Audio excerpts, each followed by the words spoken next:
Good afternoon and welcome to Independence High School for the second of four CVC Winter Sports Media Days. I'm Steve Hare, the Chagrin Valley Conference Sports Information Director, and I'm excited to talk to our teams and coaches and players today.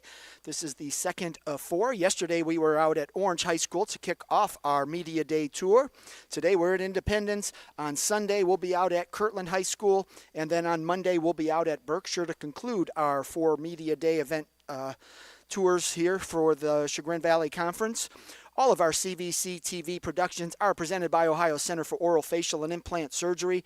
We get to do a lot of cool things in the conference thanks to Ohio Center for Oral, Facial, and Implant Surgery. So kicking off today's action here at Independence is the West Yaga wrestling team. New head coach, a lot of the same kids, hopefully a new attitude as you kick off the new season. But Coach, go ahead and introduce yourself, introduce the wrestlers you brought with you, and then just give us your elevator pitch. What can we expect out of the Wolverines this year? Sure. I'm Joe Jolton, head coach of West Yaga Wrestling. To my left, I have Caden Khalil, sophomore, Xander Jolton, sophomore. To my right is Ethan Bartlett, senior, and Brian Denneman, sophomore. As far as our outlook for the season goes, I think we're really concentrating on wrestling with high intensity and focusing on scoring a lot of points, which I know is going to give us an opportunity to win a lot of matches. So that's our primary focus, and just really teaching the kids to wrestle with that kind of mentality and not really worrying about the wins and losses so much as going after the match, wrestling to win, and scoring points. The nice thing about you coming in as a new head coach, you were with the team last year as an assistant, so that transition isn't too difficult. How has that gone? Just obviously the familiarity you have with the wrestlers and that they had with you, how has that helped? Yeah, I think it's been a really easy transition, especially for the boys, having somebody that they're already used to. They know what my expectations are. They're used to seeing it last year, and really the focus hasn't changed too much. Only we really kind of increased the intensity in the room, and that was a big focus from everybody involved, and that's what they wanted to see.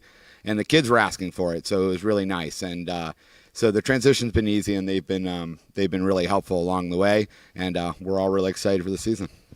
When you look at what you've brought back, a lot of veterans, a lot of newcomers, how's the balance? Oh, we got a great balance. We're bringing back a very strong underclassmen group. As you can see, I have 3 sophomores sitting at the table right now who all were. Brian Denneman was a CVC champ and a state qualifier. Ethan Bartlett was our only senior on the team. He is a CVC runner-up and a district qualifier. Xander Jolton was a CVC champ and a district qualifier, and Caden Khalil was a CVC runner-up. So just out of the one sitting at the table, it's very strong, and we have a great underclassmen group that have come back as juniors as well. And then we have a very strong freshman group coming in that I think will be able to compete at a high level right away. So we're excited. Well, when you have that big group of freshmen to come in with the guys that you have, some younger guys and you know, some of the upperclassmen with the success they've had, that's only going to help things. So how helpful are these guys in the room with those younger guys? They're crucial to have in the room. They're really leaders. They help the younger. I mean, I say they help the younger guys, but they're younger guys themselves. But they're really acting like they're upperclassmen, juniors and seniors, helping everybody in the room, keeping up the intensity, helping with moves, and really delivering on the focus that we're trying to accomplish. And they've been pivotal into what we're trying to accomplish.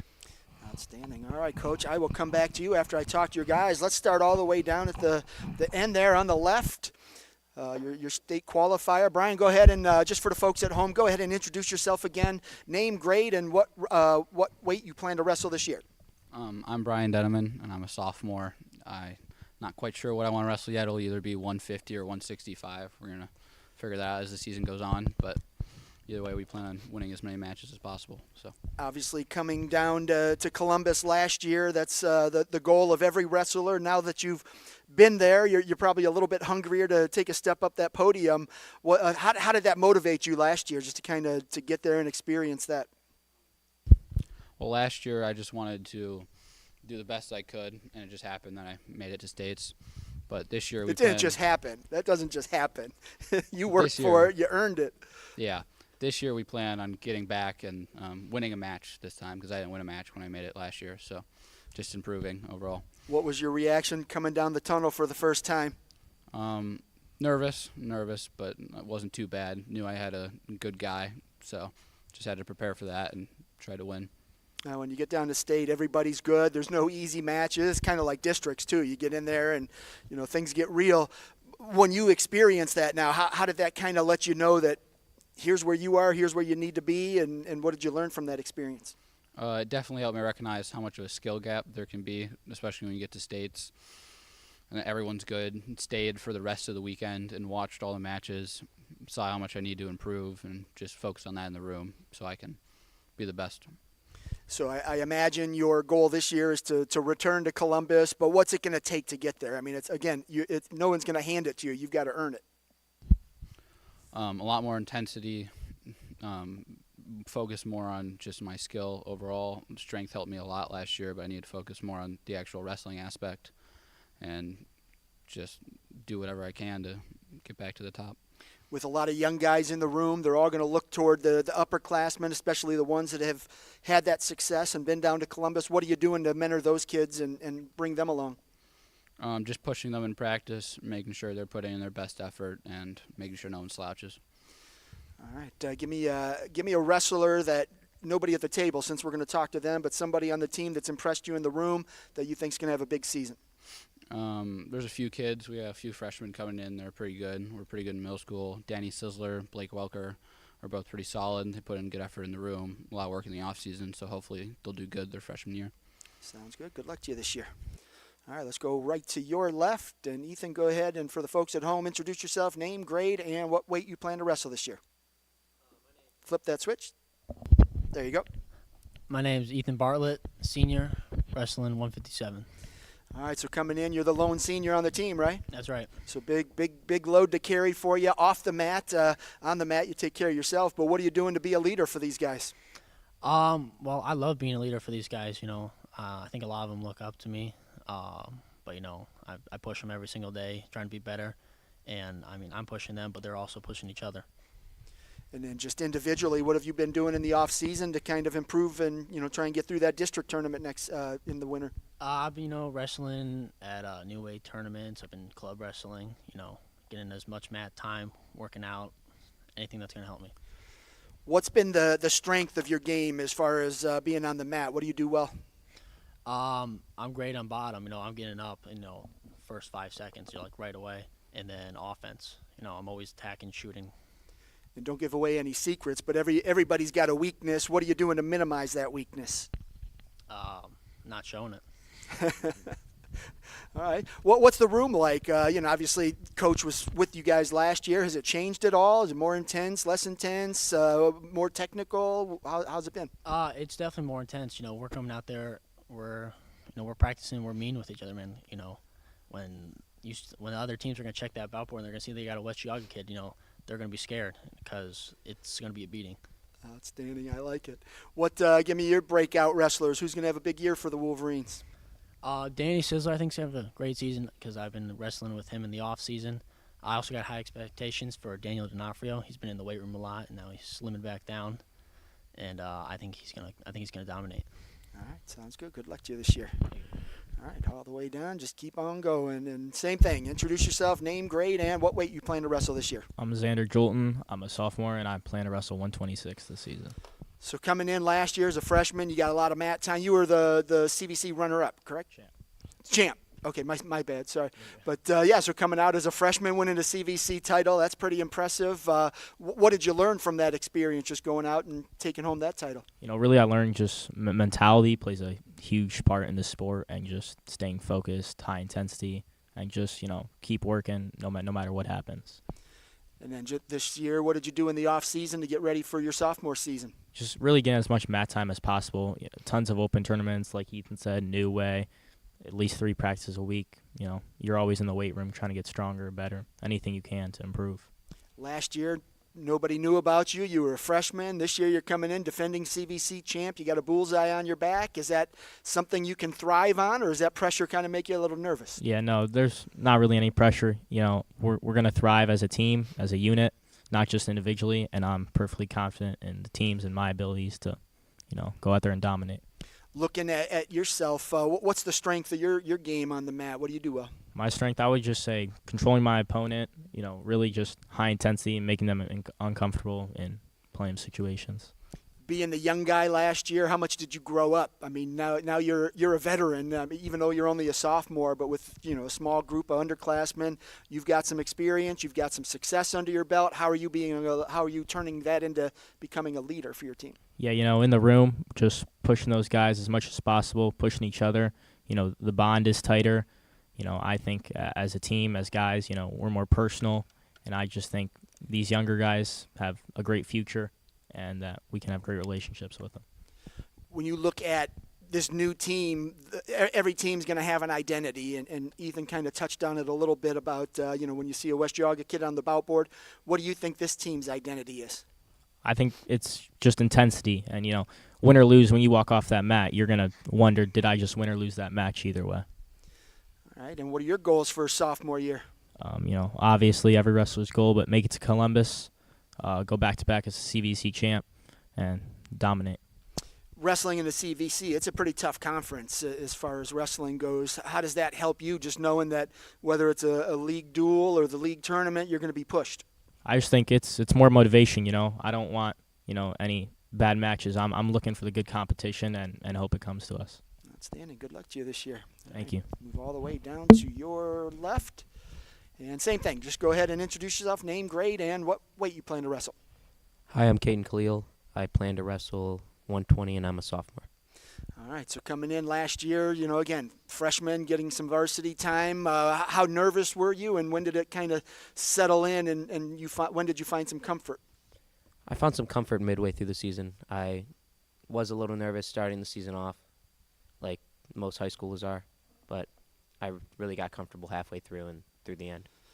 Was there a match that you won or something like that just kind of turned flipped that switch for you, or is it just a compilation of things, just time and experience? Yeah, just really time and experience going through the year, just getting used to the different high school strength and how high schoolers are and how different high school is than middle school. How different is that? I mean, just coming in.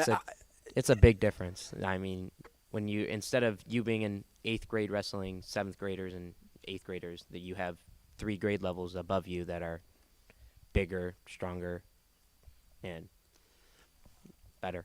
And now that you've got that year of varsity that's behind you, you don't think about that anymore? The guys are bigger, stronger, faster? Nah, not anymore. And then just coming into this year, I mean, you've got that success now. How high is that confidence level for you? I think it's pretty high. I'm confident in my abilities that I can do on the mat. When you look at your room now and just the way it's changing with the new coach, have you changed the way you practice, anything like that? Any of your drills change or your pregame warm-ups, that kind of thing? No, not really. I tend to try as hard as I can in every drill and make myself work. Who are some of the guys in the room that push you? Don't mention anybody at the table since they're here, but who are those guys? Give a shout-out to them. Danny Sizzler pushed me pretty hard. I like to say Daniel D'Onofrio pushed me pretty hard. And, yeah. All right. And what are your goals for sophomore year? You got to raise the bar a little bit every year, right? Yeah, I like to be a CVC champ and, like every other wrestler, make it to state. All right, well, good luck to you. Thank you. Coach, back to you. Just I always like to follow up with the coaches just to kind of, after they hear their kids talk, is the message being received? I mean, I know you talk to them in practice and things like that about creating that identity and culture. Has the message been received? Yeah, I absolutely think so. But this group right here, they show me every day. When they come in the room, they're the leaders in the room, and the room goes as they wrestle. So when they bring the intensity in the room and I push for intensity, they deliver, and everybody else has to follow along with that. So I think the message is being received, and look, every day we go into practice and we have a clear message. Our goal today is to get better. Whatever we're working on doesn't really matter. The goal is to get better today. And I think they're hearing the message, and more importantly, they show me every day that they're hearing it, but even more importantly, they're executing and they're leading that message to the rest of the team. I asked each guy to give me some other kids in the room. Did they miss anybody? Anybody that's impressed you so far in the preseason? Yeah, so I think they were. I mean, they mentioned Danny Sizzler, Dan D'Onofrio, Blake Walker are all impressing. Another freshman, Austin Wheatley, has been really impressive in the room. He's been pushing some of our more experienced guys as well. So I'm excited to see what they have. But we have we're really deep this year. We Maverick Milnar at heavyweight coming back from a successful season at 215 last year. I'm excited about him. Zach Matz at 190. We just have, I think, a very deep team that can do a lot of good things. For you, obviously, wrestling coaches, the biggest goal is always get as many kids down to Columbus as possible. You don't have to do that to have a successful season. To you, what is going to define success? I think first and foremost, it's to continue to build the program. If everybody keeps coming back to wrestling and then more kids are showing up saying, hey, I want to wrestle, I think that's a good sign of success. The kids are healthy and happy, of course, is another great factor of success. Again, I think for me, the ultimate success is, did we get better? If we got better, we had success. Again, the wins and losses will come. My goal is to get every one of those kids down to Columbus. But wrestling's that unique sport that, and all these guys at the table understand that we can coach all we want and we can do the best job we can, and I hope that I do the best job I can for them. But ultimately, when they step on the mat, they're one-on-one, and they know what that takes to execute at a high level. So they make me proud every day, and as long as we get better and we're focused, that's success to me. Yep, no half times, no timeouts. It's mano-y-mano, and all the coaching takes place in the room. So once they hit the mat, there's not a whole lot you can do. But sounds like you've got things going on there at West Geauga. Kids seem fired up. I love Ethan's comments there about they're going to striking fear in the opponent. So hopefully that carries over to the mat, and you can build off of that. Yeah, I completely agree, and I love the comments as well. And like you said, is the message being received? I think it is. Check. All right, Coach. I appreciate you and the guys coming out, and best of luck to you this year. Thanks for having us. Appreciate it. No problem. All right. That was the West Geauga Wolverines out here at CVC Winter Sports Media Day. Up next, we have the Trinity Wrestling team coming here in just about a minute or so. I thought I saw them pop their head in the door a couple minutes ago, but we'll see if they actually were here, and we'll be back momentarily with the Trinity Wrestling team, followed by the Independence girls basketball team at 4:35, and then the Cuyahoga Heights girls basketball team at 4:50. So we're going to have back-to-back rivals. We might have to break a game out in the auditorium here.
back to Independence High School for the second of 4 Chagrin Valley Conference Winter Sports Media Days. Again, I'm Steve Hare, the Chagrin Valley Conference Sports Information Director, and all of our CVC TV broadcasts are presented by Ohio Center for Oral, Facial, and Implant Surgery.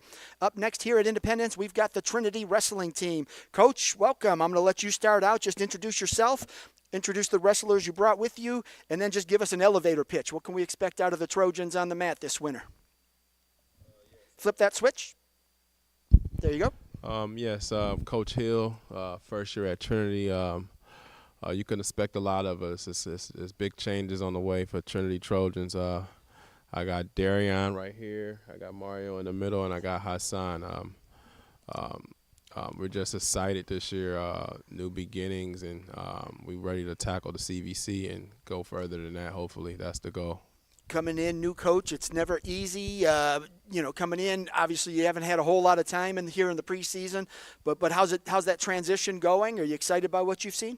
Very excited. The kids been doing their lifting, their preseason conditioning. Kids been getting in open tournaments. Some kids wrestled out of state and PA over the last week or so. So just getting different exhibition stuff whatsoever. So we're excited. We're working. We go all year round. Like most wrestling programs, I assume you've got some kids that have some experience, some newcomers, some kids that are new to the sport. How do you balance all that out just to get everybody the practice time they need?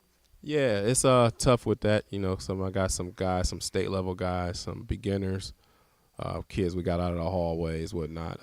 Just try to balance balance it out. We got coaches on the side working with the beginners. It's working with like your basic drop step, your being in stance and motion, those type of things. And then, you got your more advanced guys, putting that chain together for the chain wrestling. So those are some of the things we like to do. Staff helps, and some of the veterans help too as well. All right, sounds good. Coach, I'll double back to you after I talk to you guys, but let's start right to your right. Pass that microphone over and go ahead for the folks at home. Just introduce yourself, name, grade, and what weight you plan to wrestle this year. My name is Darion Williams. I plan to wrestle 106. So you're the little guy in the room. But the little guys usually have the biggest chip on their shoulder. They like to go out and kick the butt of the bigger guys. Is that you? Every day. I like it. How long have you been wrestling? About 10 years, maybe 9, 10 years. Oh, so you've been around a long time. So A little bit. what kind of success have you had middle school-wise? 7th grade year, I placed 5th. And 8th grade year, I placed 3rd at state, OAC states. I went to Fargo. I lost in the blood round of Fargo and Greco.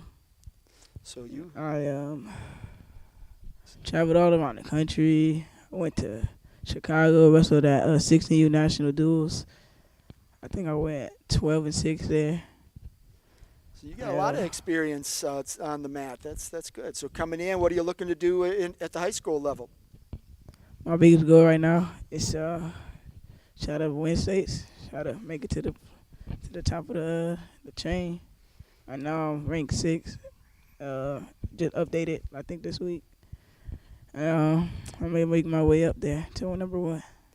So a lot of guys look at rankings and they're like, I don't even want to pay attention. I don't want to know. I just want to go out and wrestle. It sounds like you look at it and you get motivated by it. You're like, okay, they think I'm number 6. I think I should be higher. Is that what's driving you to get in the room and work hard? Yes, sir.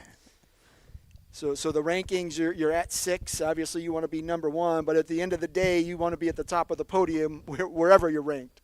Yeah. What's that going to take for you to kind of do that this year, just to kind of get down there? 106 is that tough weight class, especially when it comes to rankings, because you don't know all the freshmen that are coming in. You know about the guys that do go out to Fargo and that type of thing, but it's tough. So what's it going to take for you to reach that level of success? I think my biggest problem right now is like getting bigger. Like I'm a little too little. Like I'm barely scratching 6 right now, but and I think my confidence needs to be a little raised. But other than that, I'm ready to go. Who are some of the guys? Don't mention anyone at the table since we're going to talk to them. But who are some of the guys you drill with in the room? Who's pushing you? Probably Xavier Pearson. And what was he? 13, 20? 20, 26. Yeah. Oh, so you have to work with. Do you have any 6s and 13s around you, or is it? Yeah, we got a couple. Okay. 13. He's our 13. he kind of a little light. We'll get him heavy. There you go. We got 220s and like 26. We're moving it around. Yeah, so you got a lot of drill partners, and then obviously you might be one of the more talented ones. So when you're wrestling with the guys that are lesser experienced, how do you adjust to kind of you want them to get something out of the drill too? Do you adjust yourself? Yeah, I wouldn't if I were to just actually wrestle complete 100%, I would. But then if I say I was wrestling Fargo finals, I would try every move possible. But with wrestlers that don't know as much, I don't want to potentially hurt them or get them in a bad situation to where they wouldn't want to wrestle anymore. So I was. Yep. It's that fine line. You want them to get something out of the drill. You need to get something out of the drill, but you don't want to beat them up so bad they don't come back the next day. So you always got to keep that in mind. But all right, sir, best of luck to you this year as you chase that state title. Let's move right down to your right. Same thing. Go ahead and grab your mic and introduce yourself for the folks at home. Name, grade, and what weight you plan to wrestle. Mario Muniz. I'm in 11th grade. I plan to wrestle at 138 this year. 138. All right. And then coming in experience-wise, how much have you grown as a wrestler in your high school career? I started wrestling my freshman year. It was a lot. It was different coaching staff the first 2 years. And I think with the different coaching staff, it was just different levels of experience that they had with coaching. And helped me grow with different moves and different mindsets and stuff like that. Coming into this year, what's the thing that you're focused on, just as far as everybody's got that weakness they want to minimize and don't give away any secrets, but how are you trying to get better and make that weakness a strength? For me, it was confidence. Coming in, staying focused on what I need to do, and not letting a record or a ranking determine the way a match is going to go, and just going in and wrestling. How different is the room this year under a new coach? It's a lot different because last year it wasn't a lot of people. We had 6 guys. It wasn't really that organized. But this year it's we coming in, we got 20 people, and it's a lot more organized. I could tell the difference with the new coaching staff. The numbers help too, just to have some different guys to mess around with and practice with and drill with. You drill and wrestle with the same guy all the time. It gets boring. You end up fighting each other, and you get so sick of it. It's come on, dude, stop doing that. But it's good when you get the numbers. And are you starting to see those younger kids and the newcomers kind of find their way a little bit? Yeah. What? Who are some of the guys that have been impressive in the preseason? Probably Dwayne Ricks. I've seen a lot of him. Is Hassan's drill partner. I've seen him work. It's impressive. Michael Burks, he's my drill partner. He's a sophomore. He's pretty good. I see a lot of potential in him. And then just looking at you, what's it going to take for you to reach your goals this year? Just a lot of hard work. Keeping up with the ranked people on my team. And just keeping it pushing. Sounds good. Good luck to you this year. All right, Hassan, on to you. Grab that mic, turn it on, and introduce yourself for the folks at home. Name, grade, and what weight you plan to wrestle. Hassan Sibley, 11th grade, 113. So coming in, you got a guy here that's got some aspirations of stepping on that top step at the podium. How does that help you when you've got a guy that's driven like that to drill with? Makes me even more motivated. It's he want to be top, I want to be top. We all want to be great. That's the end goal. What do you learn from him, and what is he learning from you? I learned a lot from him, actually, because I only been wrestling for 2 years, on and off. He's more experienced, got longevity. He teaches me a lot, actually. A lot of new moves, how to get out of them. Put me in a move that I never seen before, then explain how to get out of it. It's a lot of help. So I feel like this year, working with him, that me and him both can go far if we work together. Well, it's no coincidence that when you're at the state tournament, you always hear like, here's Trinity's 138, and then they're 145. Drill partners seem to make it down to Columbus quite a bit together, and so you got a good drill partner. Keep them, push each other, work hard. That's the way it works out. So good stuff. What do you like about wrestling? It's not an easy sport. A lot of guys try it and leave, and they don't come back, and then you get guys like your teammate that's been wrestling for 10 years already. And what do you like about it? I like that not everybody can do it. Like, not everybody got the heart to wrestle. Stepping on that mat is like a different feeling than like shooting a basketball or throwing a football. And I love the feeling of winning. Talk to the old guys like your coach. Like Coach, you were probably before black and white TV, right? And old guys have been wrestling a long time. They'll tell you what it means to their life. I think it's the best thing I ever did next to joining the military. And I interviewed a kid I covered in high school. He was a high school wrestler. He came out as a freshman, and he didn't do well the first year. He got pinned a lot, and then he caught the bug, and he went on, and he had a real nice high school career, and then he went on to become a Navy diver. And he told me that in Navy diver, there were like 30-some guys that started, and of like the 19 or so that made it all the way to the end, most of them were high school wrestlers. So it's a mindset that carries you through life. It's fantastic. But what are you hoping to accomplish this year? I really want to make it out of districts and go to states. Sounds good. All right, give me a guy in the room that's been more impressive than your drill partner over here. Anybody really putting in the work and making some improvement? Yeah. Xavier Pearson. Yeah. What's he been doing well? He got a nice stance. He stays in his stance well, and he got a nice ankle pick. He taught me how to make my ankle pick even better than what it is now. Sounds good. You learn from teammates. You teach them something too, and that's how everybody gets better. Good stuff. I like what I'm hearing. All right, Coach, back at you. I always like to follow up with the coach after they've had a chance to hear their guys talk, just to kind of say, is your message being received? Do you like what you're hearing from the guys? Yes, I like what I'm hearing from the guys. Anytime you make a transition, it's tough to try to get new culture. But these two guys brought in.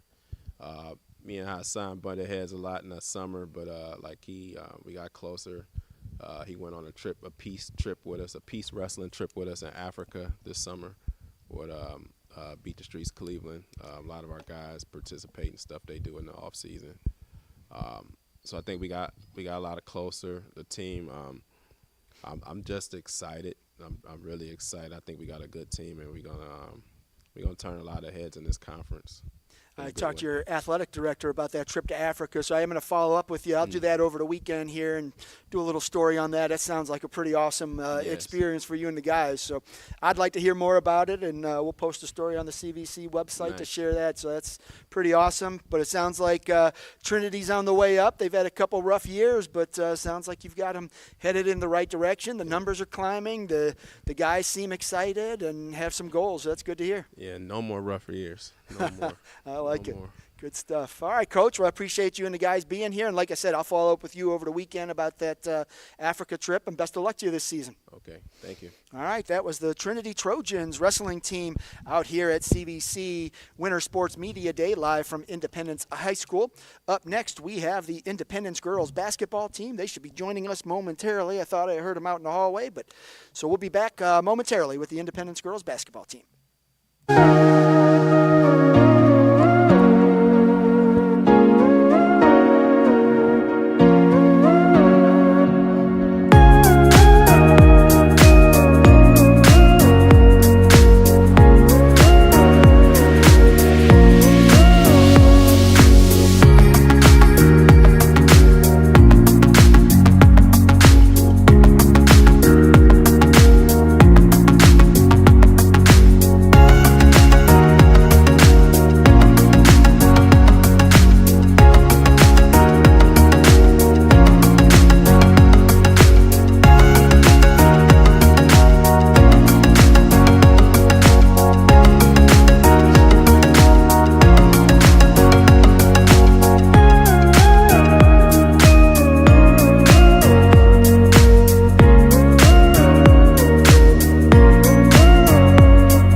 of our 4 CVC Winter Sports Media Days.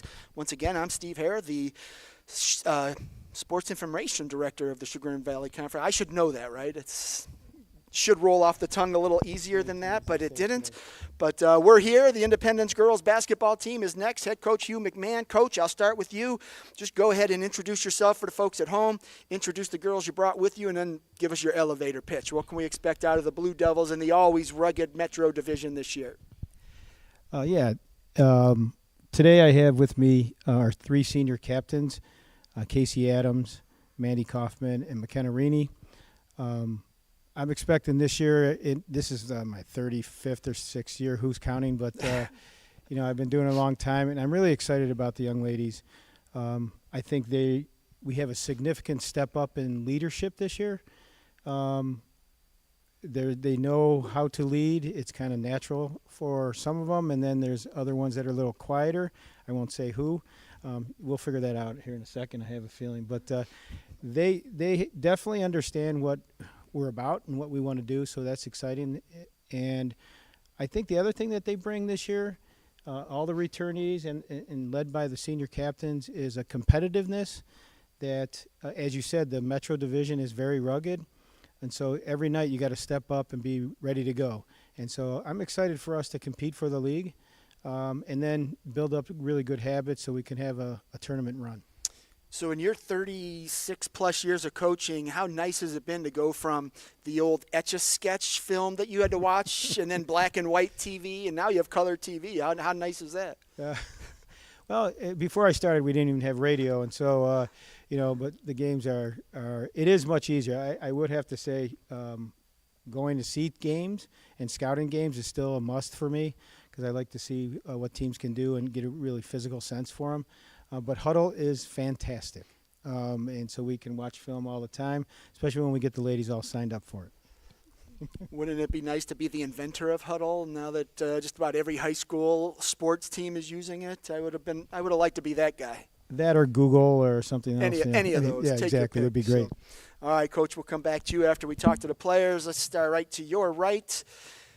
Casey, go ahead and introduce yourself for the folks at home, name, grade, and position.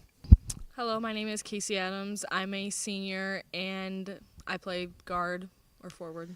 Both. So, Casey, I'm going to put you on the spot here because you're now an All-Ohio soccer player. You're an All-Ohio track athlete. You've got one piece missing, and that means you're going to have a huge season this year. How much pressure did I just put on you? It would be nice to be All-Ohio in basketball, and it would definitely be something that I will strive to do, but soccer and track are 2 sports that I've competed in outside of the season. I've done club soccer and I do indoor and club track. So basketball being kind of the only sport that I don't participate in off season would definitely, it doesn't give me a leg up, but it would be definitely nice to kind of win that triple crown. So I will definitely try, but basketball, it's just definitely harder. I got to jump in on that. So she can control a game on the defensive end, which very few high school players can. But it's hard to impress people in the media with that. And so the numbers aren't always, 20 point per game or, 15 rebounds or something like that, although she rebounds really, really well. But, yeah, she can control the game for us because she can guard every single position. So she's worthy of All-Ohio. Whether we can get her there, I might have to call in all 36-year favors from the media because it has to change their perception of what is an All-Ohio player. She's an All-Ohio basketball player in my mind. I agree with you on that sentiment regarding the way All-Ohioans are picked, and it does become that who gets the most media, who has been presented the most. That's why they do the Heisman campaigns now and big billboard. Maybe we should do a billboard for Casey. We'll do that. We'll put it down on I-71 on the way to Columbus. Everybody will see it. So we just put it in our backyard over here, in 71. Sounds good. Casey, how different is this team compared to last year? So physically, it's just a smaller team, but I think just because of the size, that doesn't mean that we've lost anything in any aspect. So I think the differences between this team compared to last year would be I think we're coming out, and I think there are less dips in athletic ability or anything like that. I think we're all coming in, and we're all very much the same. I think there aren't, I think, although we don't have a lot of people coming off the bench, I think the people that are coming off the bench are going to make just as much of an impact as those that are starting. So I think while teams might put in their subs just to give their stars a break, we're putting in our subs to keep it coming. We're putting in our subs to, bring in the next line, bring in the next troop. And then I think what's different than last year is also we all have the same mindset. We all want to win. We all know the goal. We all want to win the CVC title. So I think all 100% people, 1 through 5, we're all ready to play. We all want to play. We all want to be there, and we all want to win. So.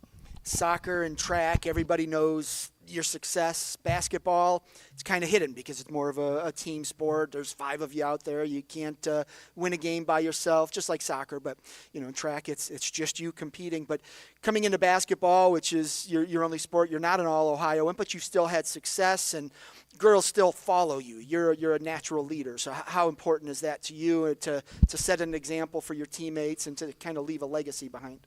So just being a leader and being a senior, I do what I'm supposed to do, and I definitely try to lead by example, but where I think I come in mostly is as a voice. I think when I talk, people listen, and I think I need to use that. Well, I do use that on the court and try to help my teammates as much as I can. I know that we have some underclassmen, and while, they just need those couple years to mature, I think I'm definitely picking up maybe in the places where they aren't as comfortable in just because, they've only been on the team for 2 years. So I think reassuring them and being fair and standing by all my decisions really help me fill in that leadership role on the team and really make me a respected player. Last one for you. Give me a breakout player. Nobody at the table since we're going to talk to them, but who's a girl on the team that's impressed you in the preseason? You think she's going to have a big year? So, in my opinion, I'm going to say a junior, Paige Preby. I know that she obviously did very, very well in her past 2 years, but I think we're really going to see this year as her year. I know she's still coping with a past knee injury, but I don't think that's holding her back at all. I think she's powering through it like a champ, and she's honestly, every time I see her, she's improving. She's a great shooter, very, very good point guard, and I'm really, really, really thankful to have her on the team. So. Great athlete, too. Not only a good basketball player, great softball player, and then the BMX stuff she does. She's like a national-level rider, so that's impressive. So, all right, Case, good luck to you this year.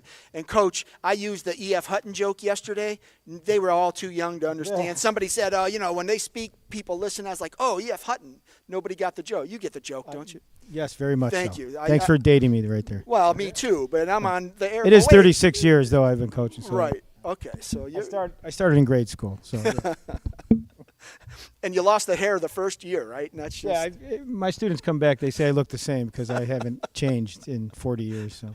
All right, let's move on. Mandy, go ahead and introduce yourself for the folks at home. Name, grade, and position. My name is Amanda Kaufman. I'm a senior, and I play guard and forward. So Amanda, coming in senior year, you're probably really excited about being a senior, but every time you step foot on the court, it gets you closer to the end of your career. How are you balancing those emotions?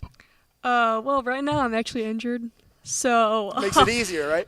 Yeah, but I'm so excited to get back because I missed out on my soccer season as well. So working hard to get back to be able to play and play with like my other seniors as well. Well, I did see you doing soccer on the crutches. Are you off the crutches? Yeah. Okay. So just last week. So are you close? You gonna? I just got to today. I was able to fully extend my knee, so that's like a big step into the right direction. Because it's been a while for me for that because I injured it 7 months ago. So are you going to get on the court this year? Yeah, that's the goal. The goal is before the end of the year. Right now, we're heading in the right direction. So. Outstanding. So you've been a little bit of a coach then. I mean, just like soccer, you got to watch all the games. Yeah. Now you're at basketball, watching the practices. Who's been impressive? So I like Addie Walker. I see her. I know she has a shoulder injury as well, and she's playing through it. I see her just after practice. I saw her working with the trainer because she wants to get back too as well. So that's really good to see people out there working hard. So offensively, I know defensively, you guys always play a great brand of defense. You got Casey out there who's just a beast, and so any offense is going to have some trouble defensively with you. Where's the scoring coming from? Paige Preby, she'll be really good for us offensively. Casey will also be good for us offensively, scoring down low. Addie Walker, she's a great shooter from the three-point line. Emily Richards, the new blood coming from the volleyball Oh, team. yeah, McKenna. Yeah. Oh, McKenna.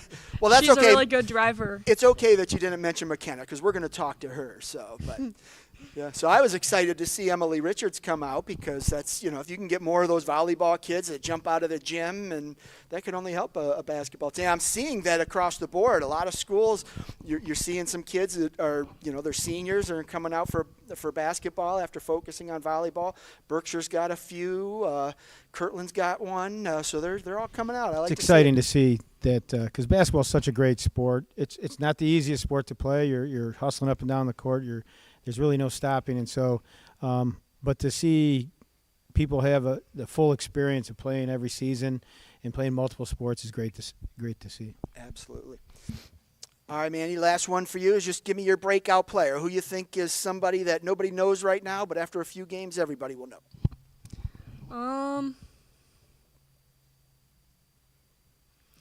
I see Lucy Spencer. I see Sophomore, right? Yeah.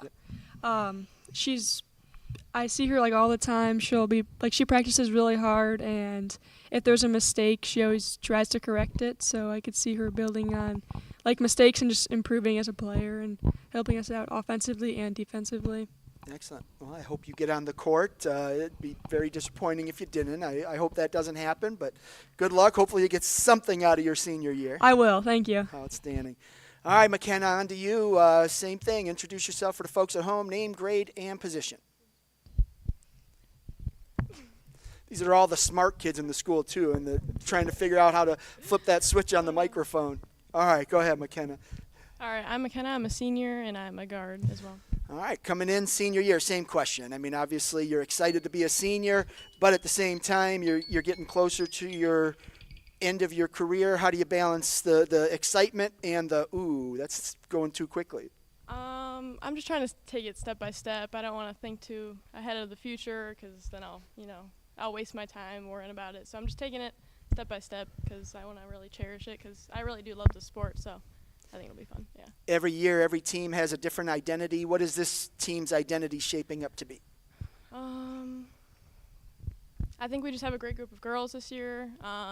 Everybody's really close, and I think that we just have a great connection, and I think it'll really work out for us in the season. You lost a big chunk of scoring to graduation. Where's that going to come from this year? Who are the players filling the shoes that the Cara DeSmiths left? Definitely Paige. Paige is just a great athlete, and she'll get to the basket. However, yeah. And then Addie's a great shooter. Lucy's stepping up. I think that she'll do some good scoring. Macy McGee is really smart. She's a smart player, so I think we'll get some offense off that. And we just have a great group of girls this year, so, yeah. What do you think the ceiling is for this team? Not necessarily number of wins or anything like that, but just how good can this team be if it really comes together and each player focuses on their role? I think we can be really good. We just have to take it step by step and maximize our chances, yeah. All right. What are your goals this year, individually and team-wise? Individually, just to do my part as a senior and step it up because I know I can. And as a team, just, again, win, play hard, yeah. Sounds good. Good luck to you this year. Thank you. All right, Coach, wrapping up with you. Just, I always like to finish up with the coaches because you talk to the kids in practice, you drill them, and you try to fill their head with the right mindset, and then you come out and you get to listen to them speak about what's going on at practice. Is the message being received? First of all, I think they did a great job. And some are natural speakers, and others, still did a great job. So you should be proud of yourselves for that. I'll say this: I think it is a great group, and they recognize that. And I think I've laughed more this season than I have in any other season. All the seasons combined at Independence, to be honest with you. And they just, from whether it's telling somebody to sit on the post or to do whatever, it just seems like it's a fun group that takes instruction and wants to compete. And so they listen to what we're doing. We got a year in the books already with some of them, and so we have a great staff with Caitlin Richards and Jess Crooks, to help me out in the areas that I need it. And so I think it's a lot of fun, and I can see the process coming step by step. They're religious about getting healthy, and then as we get more people in practice, you can see us improving, immensely each day. I asked McKenna what the ceiling is. What is the ceiling from your perspective? I think it's really important, and what a lot of teams look at is they just look at the end, but we need to develop habits here in December so that when we go to a big tournament game or a big game, we need to be able to count on what we do well and make sure it's there. Instead of, listen to the crowd or whatever, we got to be who we are. And so I think this year we have that intensity, we have that competitiveness in practice and in games. So I think hopefully we'll develop those habits. And if we do, Division III is always tough. They send us west, which seems to be some of the best basketball. We played Smithville last year. We're state runners-up, and so that Wayne County area is no so joke. So we get all them. And so just advancing some of that is a fantastic achievement. I think we can make a run, but it's going to start right now in the early part of the season developing those habits. Outstanding. All right, Coach, appreciate you and the ladies making a long trip over from practice. Best of luck to you. It's tough. Can somebody, stamp my mileage and parking? Passport, yeah, yep. Exactly. It's last year in the fall, Connie cross country came out here for Media Day, and I was like, what time's your flight back? Can you make them run? Is that what they should have? But all right, Coach, thanks for being here. Ladies, thanks for coming out. Best of luck to you. Thank you. All right, that was the Independence Blue Devils girls basketball team here at CVC Winter Sports Media Day, live from Independence High School. Up next, we have the Cuyahoga Heights girls basketball team, followed by the Fairview wrestling team. Up here come the Red Wolves now. And then at 5:20, we've got Independence Swimming, followed by Cuyahoga Heights Wrestling, Independence Boys Basketball, Independence Wrestling, and then the first half of the show will conclude with Fairview Girls Bowling. Come on up.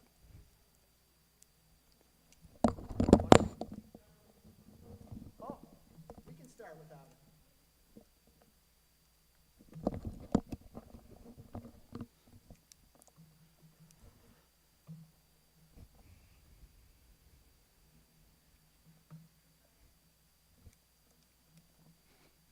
Have a seat.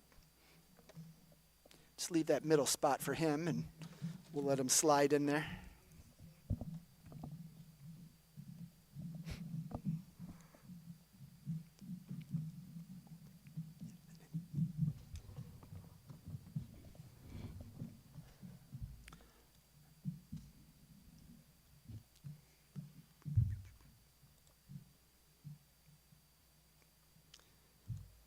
Okay, welcome back to Independence High School for the 2023-2024 CVC Winter Sports Media Day.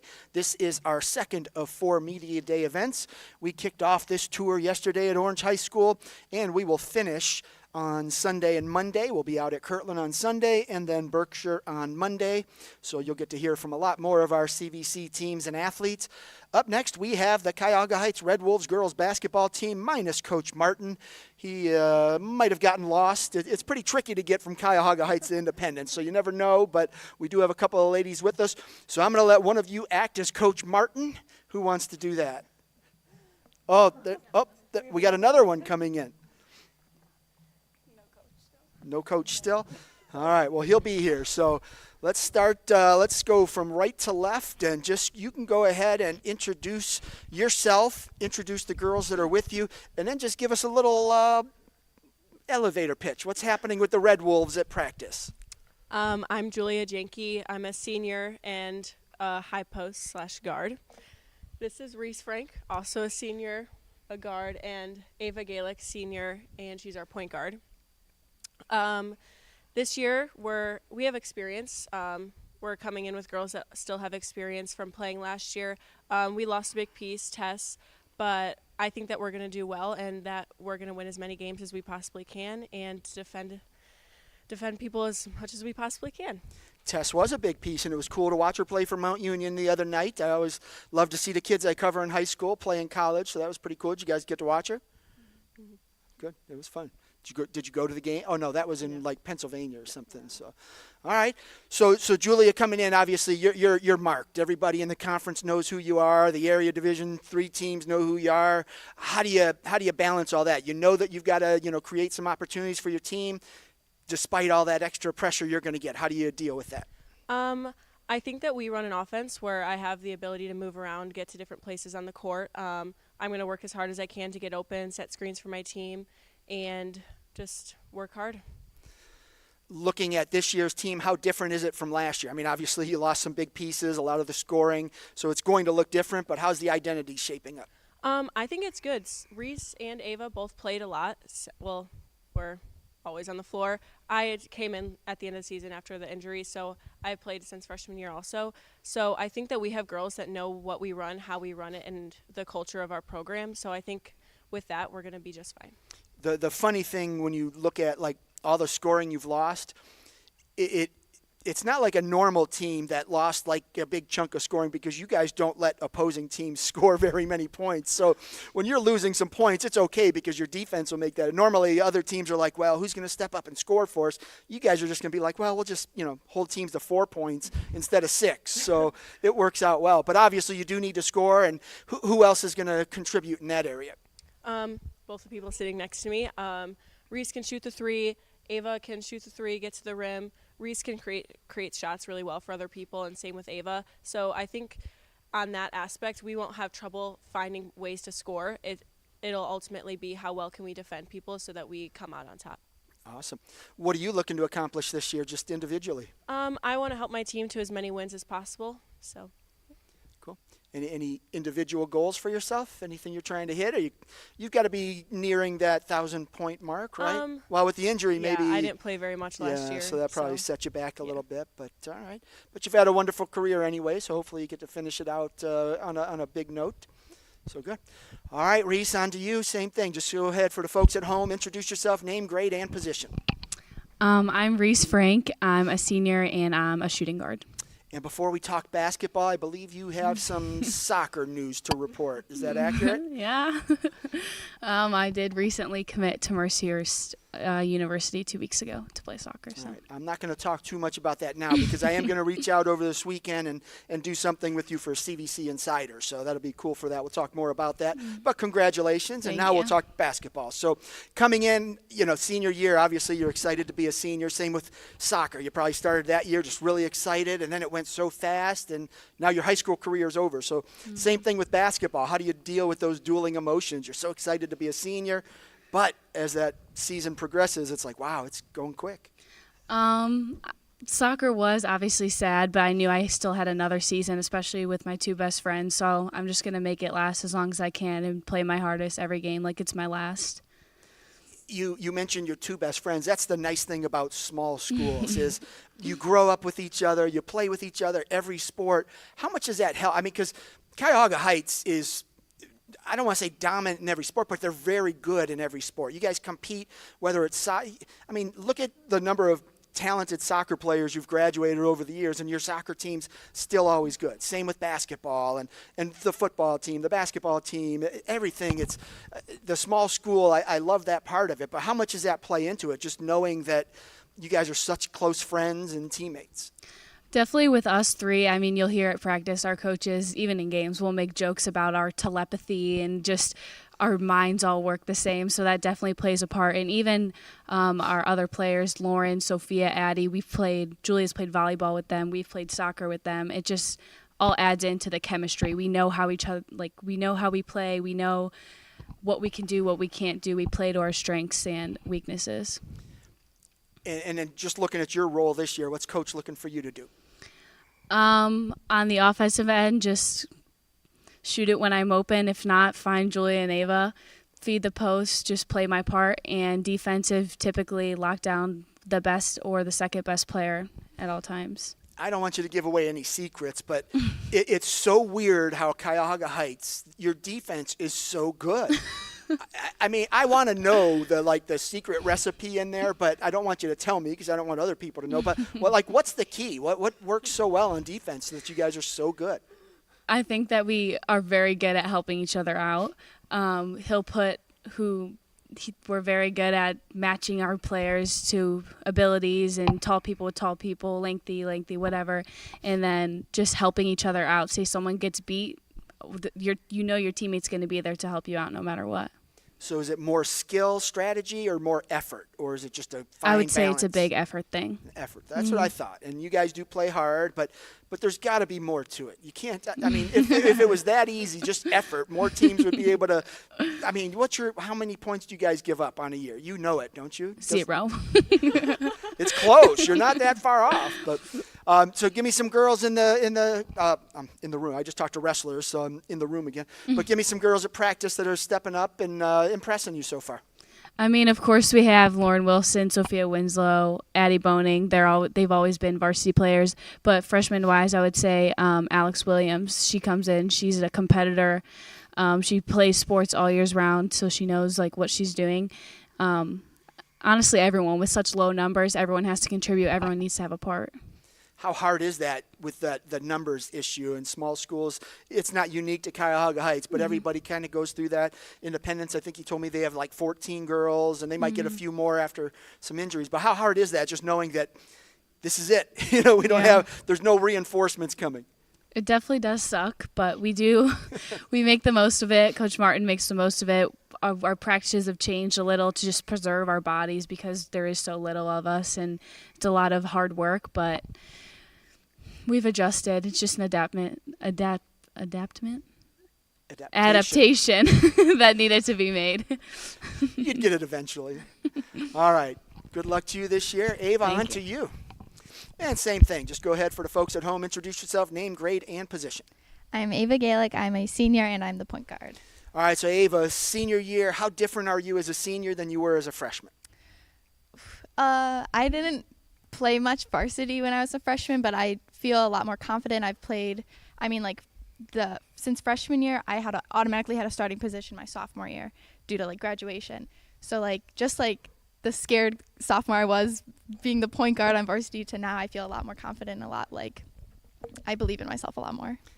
So that experience, sophomore year, junior year, how much did that build up your confidence, and what was the key to it? Was it just something over time, or was there a period where you had a good stretch of games and just said, hey, I can do this? Well, a lot of it has come from I've never had to be the best player. I've always had Tess or I'll have Julia. I didn't have so much pressure on myself. I could always be the person who passed the ball, and I just feel that's helped me a lot. Just knowing that I can. That the mistakes aren't as serious.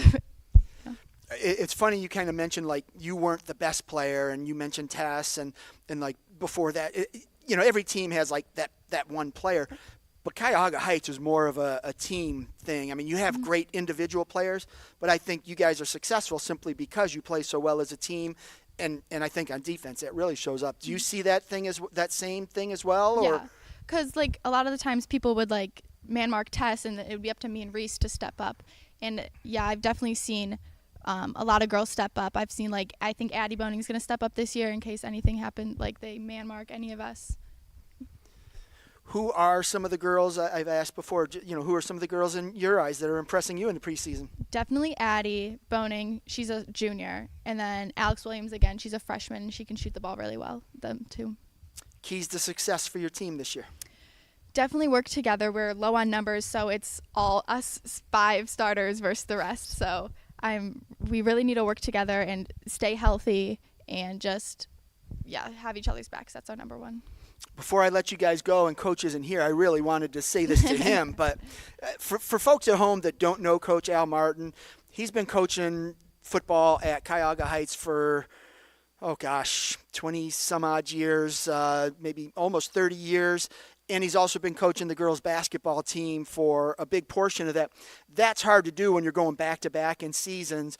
And Cuyahoga Heights made it to the playoffs in football, won a game. So 2 weeks into the girls basketball season, he's still coaching football. Then he's going to basketball practice. I talked to him the week of the Kirtland playoff game and did a little interview with him. And he had just come back from a girls basketball scrimmage after football practice. That's hard to do. Do you guys realize how, I don't know how to even say it, but what a great guy that dude is? One thing I have to say, you asked what our key to our defense is, and I give it to our 50-something-year-old basketball coaches that are the most athletic 50-something-year-old people I've ever met in my whole life. They're the scout team MVPs. That's great. So they're out there pushing you guys, and so if you can stop them, you can stop a 115-pound high school girl. So that makes a lot of sense. But no, it's just amazing what he's been able to do at such a high level, and he's the Energizer Bunny. He just keeps on going. And how did he balance that time? I mean, he would go to football practice. Were you guys practicing 5 to 7? Or? He would literally bounce back and forth. Like, he would come in, like, tell us to start warming up, do some layups, go to football, come back, stay to our practice, then go to football, or like our practice would be later. Oh my gosh, he's crazy. It is. That's a lot of work. But kudos to him for doing it and doing it at a high level. And obviously you guys are providing the support for that as well. So great job on you as well. So, all right, ladies, I appreciate you coming. Tell Coach, sorry we didn't get to talk to him, but tell him I gave him a shout-out. I love that guy. He does such an awesome job. But thank you for being here, and good luck to you this season. All right, that was the Cuyahoga Heights Red Wolves girls basketball team here at CVC Winter Sports Media Day, live from Independence High School and presented on CVC TV by Ohio Center for Oral, Facial, and Implant Surgery. Up next, we are due to have the Fairview wrestling team. They are due in at 5:05, and I don't see them yet. So we may have a little bit of a break here. Following Fairview wrestling, we've got the Independence wrestling team. So we will wait on Fairview and see if they show up. We'll just give them a couple of minutes, and then we'll just wait on Independence.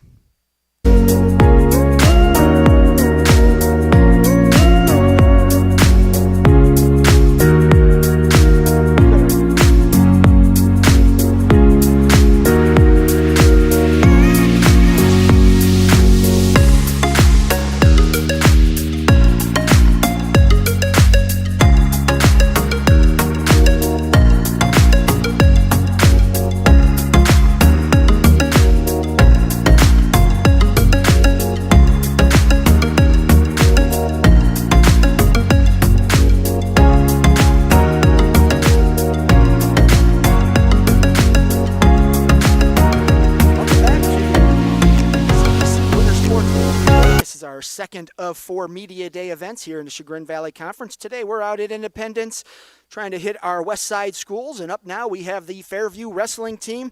The Warriors are one of those new schools to the Chagrin Valley Conference. So first off, gentlemen, welcome. Thanks for being part of the conference, and thanks for being here. Coach, I'm going to start with you. Flip that black switch up on your mic and go ahead and introduce yourself, introduce the wrestlers you brought with you, and then just give us an elevator pitch. What can we expect out of Fairview this year? Darren Laughlin, head coach at Fairview. I have James Selmer, Ben Conley, and Finn O'Malley with me today. Being in a new conference this year, we're looking to start off with a bang and do big things. We're getting into schools that are much more our size, going to be able to compete at a higher level and just be where we want to be. And I'm sure you know just from the postseason, you run into a lot of CVC guys. Yep. It's a great wrestling conference, so it's good for you to come in and see some great competition. The CVC tournament's always a blast, a lot of great guys, and then you'll see them the 3 weeks after that in the postseason, so you get a good taste of them there. But tell us a little bit about your squad, numbers-wise. Everybody wants quantity, but you also need quality to go with that. Where are you in the mix? Yeah, I mean, we're sitting at right around 25 guys. We got a lot of guys coming back between seniors and juniors. I think we have about 5 freshmen right now, but we're a good blend of experience and young to try and get that experience coming up this year. So should be a good mix for us. Some people are pessimistic when you have a bunch of young guys. I'm always optimistic Love because it. if they're young, you can train them the right Yep. way and Can teach them mold that. 'em. Exactly. And That's hopefully right. you've got the upperclassmen leadership to lead the way. And we'll talk about that a little bit with the guys. But I'll come back to you, Coach, after I talk to the guys. So let's Okay. start right to your right. Go ahead and grab that microphone and introduce yourself for the folks at home. Name, grade, and what weight you plan to wrestle this year. I'm James Zelmer. Wait, what were the questions? Name, grade, and weight class. Yeah, James Zelmer. I'm a junior, and I'm planning on going 126. All right, so junior season, how much success have you had as a freshman and sophomore? I mean, my freshman year was my first year, so it was definitely a tough year. It was a lot of learning. Same with my sophomore year, but I definitely picked it up my sophomore year and was getting after it towards the end of the season. So I think I got a bright future, I think, in this next year, and I'm excited to see what's coming. Freshman year, what led you to the mat? It's a lot of guys start freshman year. Some will start in 7th grade, but everybody has a different reason. What led you there? Well, I had nothing better to do, I guess. Just wanted to try something new. I talked to the coaches like my 8th grade year about it. I just never really committed to it, and I decided I want to give it a shot. Obviously, you liked it. You're still here. How much have you grown from freshman year to entering your junior season now? I mean, I was wrestling 120 my freshman year. I meant grown as a wrestler. Oh, as a person. Yeah. I guess I have to be careful when I talk to wrestlers because they'll think in terms of weight, and basketball players, they know what I mean is skill-wise. But how have you grown as a wrestler in that time period? I mean, as a person, I think wrestling is one of the best sports you can do. It really molds you as a person. It just gives you so much discipline. I feel like as a person, it's molded me to be a lot more hardworking, more disciplined, and goal-oriented, and willing to work towards those goals. Cool. What have you learned wrestling-wise that's going to help you this year? Any new moves in the toolbox? I mean, I can't say too much on that. We got people listening. Right on. Don't share those secrets. What's and again, this one, I don't want you to share a secret, but everyone has a weakness. And what are you doing to minimize yours? When I'm in the room, I'm focusing more on my weaknesses. I feel like if you work harder at what you're not so good at, you can definitely get better at that and make those strengths. So I noticed, and I'll even give this away, last year my neutral wasn't good. I need to work on my takedown. So I was with Coach Burnett. With Burnett trained, I worked a lot of my off season on just takedowns and really trying to prepare for that this year. Who are some of the guys in the room that push you to get better? Don't mention anyone at the table since we're going to talk to them, but give a shout out to some of your teammates that are helping you. It was just a lot of Burnett's guys from different schools all around. I wrestled guys like Blake Cancel from Elyria and just a bunch of their guys, a lot of the college guys he had come in. There was a lot of experience there that was good for everyone who went and me, so a lot of learning was done. Absolutely. What kind of goals do you have for this season? I mean, obviously the big goal is the state title, but you got to go one step at a time, one match at a time. So really it's just let's see how it plays out. How excited are you about joining the CVC? I'm excited. I think it's going to be a really good competition. It's something new. So we'll see how it happens at the conference tournament. Sounds good. Good luck to you this year. All right, move on to your right. Same thing, name, grade, and weight class. Not yet. Flip it up, the black switch. There you go. My name's Ben Conley. I'm a senior at Fairview High School, and I wrestle 215. You've been wrestling all through high school? All throughout high school, yeah. All right, and how much have you grown as a wrestler in that time period? I've grown a lot as a wrestler, just through my coaching and just overall. It's a different environment at Fairview, I'd say. Laughlin has molded us into, like a bunch of people have said, we're getting way better wrestlers. And the older people are molding the younger wrestlers into becoming the next generation of Fairview. So as a freshman, sophomore, you were looking up to those juniors and Always, seniors. Always. Well, now you're that senior. Yeah. What did you learn from those guys that you're passing down to the younger kids? Just a lot of hard work and giving stuff your full effort, because even if you're in practice, giving your full effort always gives your partner a better look, a better chance to get better, and even you a better chance for you to improve on all your goals.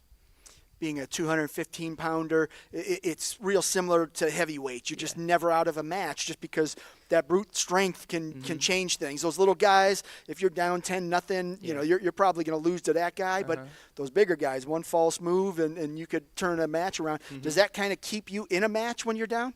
Always. Like you said, the lower weights, they like to get at it more and do a lot more takedowns. But I'm always just looking forward to, even if I'm down, just the next second of my match. I don't know what's going to happen. There might be a move that's available for me that can lead me to win the match. And I didn't mean to say that like all the big guys, they're just brute strength. There's a lot of guys that have a lot of great technique too. What do you like to do? How do you like to kind of control your matches? What moves do you like?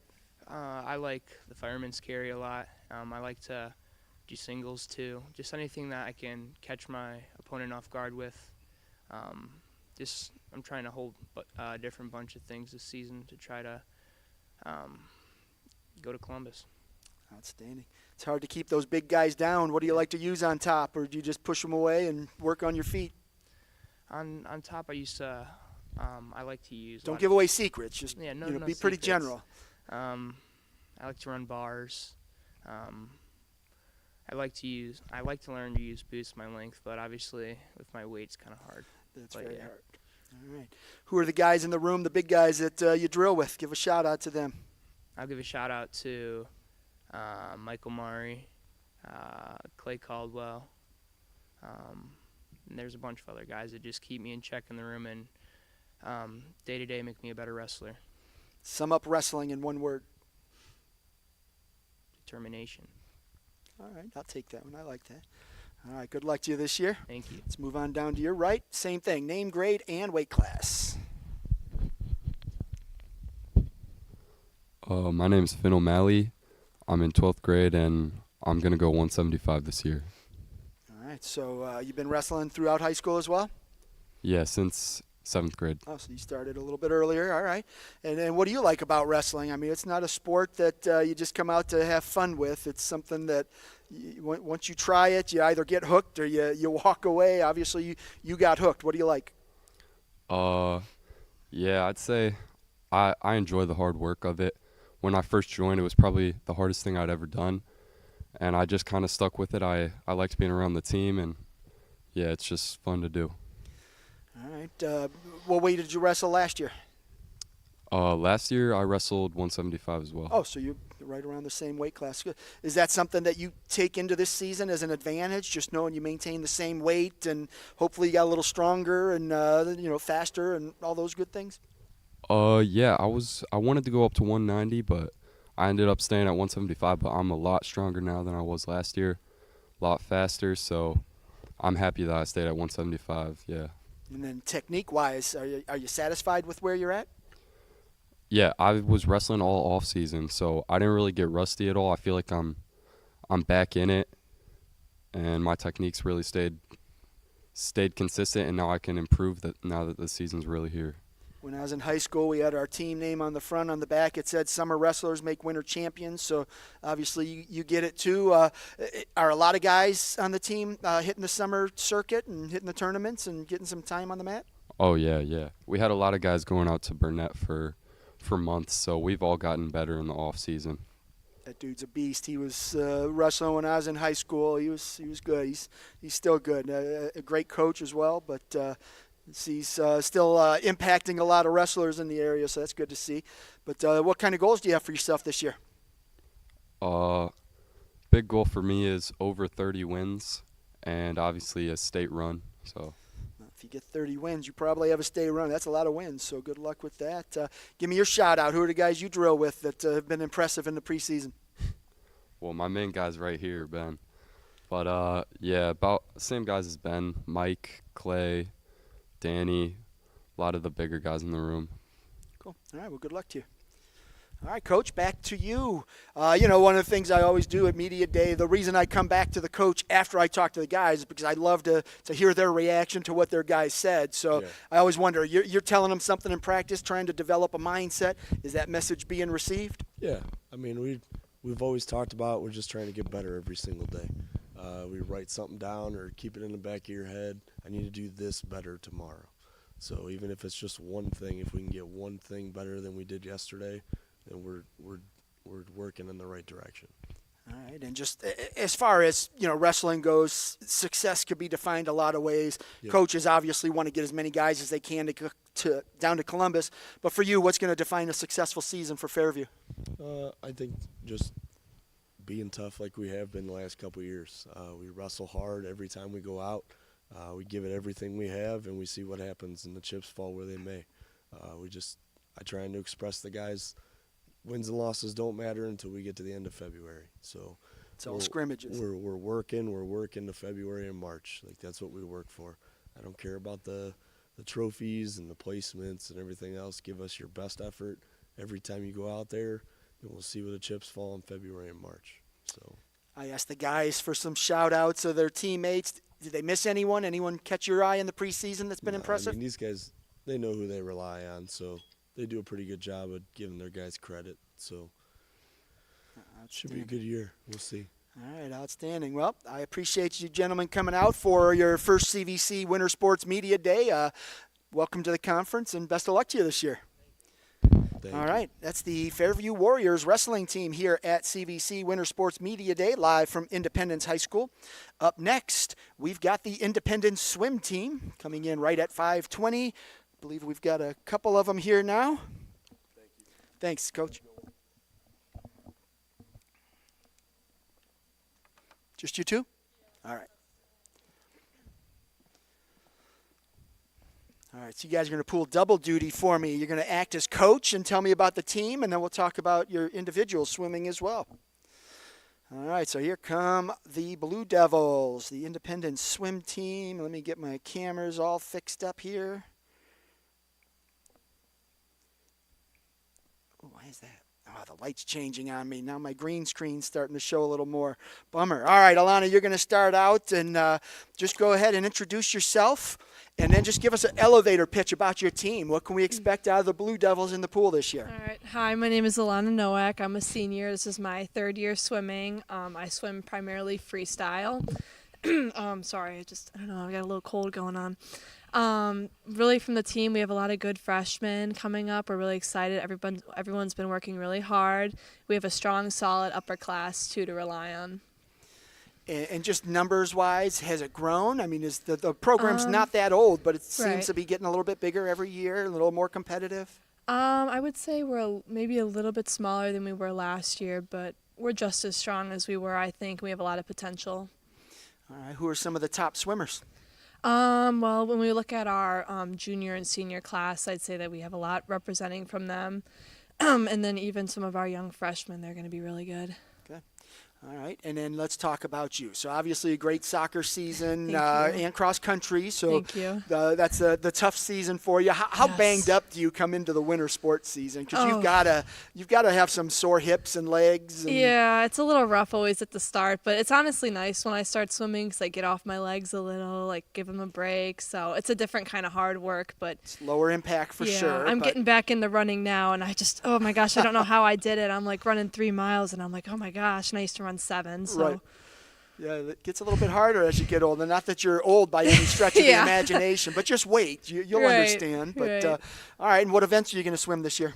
We kind of go in everything, and I feel like during the season I swim a lot of IM, even though I'm not particularly fond of that. But I learned what the IM is yesterday. I mean, I knew individual medley, but I finally found out what it means. So. Yeah, I feel like I end up swimming that a lot during the season, but I'm hoping to focus on the 200 and 500 free at sectionals.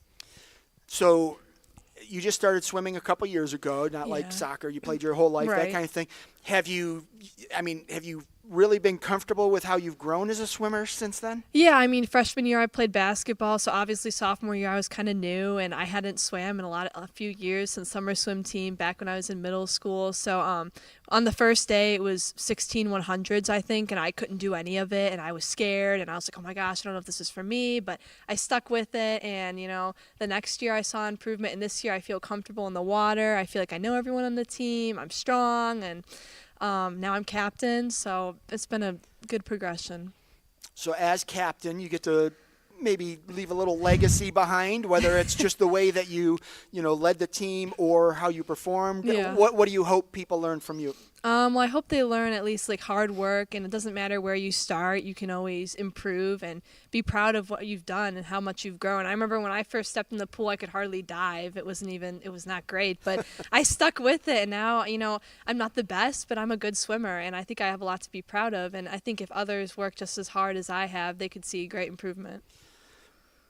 Where have you improved the most? Is there a certain event, or is it just kind of overall you've just gotten to be a better swimmer? Definitely all around, but I do want to note that my backstroke and butterfly was atrocious when I first started, and she put me in the IM so much now that I think I'm at least comfortable with it now, so that's probably the biggest growth I've seen. And I will say from freshman year, because I interviewed you a lot from soccer and cross country, you are so much more personable. You seem to have more confidence. Yeah. Like, I don't think you would have been here as a freshman as talkative as you are now. No, I was so scared freshman year, and it just took me a while to grow into myself, and Coach Les actually really helped me with that. So. Coach Les, he's personable. He'll help Yes, you. he definitely brought me out of my comfort zone. Right. All right, so give me some of the girls on the team, maybe the seniors. Let's give them a little shout out, just so we aren't just talking all about you. And yeah. Let's get their names in here as well. Yeah, Keely and Ellie and Maggie.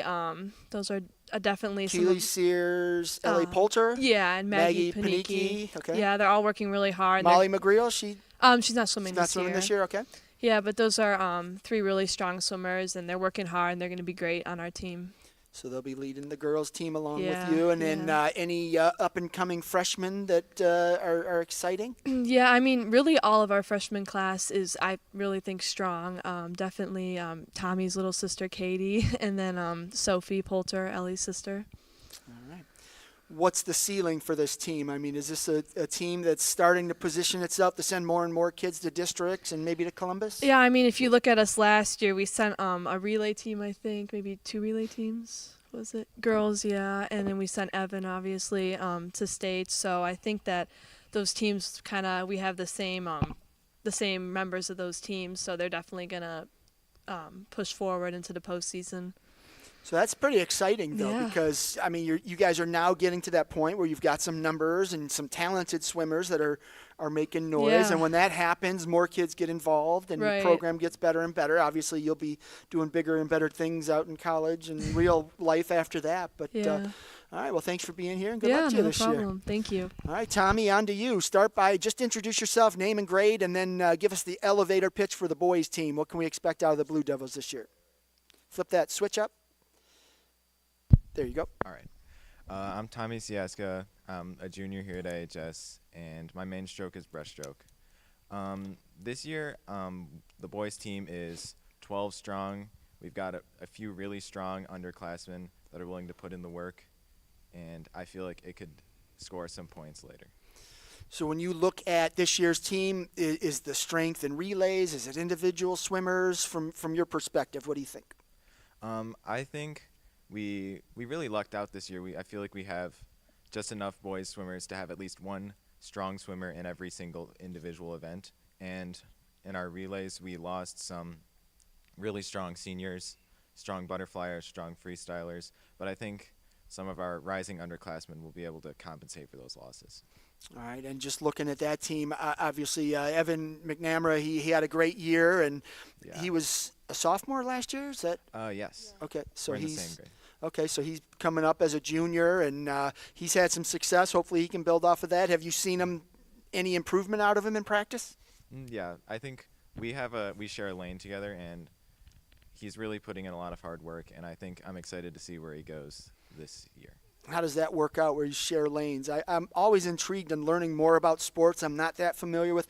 So I've never been to a swim practice. I don't know how you guys work it out when there's only so much room and you have like 30 swimmers that need to do things. So how does that work? Explain that. Well, normally at the beginning of the year, so like right now, the lanes are sorted based on speed.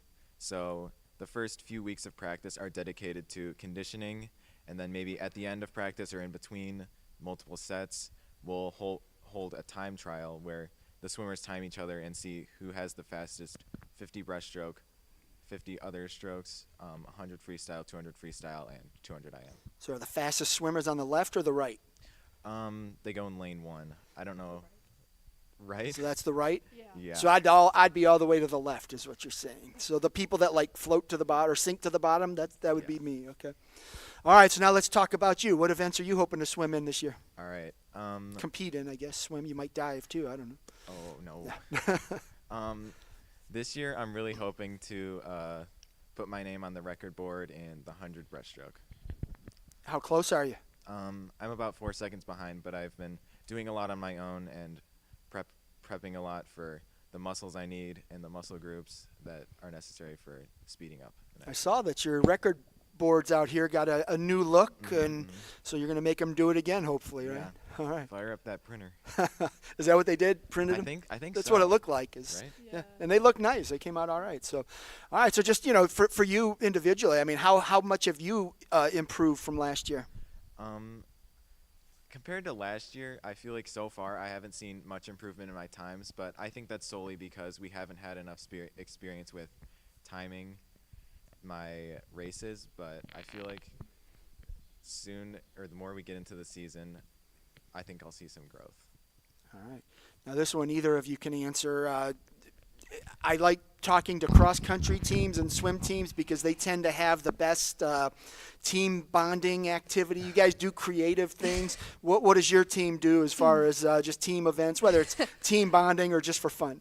Well, usually we do a secret swimmer every year, so we draw names out of a hat, and whoever you get, you buy like little gifts leading up to the week of sectionals for them or whatever, like just a snack or something. And then the day before sectionals, we have a big pasta dinner, and you get a bigger gift like a pillow or something or pajama pants, and it's a really cute way to get ready for sectionals. And then something the girls always do is we TP all of the boys' houses. And the boys TP the girls' yeah, houses. And they got us back last year. Yeah, they did my house pretty good. They got you good? Yeah, it was bad. Well, that's fun. That's the stuff I like. That's the stuff you'll remember. I mean, you know, if you win a state title, of course you'll remember that. But you know, in 20 years when you look back, it's I think I made it to districts. Oh, but do you remember when we TP Tommy's house? You know, that's the stuff you'll never forget those moments. That's what I love about high school sports. sports. Didn't have to do it twice. I'm just. They got you good. We did. I like it. All right. Any last thoughts? What's the ceiling for this team? I mean, really, I think it's showing individual improvement in each swimmer. You know, it's nice to see the newest swimmers, like when you first come in, like you can't even dive, like I said. And then by the end of the season, they're going super fast and they're swimming hard. So probably just seeing that. And then obviously, I'd love to see a ton of our swimmers advancing to districts and states. And I think that's definitely doable. I think you'd be a good diver. Really? I do. And a pole vaulter. You've got that mentality. You know, maybe I'll take that up with Coach Gerson. That'd be funny. Yeah, when I see you playing soccer, you're fearless out there. I mean, that's the mentality you need as a diver. You got to be fearless, be able to do a little somersault in the air. No, not for me, but I mean, maybe you. I don't. I have those fears that no, I can't climb that ladder and look down. And I never thought about that. Yep. I think you'd be a good one. Thank you. All right, Tommy and Alana, thanks for coming out. Thank you for having us. Long trip for you to come out here. Oh, yeah, you know, right from the pool. Exactly, but thanks for being here. And, Thank you. I'll see you out on the pool deck somewhere at some point. I'm always worried I'm going to fall in, though. So, all right, have a good one. Thank you. All right, that was the Independence Blue Devils swim team here at Chagrin Valley Conference Winter Sports Media Day. Up next, we have... Let's see who we've got. Cuyahoga Heights Wrestling, and they're here. So come on up, gentlemen. I believe you are coachless tonight as well.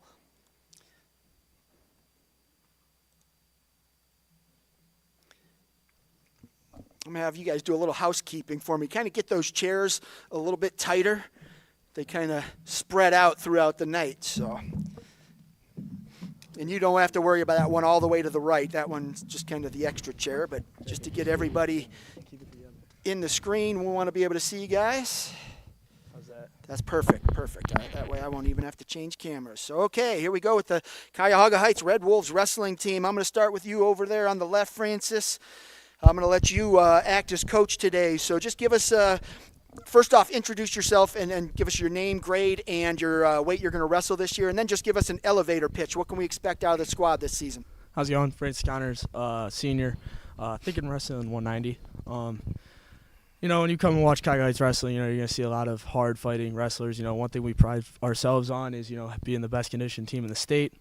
You know, might not always have the best wrestlers at each weight, but we're going to have the heart and the determination every single match. And it's going to be a fight, you know. Whether you wrestle our best wrestler or our worst wrestler, you're going to walk away from that match never wanting to wrestle a Cuyahoga Heights wrestler again. that's something we take a lot of pride in. So it's gonna be a fun year. We're excited. We're ready. So yeah. It's not just wrestling that Cuyahoga Heights has that lunchbox mentality. It's every sport. I mean, I talked to you a week or so ago about football, and same thing. It's just you guys have that hard-nosed approach, and whether it's football, wrestling, basketball, come baseball season, you guys are still pushing it there. What drives that? For us, I think in wrestling specifically, it's our coaching. You know, my linebackers coach and some of our other coaches in football transfer over to wrestling, and you know, he's a great coach, and he really pushes it on us in everything we do. You know, one of our sayings is it's all mental. You know, if you have the mental drive and willingness to do something, you can do it. You know, and our coach Zach Nornberg does that for us. All right, so now we'll talk about you individually. Just coming in, big year last year. What are you going to do for an encore, senior season? You know, my goal is just to do the best that I can every match. You know, take it 1 week at a time, get better every single week, and just keep growing. As a multi-sport athlete, it's kind of hard to get that mat time in the off season where, you know, some guys, they're just wrestlers, so they spend the whole summer going out to Fargo, going to tournaments, open mats, everything like that. How do you stay active despite playing those multiple sports? You know, it's just in the weight room for me, you know, and obviously running too, but a lot in the weight room, getting stronger, getting bigger. You know, I've put on 25 pounds of muscle since last season. That's why my weight class has gone up so much. You know, and I've been to a couple open mats over the summer just trying to keep it loose on wrestling, but, you know, mostly just in the weight room. Experience-wise, you've gotten a lot of time on the mat. You've had that success that has followed. How have you grown as a wrestler, though? I mean, are you confident with your development? For sure, for sure. You know, I'll bring it back to my coach. You know, I think he's the best coach in the state of Ohio. He himself, you know, he had a great high school career, followed by a career at Garfield Heights as a coach, and then back here at Heights. You know, he wrestled for Heights. He knows our system, the way we wrestle, and, you know, he knows a lot about the sport of wrestling. He wrestled in college. So, you know, just having him in the room whenever I have a question or anything, you know, he's always there to teach me, drill with me, wrestle me, you know. It's just a good, you know, learning opportunity for me. And having that, and then my brother who wrestled in college, you know, he comes back and he'll help me out. So I just had a lot of learning opportunities through them. And that's how old I am. I covered your coach in high school, so it's makes me feel real old when I see those guys stuff. It's like, oh, what the heck? But, all right, so ceiling for you, I mean, you got some goals, anything in mind? I mean, I know you want to improve on last year, but quantify that for me. Yeah, you know, obviously every wrestler's goal is to make it to States. You know, I feel like that's real for me this year. You know, just got to stay healthy and let the season be what it is, and, you know, just take it 1 week at a time, try to get better and better. Yeah, brutal Garfield Heights district. It's so unforgiving. There's so many good kids. But yeah, does that make you better when you know you're going up against that kind of competition? For sure. You know, we try to keep our schedule really hard, and our schedule is really hard this year. And, you know, I've dealt with some injuries in the past couple of years, and I'm just excited to get back to that district tournament and really show them what I got. All right, here's a chance to give a shout-out to some of your teammates. Don't mention the guys at the table since we're going to talk to them, but who are the guys in the room that have been impressive in the preseason? You know, Xander Mooney, he wrestled all offseason, you know, with St. Ed's, the wrestling factory, whatnot. Went to tournaments all summer and all, you know, spring and fall, and he's gotten tremendously better and bigger and stronger. Cooper Casilla as well, you know, he's gotten way stronger. He's put on like 20 pounds of muscle. He's going to be great. Those two are going to handle the lightweights for us. And then Aiden Flynn in the upper weights, you know, he's put on solid muscle this year. He's really strong, way stronger than last year, and he's coming back his sophomore year ready to go. Sounds good. All right, well, congrats on a great football season, and good luck this winter. Thanks. All right, let's go right there in the middle. Grab that mic and introduce yourself, name, grade, and what weight you're planning to wrestle. Fletcher Sturgill, senior, and I'm wrestling 150. And I don't know if Coach Martin told you, but I called you Reagan Sturgill when I did his interview. But, yeah, the family obviously very athletic. And Reagan, great player, great kid, and just had her on the mind for whatever reason. But, yeah, coming in, you're coming off a successful football season. How can you transition that over into wrestling? You know, I just got to keep putting the work in. I had a healthy football season, which is the first since freshman year. So I'm just going to keep pushing it through wrestling. All right, so did you get on the mat at all last year with injuries, or were you? I did a little bit. I broke my foot last football season in the first game, but I came back about halfway through, but I didn't really have a spot because there were seniors around my weight class. Gotcha. So coming into this year, you're healthy. You probably have a spot, or at least on your way to earning one. So, yeah. So where's that confidence level, just knowing, hey, I'm going to have a lot of opportunities this year? It's one less thing to focus on, and I could just focus on me this year. What's your strengths? I mean, what do you do well on the mat? Without giving away secrets. Yeah. I like to focus on my mentality, and I have like a flat line almost. So that keeps me cool in tough situations. Right. And obviously not having all the experience, like a guy like Francis has or Xander or those guys, you're coming in a little bit greener. But what does it take for you to kind of get into a groove and find that success on the mat? I just got to keep putting in the work in the wrestling room. It's tough every day, but you just got to keep pushing. And it's tough, but the good news is you've got a lot of guys around you that push you, a lot of guys that help you get better. How much does that impact you, just knowing that, hey, I might be drilling with Francis today, he kicked my butt, but I learned this. So how does that help you? Yeah, it's pretty big with him killing me every day, A lot of football players, especially guys like in your position, you're QB1. So you've got that status. Going on the wrestling mat, you're not QB1 anymore. You're like, hey, I'm going to go out and I might get my butt kicked. Sometimes that's hard to deal with because you're the big man on campus, and then you hit the mat and it's like, oh, I'm just another dude. How do you make sense of all that and kind of keep your spirits up when things aren't going well? You got to have that mentality like you are the big man on campus on the mat. Just turn it into that. So just like throwing an interception in a football game. Hey, one mistake, but let's fix it. Turn it around, right. All right. Who are the guys in the room that are pushing you? My drill partner, Noah Tokar, he was a first-year wrestler last year, but he's tough. He just keeps pushing me, even though he's not the best wrestler yet. He keeps coming at me. All right. What are your goals for this year? Why wrestle if you're not trying to make it to states? I like it. That's good. All right, let's slide over to your left. Same thing. Grab that mic, introduce yourself, name, grade, and what weight you plan to wrestle. My name is Jeremiah Reed, senior, and wrestling 215. 215, all right. So big dude. One of the things I like about the big guys is you're never out of a match. You could be losing 8-0, but one false move by the better wrestler, and he's on his back and he's not getting up. Is that something that kind of keeps you going, just knowing that? Well, knowing, like, I'm up here and being, like, big 215, 285, you could use their weight against them, like, a lot with most moves. And, like, anything could happen with just, like, one little slip and, like, throwing someone, like they could just fall just because they're so big. When you look at, like, Xander tech falls a lot of kids. His matches aren't all that intense most of the time until you get to districts or, the tournament final. Every match for a 215 and a 285 is intense just because it's just brute strength against brute strength. One dude might have, better technique, but like I said, one false move and it could switch.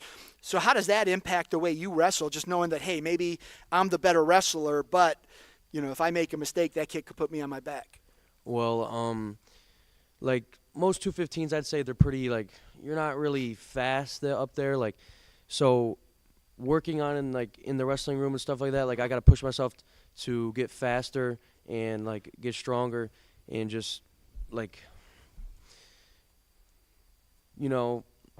like when I'm shooting and stuff, going for like double leg or something, like I got to just get there fast, make sure they can't like turn it over, just simple stuff like that. Who's the best big in the room? I'd say myself. I do wrestle Aiden Flynn. He's going 285. It's definitely hard to wrestle him, but I'd say I'm stronger. But he is a sophomore. He's getting there though. He's going to be really good when he turns into a senior or junior. So definitely a guy to watch. Oh yeah. I'm going to ask this one for any of you guys who wants to answer. CVC, we expanded again. We've got 25 schools, and the ones we brought in were all powerhouse wrestlers. You got Jefferson, Madison, Conneaut, Fairview. You're adding, the CVC tournament already was brutal, and now you add those teams in there. You're going to add that much more quality. Is that something you guys are looking forward to now, that you just have more quality guys to compete in to start the postseason? For us, we like competition. We schedule Division I schools all year long and Division II schools, higher divisions, bigger teams, bigger schools, better teams. We try to wrestle the best teams in the state whenever we can. And conference, it's awesome. We love it, but it's just another test before sectionals. So we're glad these better teams are coming because we want more competition.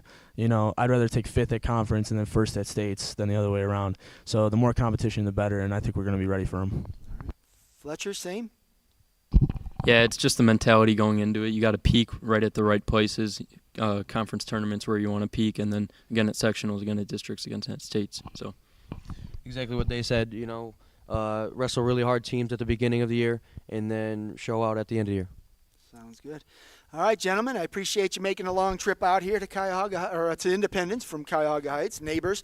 But best of luck to you this year. See you at this CVC tournament. Thank you. Have a good one. All right, that was the Cuyahoga Heights Red Wolves wrestling team here live from Independence High School at the CVC Winter Sports Media Day. Up next is the Independence boys basketball team. They should be arriving momentarily. I am going to take a quick break while I have an opportunity, and we should be back momentarily with the Independence boys basketball team.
to Independence High School for the 2023-2024 CVC Winter Sports Media Day.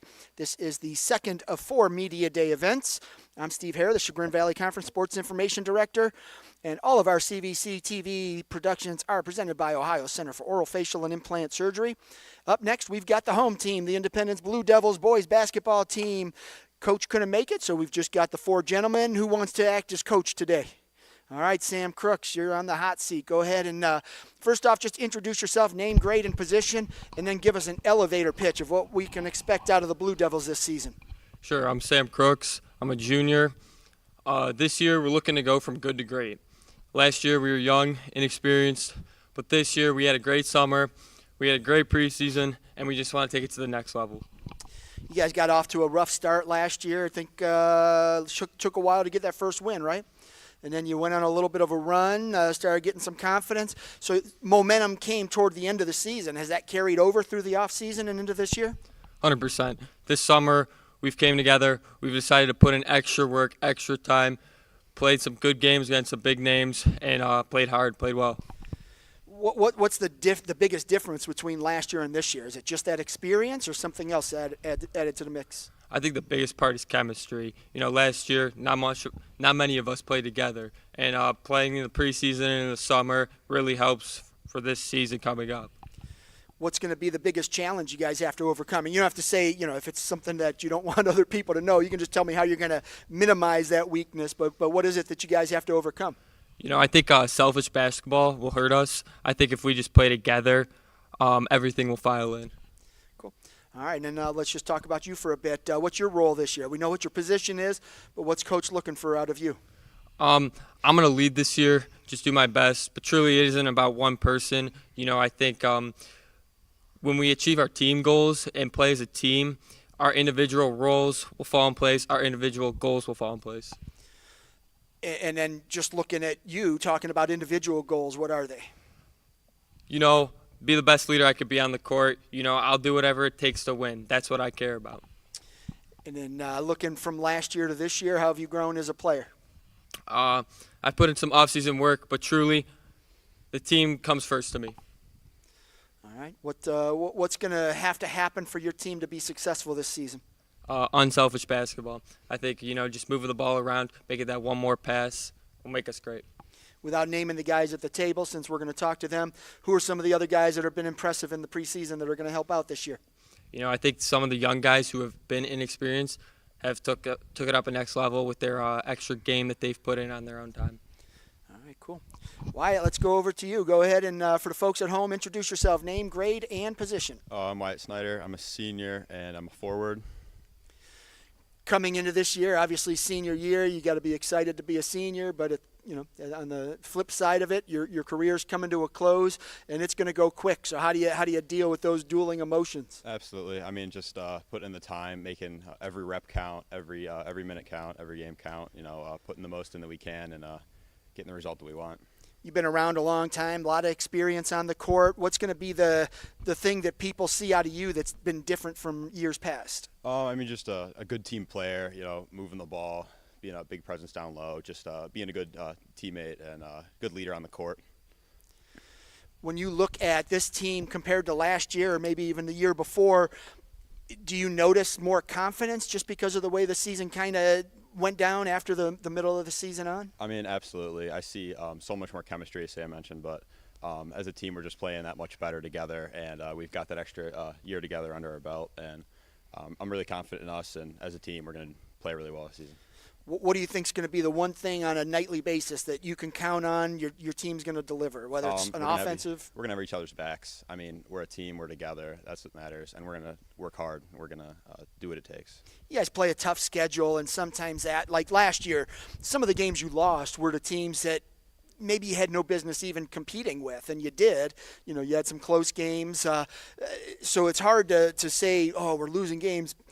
It's hard to take the win from the losses. Are you guys better equipped to handle that now that you've got a little more experience? Yeah, 100%. A lot of those games came down to a couple of possessions, a couple of baskets, a missed shot here, a missed shot there, and we're really working to clean that up this year. And we look back and see how those games went, and we were right there. And this year we're going to really focus on getting over that edge and making sure we get the result that we want.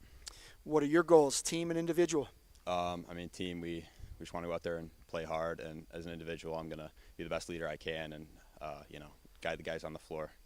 All right, and talk about some of the guys on the team that aren't here. Who's been impressive? I mean, the young guys are really stepping up. We got Steven Milnarchek. He's stepping up as coming from swing player last year. Maddie Jurassic stepping up a lot. And, I mean, just all the other varsity guys are really just playing their role, and it's great to see.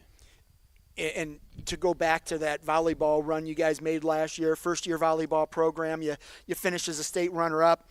You got Sam, you didn't play, right? It's 3 of the 4 of you guys sitting at this table were on that team.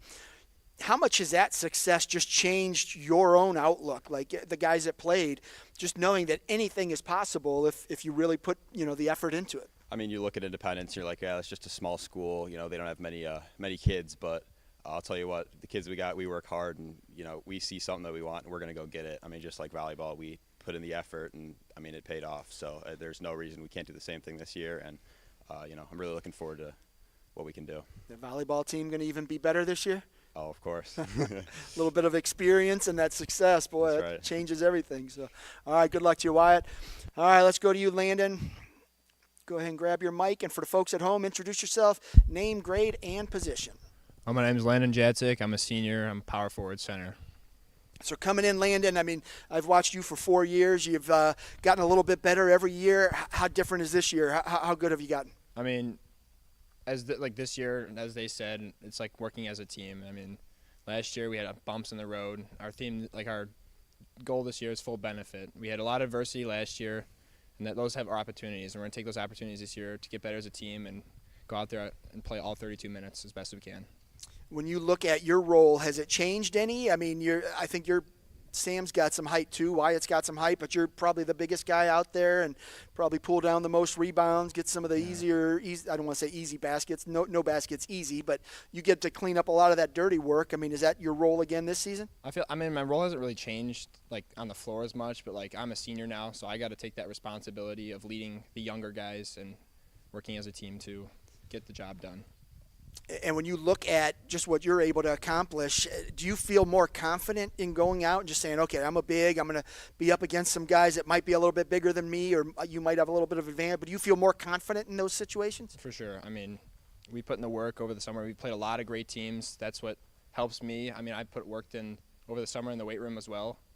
So, I mean, I might not be as big as other guys, but I'm working as hard or harder than them to get the job done. Has the defense or the offense changed at all? I mean, you don't have to give away secrets, but are you guys implementing some new things? Just not really. I mean, keeping just it the same? Hard work. I mean, last year, defensive play, I mean, there might have been some bumps. We might not have sprinted back, but this year, sprinting back, helping our teammates up, and getting the easy basket rather than taking a tough shot. So you were part of that volleyball team that made the run to the state finals, but you were also on a pretty darn good soccer team that made a nice run in the postseason. When you're involved in that type of a team that has that kind of success, how much fun is that, and how much fun would it be to bring it over to the basketball team as well? It's so much fun. It's such a great experience. I mean, I never thought we'd go get medals at state, like regionals, make it to states, or go to districts, and I'm hoping to do that this year, make it really far into the playoff run. Wasn't it sick just how good that team was, though? Yeah. It just shows you a couple years of experience. I mean, that's all it was. They had a few more years of experience than you guys, but boy, that was fun to watch. They were good, and I'm sure there were some moments on the court you guys were like, this isn't so much fun, but I enjoyed it just from the volleyball perspective, not so much seeing you guys go down, but it was nice to see you there. It was a good run to follow. But lastly, before I let you go, who are some of the guys on the team that have impressed you in the preseason? Other than the guys they've mentioned, I'd say Noah Toronto. He was a guy over the summer. He's always wanting us to go to work at the Civic Center, getting those extra shots up. He's going to have a big impact on the court this year. Outstanding. All right, Joey, on to you. Joey's been busy playing soccer. He was on that volleyball team, plays basketball, and then he's also taken some photos over the Independence sports team. So a lot of good work there, Joey. Come a long way. Good to see you, but thanks for being here. Go ahead, for folks at home, introduce yourself, name, grade, and position. Hi, my name is Joey Dramasic. I'm a senior, and I'm also going to be a guard this year. All right, so coming in, Joey, obviously, same question. As a senior, it's exciting. Everyone wants to be a senior, ready to get out of high school, but at the same time, your sports career is kind of dwindling. How are you dealing with that? I'm doing okay with it, but I mean, as starting freshman year. I mean, I'm excited. I got 4 years, but now I'm a senior. This is it, so I got to get everything I have. What's going to be your role this year? Obviously, you're handling the ball a lot, doing those things, kind of setting up the offense. But coach looking for you to score more, or distribute more. I'm just gonna play. I'm gonna get my own when that's the chance. But I'm mostly gonna be looking to get my guys because they are very confident in themselves, as they should be. They put in so much work on the off season, so I'm gonna look to them. But I'm gonna get my own. But I'm not gonna go out of my way to do that. When you look at last year and that the rough patches that you hit, what did you guys as a team learn from those that's helping you already this year? We learned that in the off season, it's important to be with each other, whether it's on the court, off the court, just building that chemistry. So then when you're on the court, say a guy wants to cut a certain way, you got that. The teams that we played that were great last year, they knew each other on and off the court. So that's what we really focused on this off season. All right. And then just offensively and defensively, what's kind of the game plan for Independence? Don't give away secrets, but what's the main goal offensively? What do you try to do, and then defensively as well? We're not going to take a good shot this year. We're going to take a great shot. We're as the guy said, we're going to do what we can to get the best shot that we can, not a shot that is a good shot but could be better. And on defense, we're just going to scrap. We're going to get those loose balls. And, do our best to stop the other teams from scoring. What are the 3 keys to victory for Independence? What has to happen for you guys to have success? We got to be smart with the ball, and we need to get each other's back, but also we need to finish games. As you said, a few of the games last year came out of possession here and there. This year, we've been working on it to finish the games instead of being right there and then, unfortunately, losing. Does Coach put you in those situations in practice? Is that something? Yeah, Coach does a great job of simulating those situations with us, so we'll be ready this year. Outstanding. Who are some of the guys? You got front court there, back court here, so talk a little bit more about the back court. Yeah, so we got Noah Toronto. He's put in a lot of work this offseason. Steven Milnarchek, as Wyatt said, he's gotten a lot better. And my brother, Maddie. I know that all the guys worked a bunch this off season, but seeing kind of with my own eyes of the work that my brother did, he'll be ready this year. Outstanding. All right, gentlemen. Well, I appreciate you making the long trip out here to Independence. You guys just came out of practice too, right? So thanks for doing that, and good luck to you this season. All right, that was the Independence boys basketball team here from Independence High School, live from the CVC Winter Sports Media Day. This is our second Media Day event of 4. We have 2 more coming up. We'll be out at Kirtland on Sunday, and then on Monday we'll be out at Berkshire. So right now we've got the Independence wrestling team coming up to the hot seat. Ken DeAngelis taking his good old time out there. Just kidding, Coach. Coach helped me on my way in. I'm on crutches. I couldn't bring my bin in, but I always make a valiant effort. It just doesn't always work out so well. So Coach came in and helped out, so I appreciate that. Man, I had this green screen going, and it was so cool, but now the lighting has changed, and it's all out of whack. So folks at home, I apologize for that, but it was a good idea on my part, just wasn't well executed. All right, Coach, I'm going to let you start out. Go ahead and grab your microphone and introduce yourself for the folks at home, and then just give us your elevator pitch. What can we expect out of the Blue Devils this season? Flip that switch up. There you go. There you go. First of all, Steve, thanks for having us, and thanks for doing this. We appreciate all you do and all your support and all Ohio Varsity does. My name's Ken DeAngelis. I'm the head coach of the Independence High School wrestling team. This is my 10th year as the head coach, and we're super excited this year. A lot of energy in the room. We've got a nice infusion of 7 freshmen this year that are really kind of changing the dynamics of the room, and along with some returning experience. And we're excited to get to work every day. Season's pushed back a week, so we started officially on Friday. So we had our 3rd practice today, and been working really hard, doing really good things so far. I think the last time you had a big freshman class, you got Pook and Meyer out of it, and that was pretty solid group. So you got any good ones that are going to make an impact this year? We do. Scott Stasek, my head middle school coach, does a great job down there. He's just a relationship guy. He gets guys out of the hallways that don't even know they want to wrestle. I think he's at 20 or 22 guys on the middle school team this year. So we got a few big freshman classes coming. But the group we have this year, I would say it's led by this guy's brother, Mitch Meyer, who will be a 106, 113 pounder for us. He's probably coming in with the most experience. And then we've just got some guys that work. Jensen Bison is going to be our 120, 126 pounder. Other freshmen, Maverick Durden, hard worker, Jose Caban, Hayden Metallic, Gio, how do you say Gio's last name? Gio Hezrani, so some good, hard-working freshmen. Well, the nice thing is it's the numbers. I mean, that's just talking to everybody so far the last 2 days is everyone's got some numbers. So that's a good sign for wrestling. And you got any girls yet? We don't yet. We have some in our youth. None have made it to the middle school or through the middle school and into the high school, but I'm sure that's coming. We're talking about, making plans for that. I was going to try and recruit one for you when the girls' basketball team was up here, but I didn't want Coach McMahon to jump over the table and pound me down. But I'm telling you, if Casey Adams came out, she'd be a state champion. Absolutely. No doubt about it. She is a beast, and no matter what she does, she'd be good at it. Yeah. So she would have been a great wrestler. But all right, Coach, I'll come back to you after I talk to the guys. Let's start to your right, my left, and just go ahead and grab the mic. Introduce yourself for the folks at home. Name, grade, and what position you plan to wrestle. Wait, sorry. Basketball in my brain. What weight you plan to wrestle? My name is Jonah Valenti. I'm a junior, and I'm planning to wrestle 44, maybe 38, if I could get down there. Yeah, season's going tough. It's a tough sport. You just got to put in the work. Absolutely. So coming out, you've had a little bit of experience. You've placed in some tournaments, done that kind of thing. How has that helped your confidence coming into this year?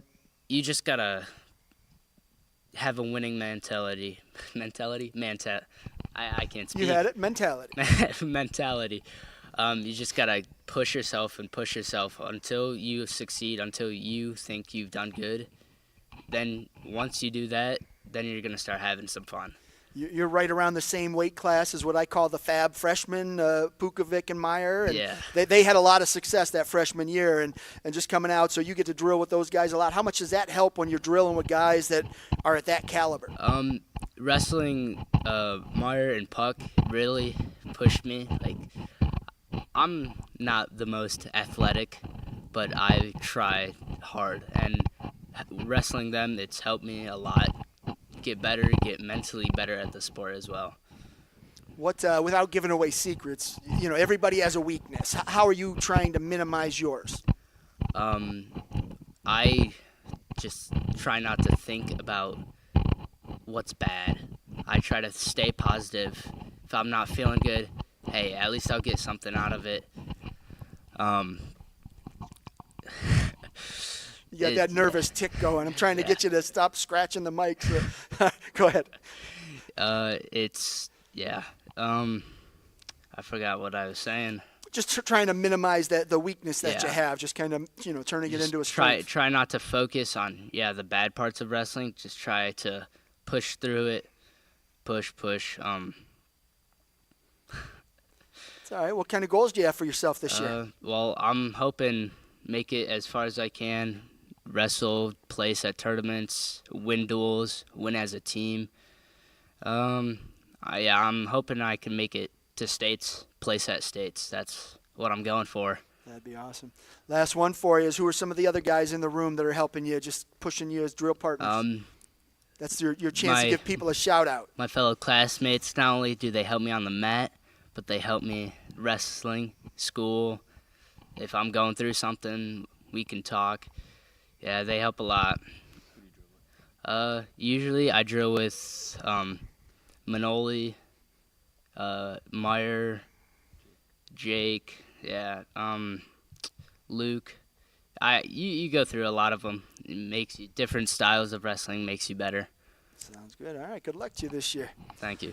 All right, Mr. Meyer, on to you. Same thing. Just introduce yourself, name, grade, and what weight you planning to wrestle. Hi, I'm Charlie Meyer. I'm a junior. I'm planning to wrestle 132 and 138. So you came in freshman year, and I think first tournament, did you win it? Yeah, I'm trying to go back. Yeah, the Hawkins. So you won that and said, wow, high school wrestling is going to be easy. And then things got a little hairy, but you still had a good year. You won a lot of matches, had a lot of success. How much have you grown from freshman year to now? I mean, I think I've been just working harder and getting better every day. It's got obviously more difficult cutting weight-wise, but I'm just working hard every single day. When you had the ups and downs that freshman year, a little more consistent last year, but you found out just how tough that district tournament is and that type of thing. What's it going to take for you to get to that next level? I think just practicing hard and going hard every single day and not stopping and giving it your all.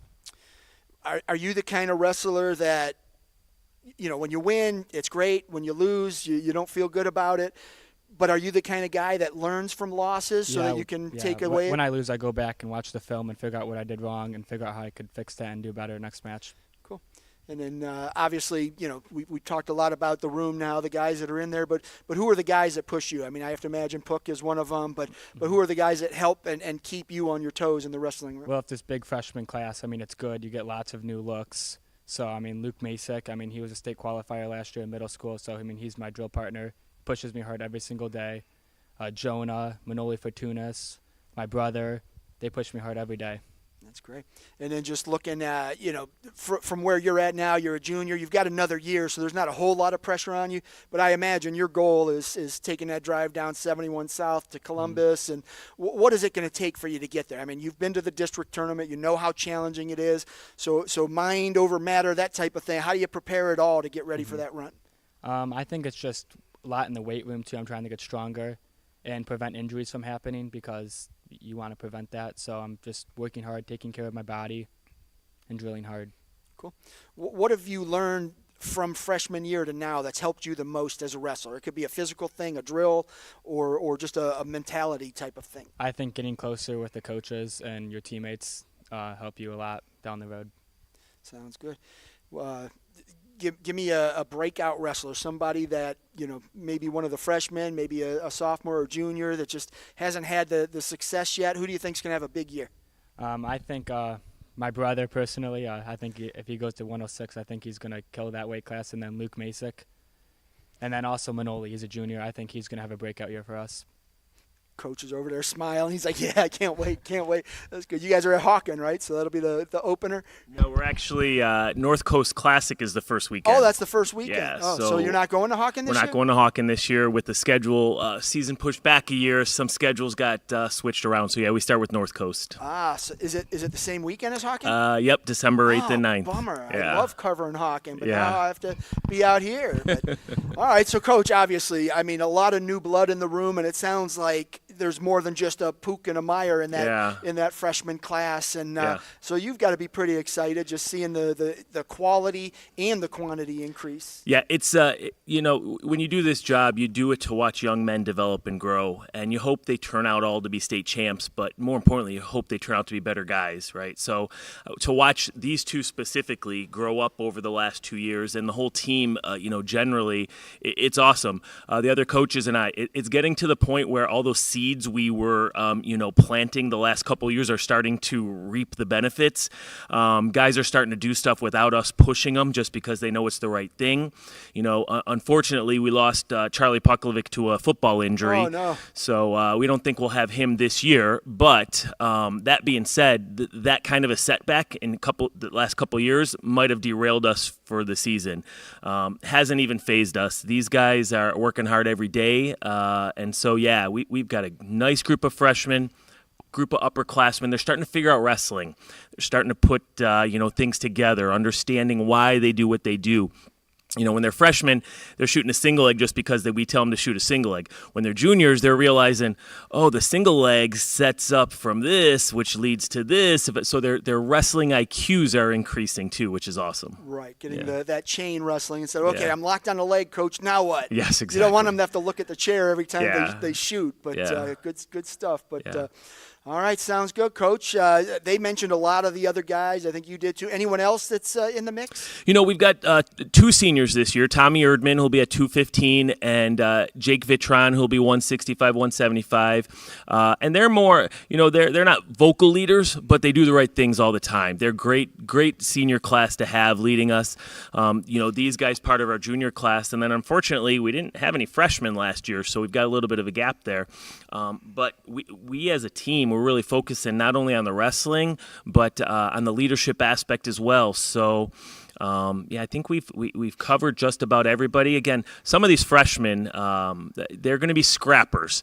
They might lose a match, but it's going to be fun to watch, and we're going to learn from it. So, Maverick Durden, Jose Caban, Jensen, we've got Gio as an upper weight. It's going to be a fun learning year. So. Well, the nice thing is there's just a lot of bodies. Yeah. And instead of, we've got a break here for a couple weight classes. Yep. And I love covering dual meets, but it's not a whole lot of fun when there's 4 matches right. and 8 forfeits. And so it's good to see the numbers increasing. Yeah. And I think every coach I've talked to said their numbers are up, so that's good. That's awesome. Have you added the girls division to the North Coast? We have not yet. That is definitely being talked about, though. Actually, Dave Ressler over at Lutheran West runs a very similar tournament to ours, the Lady Longhorn, right. and he's gotten me over there to run that tournament just like we do the North Coast. So, I don't want to step on his toes at all either or anything he does over there. So, Yeah, he's a great guy and instrumental in helping grow girls wrestling. And boy, has it exploded. It's the fastest growing sport in the country. Yep. And the opportunities,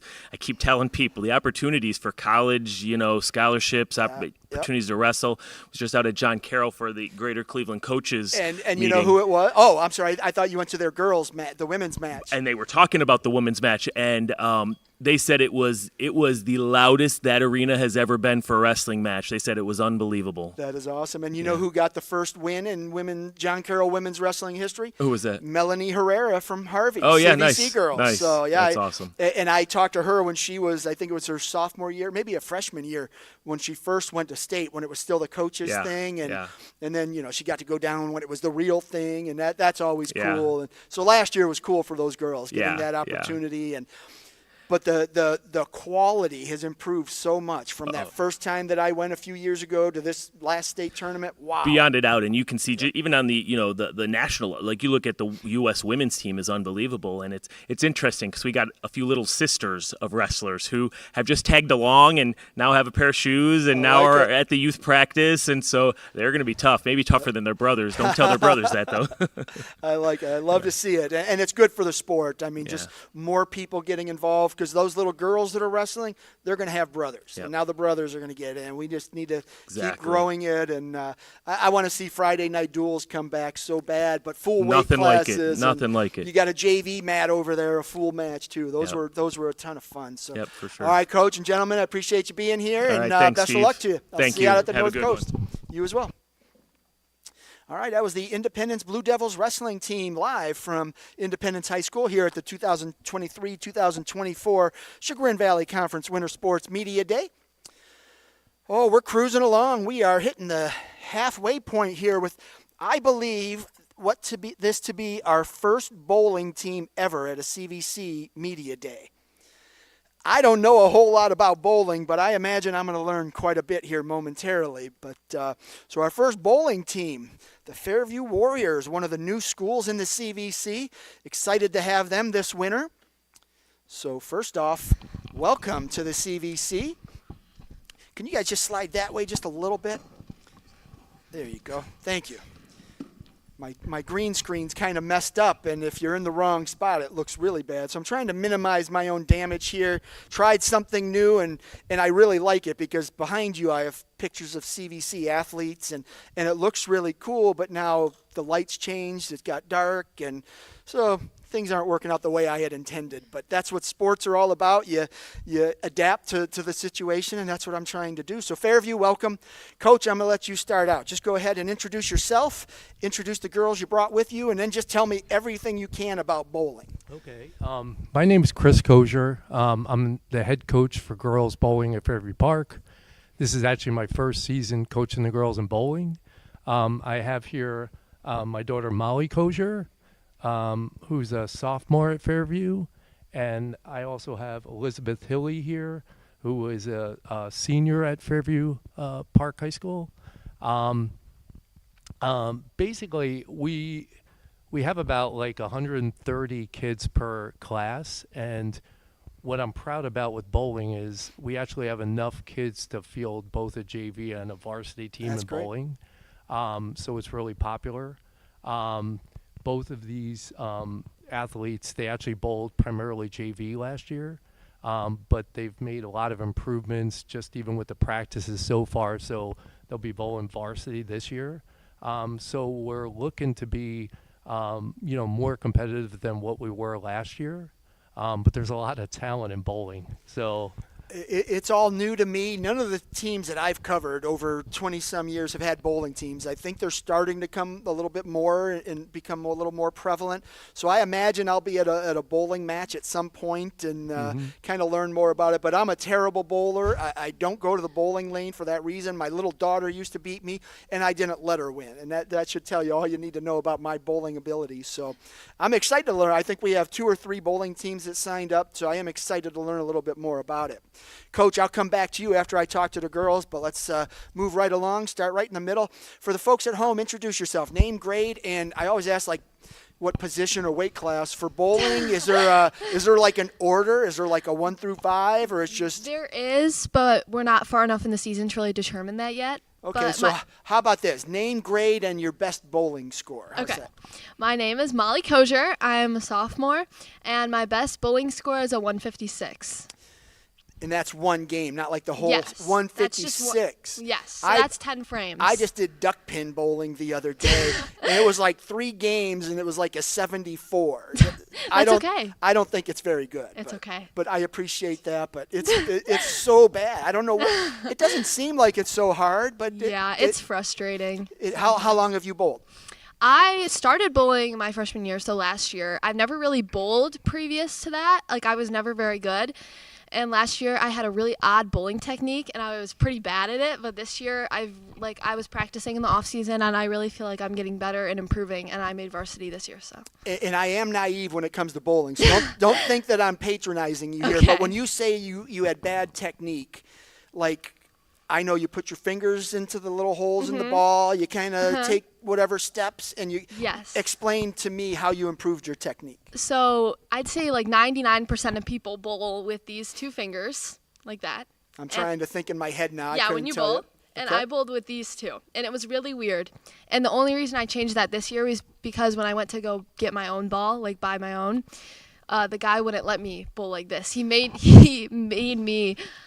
forced me to use my other 2 fingers, so that's what he measured for my holes. So. Well, good for him. I know. Give him a shout out. I will. Where was he from? Spivak Lanes. There you go. You want to improve your bowling technique immediately? Go to, what is it called? Spivak Lanes. There you go. All right, so you've been bowling since sophomore year. You've got a little bit of experience. I do. Are you getting more confident? I mean, I am 100%. I feel a lot better this year, and I'm a lot more consistent. Because last year I would have some really good games, and then I plummeted for like a few weeks at a time. So I feel a lot more consistent this year. Okay, and so this year coming out, you're feeling good. You've got your technique ironed out. So what do you think's going to happen this year? I mean, what kind of goals have you set for yourself? I want to more consistently bowl in like the 140s because last year my average was about 100, so I'm trying to really raise that up. And I think we're going to do a lot better as a team this year. That's also one of my goals, to do better in our Baker's rounds, which is where everybody bowls together. I think we have better teamwork this year. So. Now, I was going to mention that Baker's round thing because I have a friend that went down to the state bowling meet, and he comes back and he's tweeting about it, and I'm like, Baker's rounds, that sounds like to me you get a Danish and then you go and bowl. And so Baker's round is everybody bowls together. Explain that a little bit more. So there's 5 bowlers on a team and obviously 10 frames. So each bowler alternates and bowls 2 frames in that game. So you're all bowling together. Oh, so it's like a best ball in golf. Yes, it's a combination score of everybody's balls. See, I knew I was going to learn something about bowling. Thank you for that. Yes, you did. That's good. All right, so here's an opportunity. Don't mention your teammate since she's next to you, but talk about some of the other bowlers on the team. So one of the new bowlers, Abigail Barnhart, this year, she has barely ever bowled before, and she actually is one of our best bowlers, bowling like a constant 160. I'm like really happy for her, and she's really improved over since like she started. So. Cool. I'm so excited because my next bowling team, I'm going to throw out this like baker's language and stuff. And I know what I'm talking about now. That's good. So I appreciate that. All right, let's move to your left. And same thing. Go ahead and introduce yourself for the folks at home. Name, grade, and best bowling score. My name is Elizabeth Hilly. I'm a senior, and my best bowling score was a 164, I believe. So you're even better than... But it's not consistent. Okay, I'm not consistent either. I'm like 32, 33, okay, maybe that makes a 40. me feel better. The gutter just finds me. I don't know why. I try to put spin. My mom bowled, and so like I grew up around a bowling alley. She went every Friday night, and my siblings and I, we'd run up and down the halls. Mom, can we have a quarter for the video game? And I should have paid more attention to the bowling, but that noise is in my head, and it'll never go away. It's one of those nostalgic noises you hear of childhood. But what got you into bowling? Well, actually, similar to your story, my dad is a big bowler, so he bowls in 2 different leagues every Thursday night, and I had some friends that were on the bowling team last year, and I was like, I'll do it. I'm not going to do basketball this year, so I decided to do bowling, and then I dragged her along with me. So, yeah, it's been fun. What is it? I have to imagine like bowling is just a fun sport to be around because it's not so intense. Like you're not against the clock. There's not another team like, hey, they've got the ball. We have to stop them. It's not wrestling where they're trying to flatten you. It's just a bunch of kids out there rolling a ball, having a good time. Do you interact with the other team? Is it something that happens? It's definitely a very friendly sport. Like the whole time we bowl against other teams, we're just talking to them. It's not really that competitive. Like I just do it for fun, and it's definitely very different from soccer and basketball, like those other sports I've played where it's very much so like you against the other team. But this is more so individual, just sort of for fun, working on yourself. So yeah. So you're going into senior year, so obviously it's your last hurrah with the high school bowling team at least. But any dueling emotions there? I mean, as a senior, you've got to be excited, but it's also, like I said, every time you roll that ball, you're getting closer to the end. Yeah. Senior year, it's definitely fun. I think I will hopefully continue when I'm older, just in a casual bowling league. So, yeah. My wife bowls, my daughter, my kids all like to bowl. It was never something. I think it's because I'm bad at it, and I don't like to be bad at things. I mean, if you go out and you're bad at it, why keep doing it? It's like golf. At least in golf, I can cheat. Oh, my ball's behind a tree. No one's looking, and I throw it in the middle. It's harder to write down the rocks. Right, exactly. I can't there's my ball in the middle of the lane. I can't just go over and put it in the right spot like golf. But it sounds fun. It sounds like you guys have a great time. What kind of stuff do you do as far as team bonding? Well, actually, the other day we had a winter sports showcase thing. So we all went to that and we walked out, the whole bowling team, and we introduced ourselves. And then after that, a couple of us went out to dinner to Canes. So that was kind of like team bonding thing. But when we're there together, we're always talking and different high fives for different strikes and spares. So there's always some team bonding involved during it. I always like to ask teams about team bonding. A lot of them, we go bowling. So what do bowling teams do to bond? We go bowling. Well, all right, well, good stuff. Maybe you play basketball or something. Or you go have a swim meet or something. That'd be fun. But all right, what's the ceiling for you and your team? What can you accomplish this year? For me, I'm hoping just to be a bit more consistent with everything. And for the team, hoping to win a couple matches, not really any big lofty goals, but just, have some fun with it. I know you guys are joining the CVC now, and when I say guys, I'm sorry, ladies, but just that vernacular comes out of my brain sometimes. But you're joining the Chagrin Valley Conference. We don't offer that as a sport conference-wide, but it's coming, and I can promise you that. More and more schools are adding it, and it'll just be a matter of time before we have a conference championship. But for you guys, joining the CVC is not that big of a deal unless you've been to like the leadership symposium or any of the other things we do. Is that exciting for you, just joining a new league? Yeah, I'm very excited for Fairview to join the CVC. Obviously, it's my senior year, so I won't be impacted as much. But for her, especially for soccer and other sports, I think it's a great opportunity. I'm so glad that Fairview joined. We are glad to have you, and I know our West Side schools are definitely happy. Gives them some travel relief from going out east. So, all right, Coach, back to you. I know I've asked the girls to mention some of their teammates. Did they leave anyone out? Anyone impress you so far in the preseason? What's nice is we have a mixture of freshmen, sophomore, juniors, and seniors.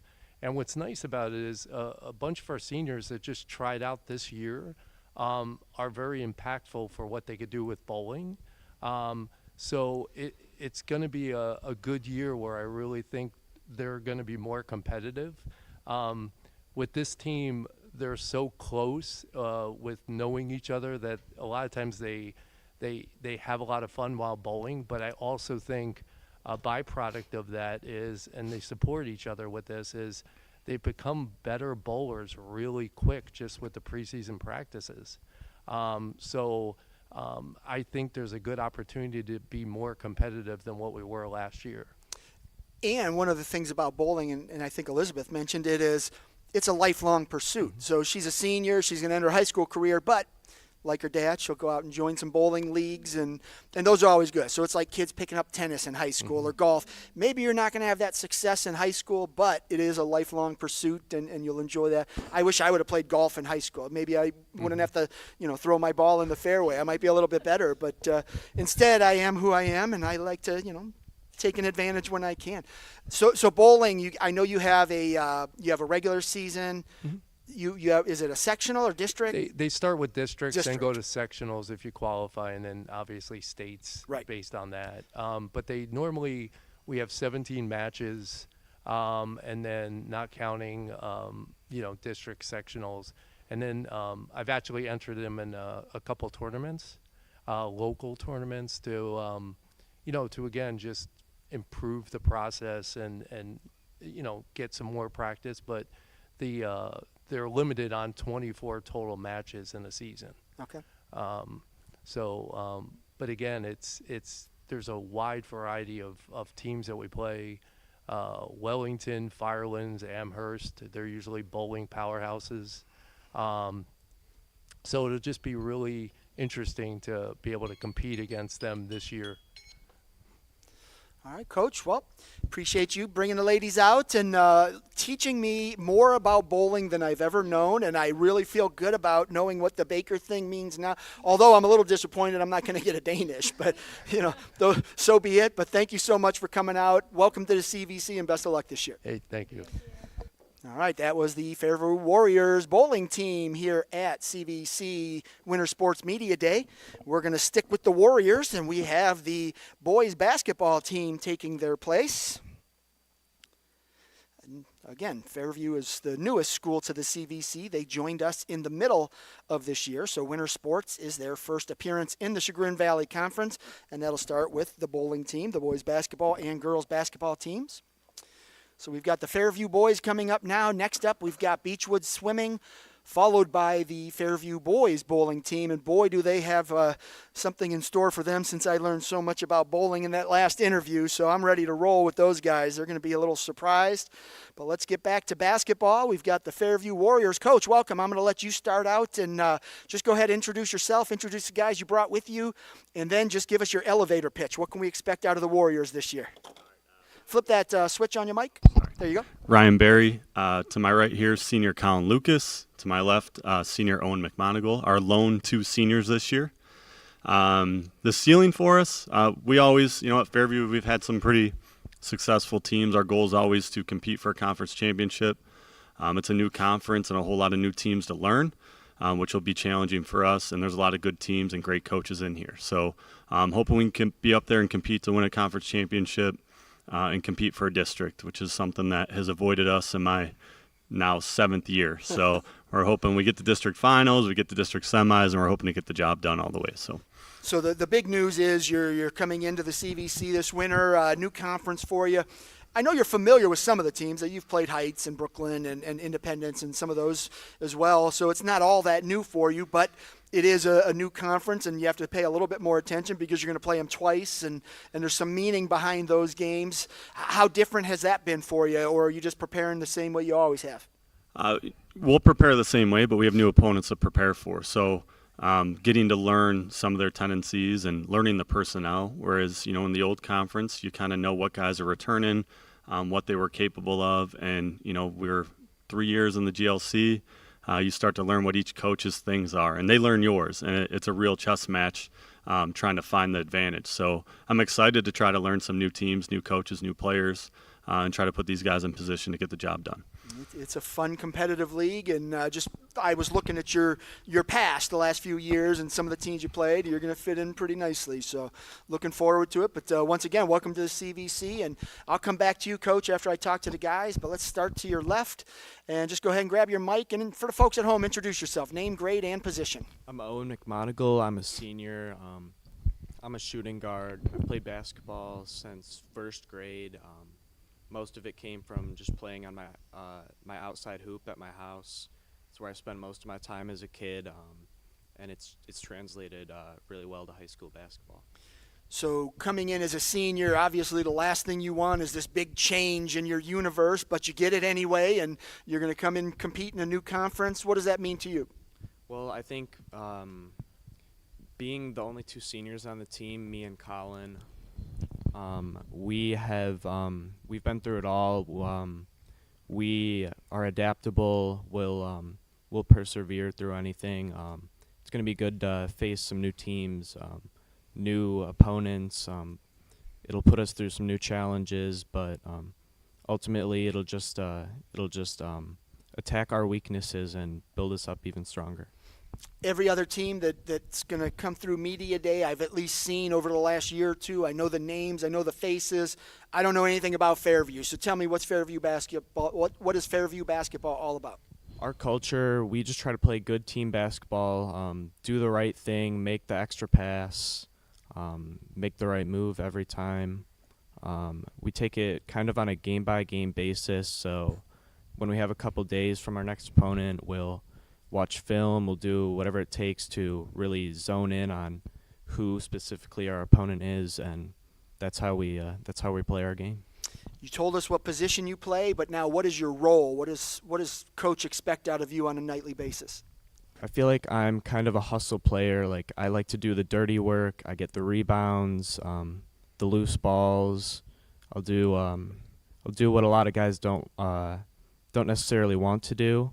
And the scoring and all the flashy plays and stuff, that'll all come with it. Discuss your game. What do you bring to the table? Or the court, sorry. One thing I really pride myself on is my defense, but I can also shoot the three. I can attack very well. And when I attack, I can either get to the rim, but when that doesn't work out a lot of the time, that leads to assists because all my teammates, they can cut, and when I drive, they're usually open in the corner, so I really have a lot of guys to rely on.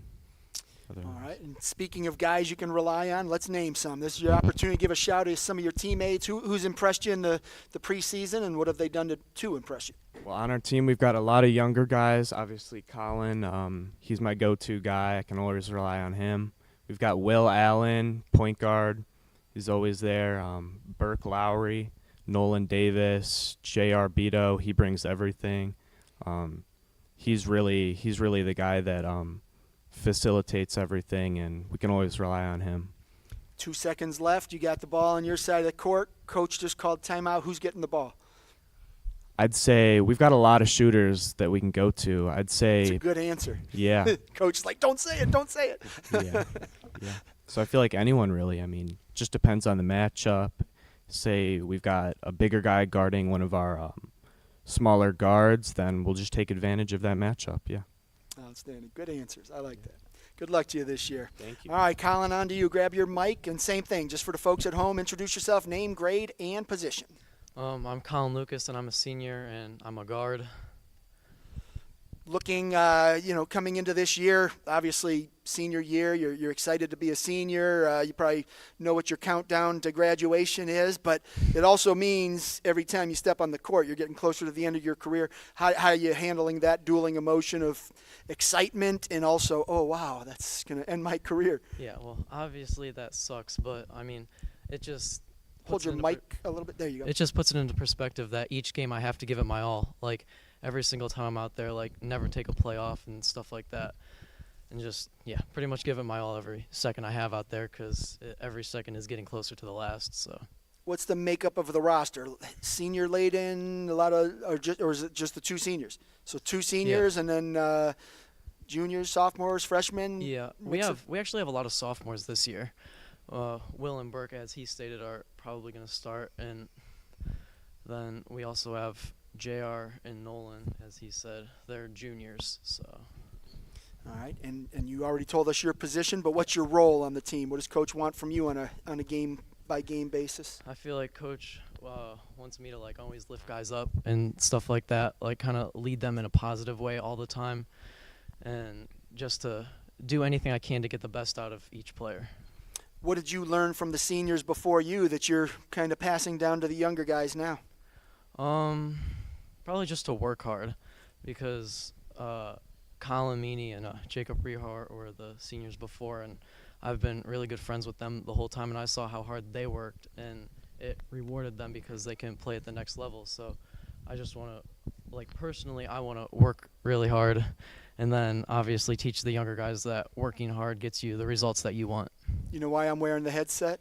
Because I talk like this with my hand, and so that's why I keep making sure that they're directional mics. So if they're not like right here, I can hear you, but it's faint. But I want to make sure your folks at home can hear it too. But what's the ceiling for this team? I mean, you've been around the program for a while. Is this a team that can take the step that other teams couldn't? I feel like we definitely can, because everyone on the floor can like contribute in any way. Like, I feel like each player is very versatile.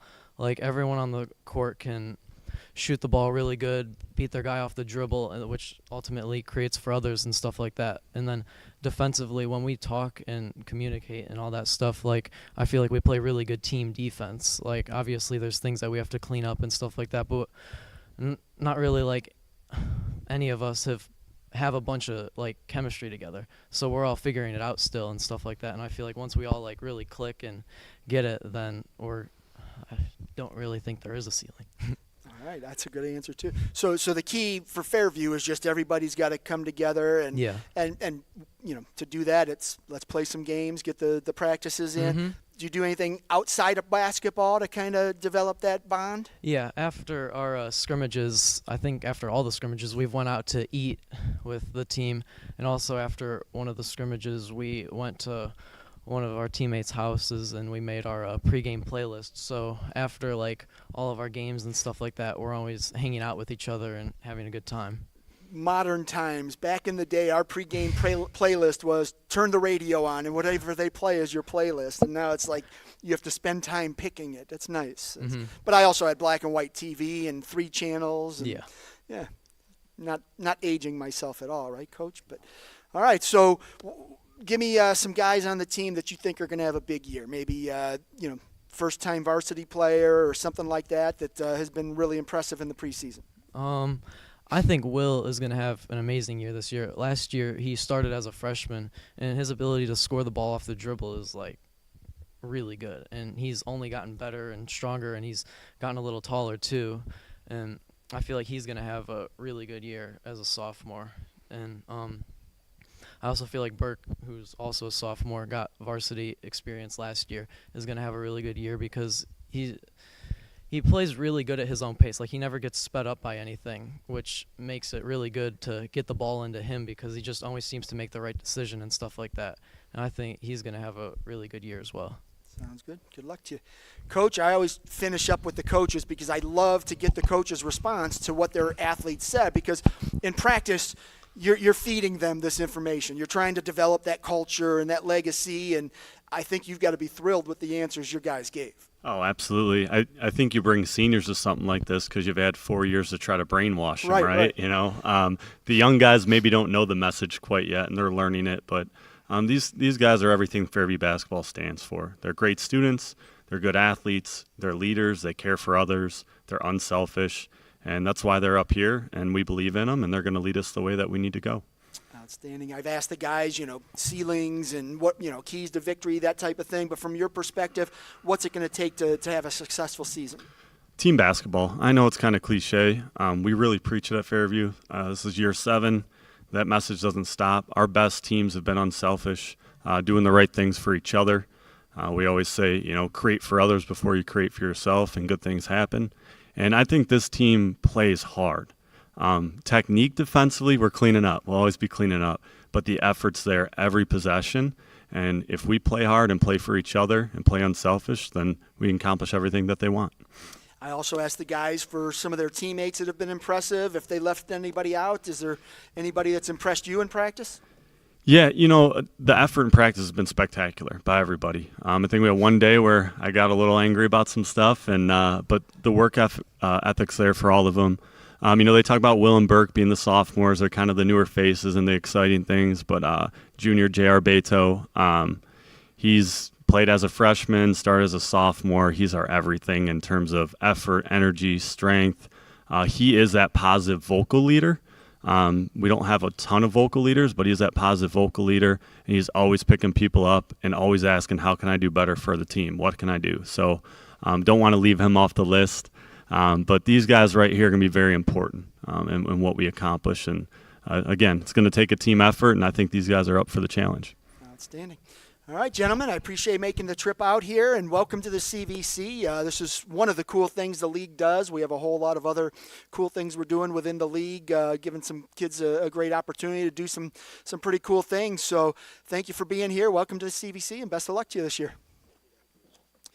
All right, that was the Fairview Warriors boys basketball team live from CVC Winter Sports Media Day. We are out here at Independence High School. Up next, we've got the Trinity girls basketball team, followed by Cuyahoga Heights boys basketball, and then Fairview girls basketball. And then we'll close out the night with Brooklyn Wrestling, Brooklyn boys basketball, and the Trinity boys basketball team. Do we have the Beechwood swim team? Yes. Beechwood swim team is next. I'm sorry, folks. Skipped right over them. Yep, come on up, Brad.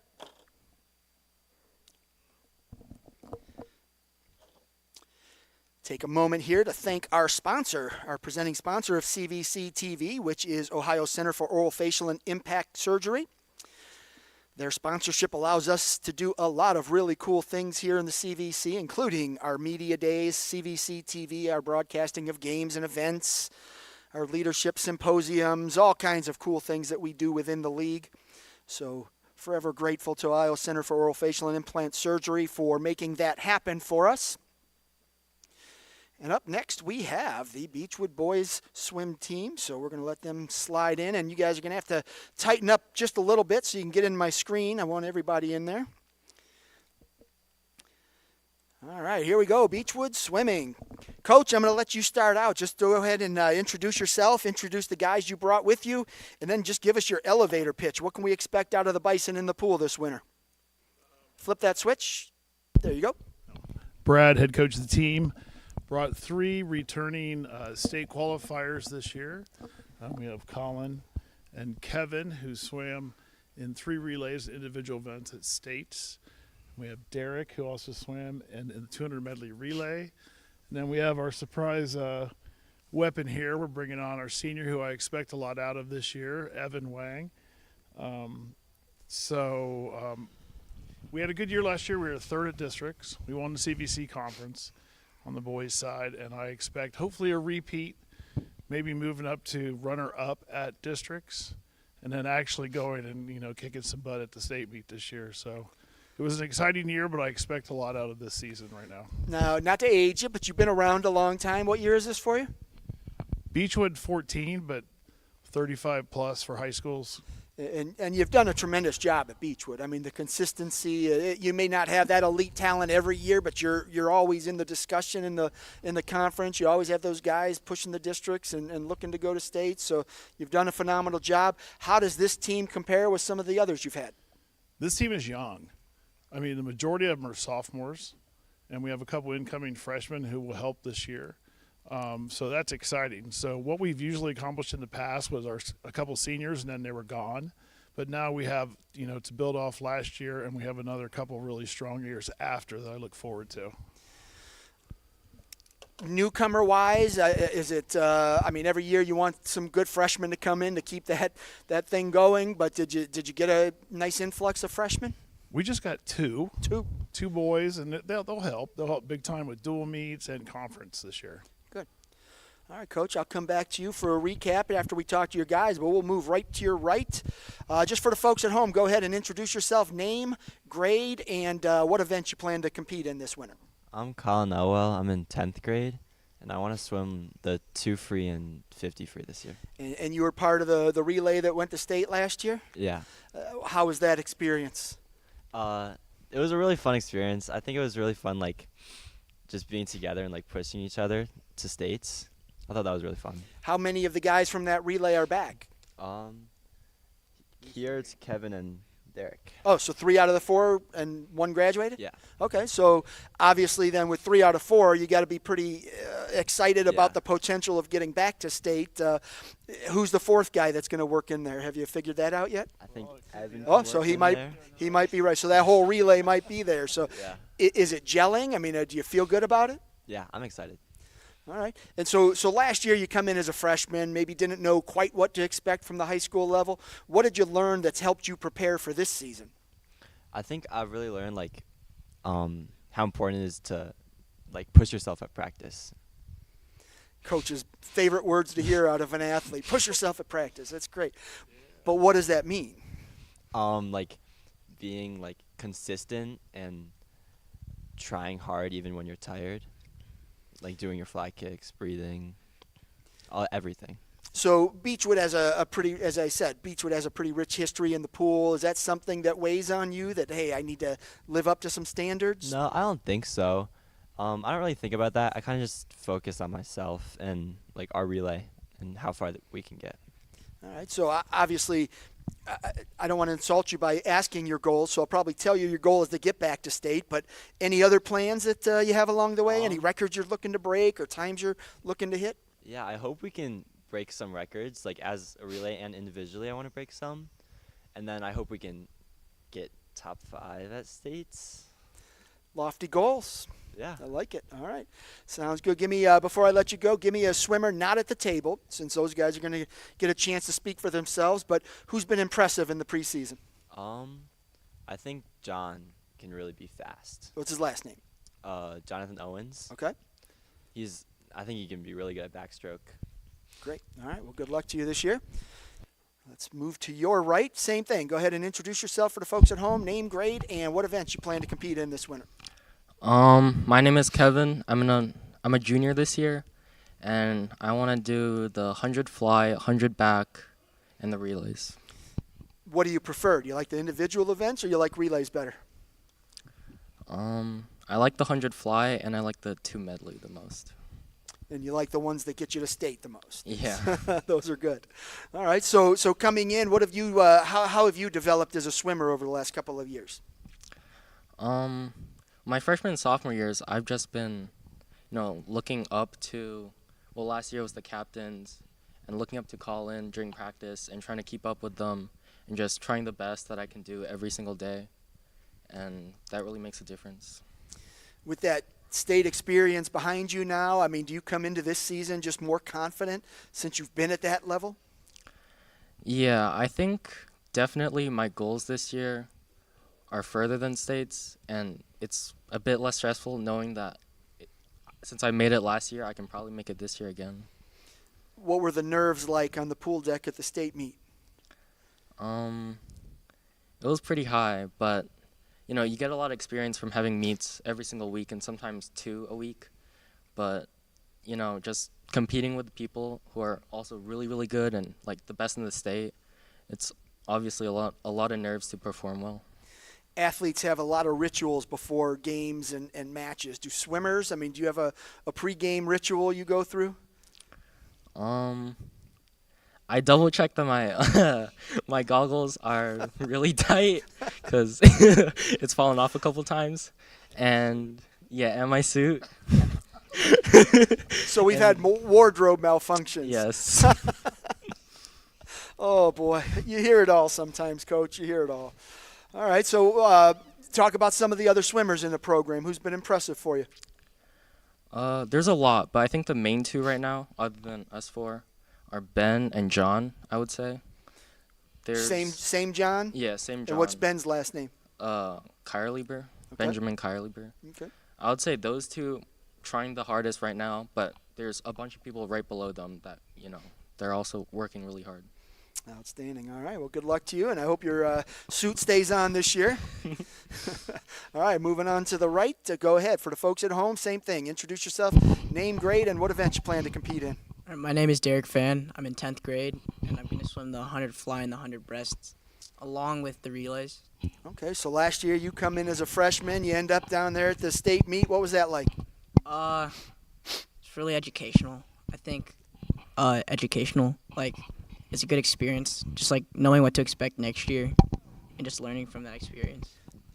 And you segued right into my next question. What did you learn from that experience? Just like what the top swimmers are doing, and like what to expect next year.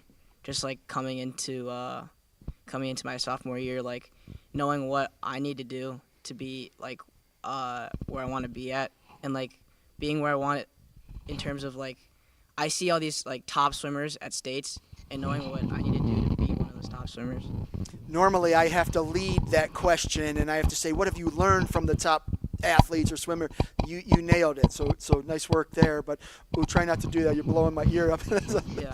That the other guy had a nervous habit too. He was scratching it too, and my head's like gonna pop off. But all right. But so you learned a lot from the great swimmers that were down at the state meet. And what's it gonna take for you to make a return trip? Just consistency and preparation. Just being diligent and like being precise when I'm in practice. And do you have a favorite between the individual events and the relays? They're certainly different. With the relays, I'm definitely more hype just because it's like there's a really big team atmosphere there. But when I'm doing my individual events, I try to keep my composure and stay calm.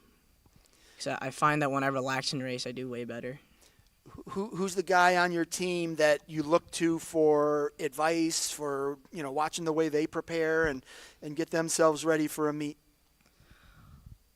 I think I pick something like off of like everybody. If Good answers. Jeez. Yeah, like Go ahead. like everybody does something well. Like Colin has a really positive attitude before every event, and Kevin's really diligent before his events. Like he's always checking his events and stuff. So and checking his equipment. Right. So I just like I emulate a little bit of everything from everyone. Good answers. I love doing this because you hear so much good stuff from these kids. It's great. All right. So what's going to be the biggest challenge for you this year, and how are you going to overcome it? Well, I mean, so far I already have like a little roadblock. I got bit by a dog a couple weeks ago, so I just got I had 10 stitches for the past 2 weeks. I just got them removed today. What was it? Your dog? No, it was somebody else's dog. Oh, that's a new one on CVC TV. Our first dog bite victim. All right. Give me a swimmer. Who's impressed you? Someone on the team that's not at the table. Who's impressive this preseason? I don't want to repeat names, but I like that. A lot of people have impressed me.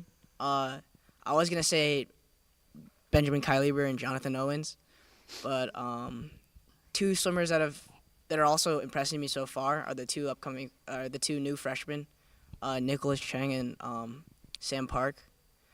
I see him every single day putting in 100% effort, and it's really good to see freshmen trying. Sounds good. Good luck to you this year. So far, this might be my favorite interview. These great answers. I've had good individual answers, but team-wise, collectively, you guys are. And then the wardrobe malfunction. That one's a story I'm going to tell for a long time. So it's good. All right, let's move all the way down to the right and just go ahead and introduce yourself. Name, grade, and event you plan to compete in this winter. All right. So my name is Evan Wang, and I'm a senior this year. I'm planning on to compete in the 100 back, 100 breast, and 50 free. And it sounds like you're taking that not necessarily the number 4 spot, but the 4th spot in the relay that went to state. Is there any additional pressure that comes with that since the bar is set so high? Yeah, this is the first year I really committed myself to this team. Because before freshman, sophomore year, I didn't really spend that much time at practices. And then junior year, I actually put more effort in, and I went to more practices every single day. But then I kind of got an injury, and I couldn't really swim for the finals like a few months. So what changed for you from I don't really want to go to practice today to, oh, now I'm going to practice more frequently? Did you catch that swim bug, or was it something else? It was like my mentality just changed from freshman and sophomore to junior and senior. It's like, yeah, it's something my mentality just changed. All right, so coming into this year, senior year, it's your last hurrah. What are you hoping to accomplish? Make it to states. Yeah. 1 event, 2 events, 3 events, win them all? 2 or 3. 2 or 3, yeah. Small order, right? Just 2 or 3. Yeah. All right, so what do you learn from your teammates that have had so much success? I mean, this relay team went down to state last year, and now you're swimming with them. What are you learning from them that's helping you become a little bit better at your craft? Well, I see like Colin, like this team, like on the table. Yep.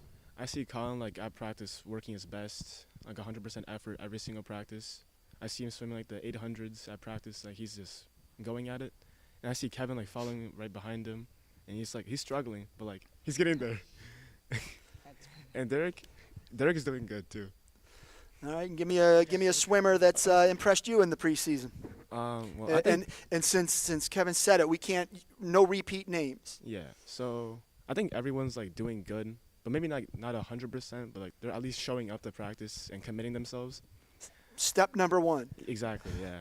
So if I can't repeat names, I'll probably say like Ethan Dong, and I'm trying to think of one more person. Adam Hong. Yeah. Sounds good. All right, well, good luck to you this year, sir. All right, Coach, back at you. Amazing group right here. I mean, like I said, I've had some individual great answers, but collectively, these guys, they're on top of it. I see why they went to state. They know what they need to do. They take care of business, and it sounds like they get the job done. Do you see this group doing what I just said? Yeah, I think so. Well, I expect so. I think the guys last year, Evan, Warner, and Owen Shuck, really helped lead these guys to where they, set the standard. And now I want them to set the standard, even further as sophomores. So last year, I knew it was going to be a hard task to get to states. That's the way I felt at the beginning of the year.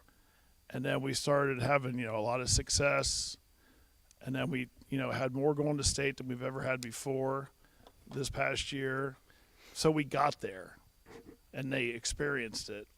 And now I want them to go there and really do something.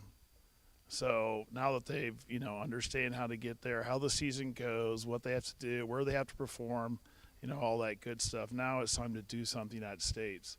And every year, every team is different, personality-wise. And this year, they're younger as a collective. And we have a few extra personalities on the team that kind of, make me, as I told Colin's mom, pull more of my hair out.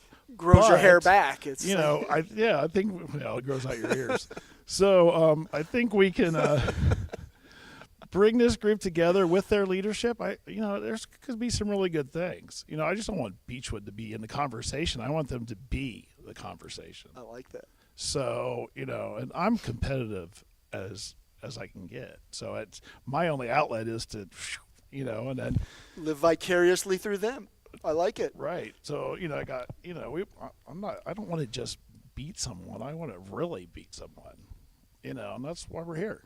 I used to be a coach, and I love coaching, but I like winning more. So now I'm a reporter. I get to cover anyone that's winning. So Yeah. I'm happy. It's good Yeah, stuff. right now it's making me, get ready to go. But I'm not going to put my suit on and do anything because that's not going to help. But And we don't need these guys. We will don't do need that. any more wardrobe malfunctions, Coach. But all right, Beechwood Swimming. I appreciate you being here. This was a great conversation. I've known Brad a long time, and what a group you guys are. You guys, a lot of fun. It seems like you have a good time together, and hopefully that success just keeps building up, and you keep climbing the podium at state and see where it lands. So good luck to you.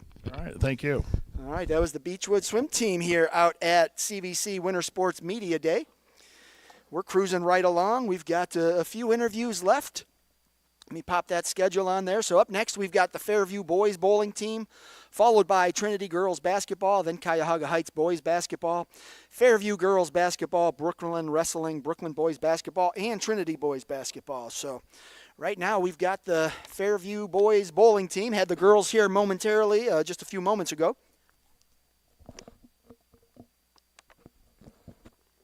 Great opportunity for me to learn more about bowling.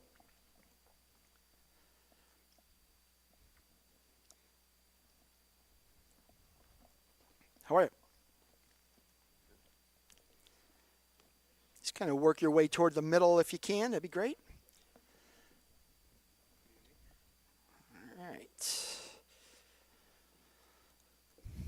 So Fairview Boys Bowling, we had your girls on just a few minutes ago, and I learned more about bowling than I ever knew. Much to my dismay, though, I learned that the Baker rounds have nothing to do with Danishes and cupcakes.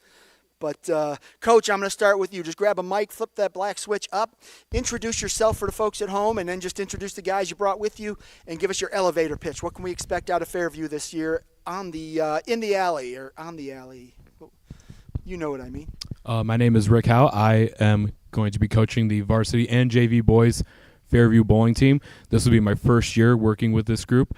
Alongside with me right now, I have two seniors, Cole Joseph and Marty Hoskin, two of probably great young teammates and have bowled together for years. I've seen them on the lanes. They are leaders, and they are leaders of men.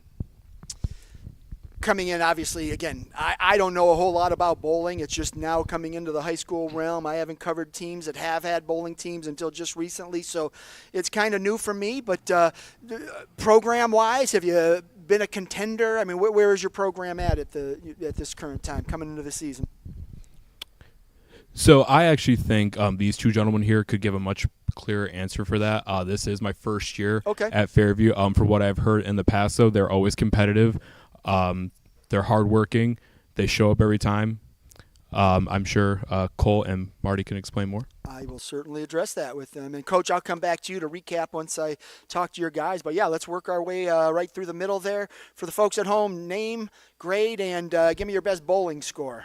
Yeah, I'm Cole Joseph. I'm a senior, and my high score is 278. Oh, wow. Yeah. So it takes me a lot of games to get to 278. So we won't talk about my bowling game here, fortunately. But how long have you been bowling? I've been bowling ever since I can remember, just starting after school, in the after-school program in third grade, and just keep going on. Caught the bug early and just been ever roll a 300? No, getting close. Yeah, what was your closest? 278. Oh, okay, Yep. so you're up there. That's really hard. It doesn't seem that hard. Like on Nintendo bowling, I kill it. But on real bowling, no thanks. But so developing as a bowler, I mean, it's not just going out and playing more. How do you fine-tune your technique?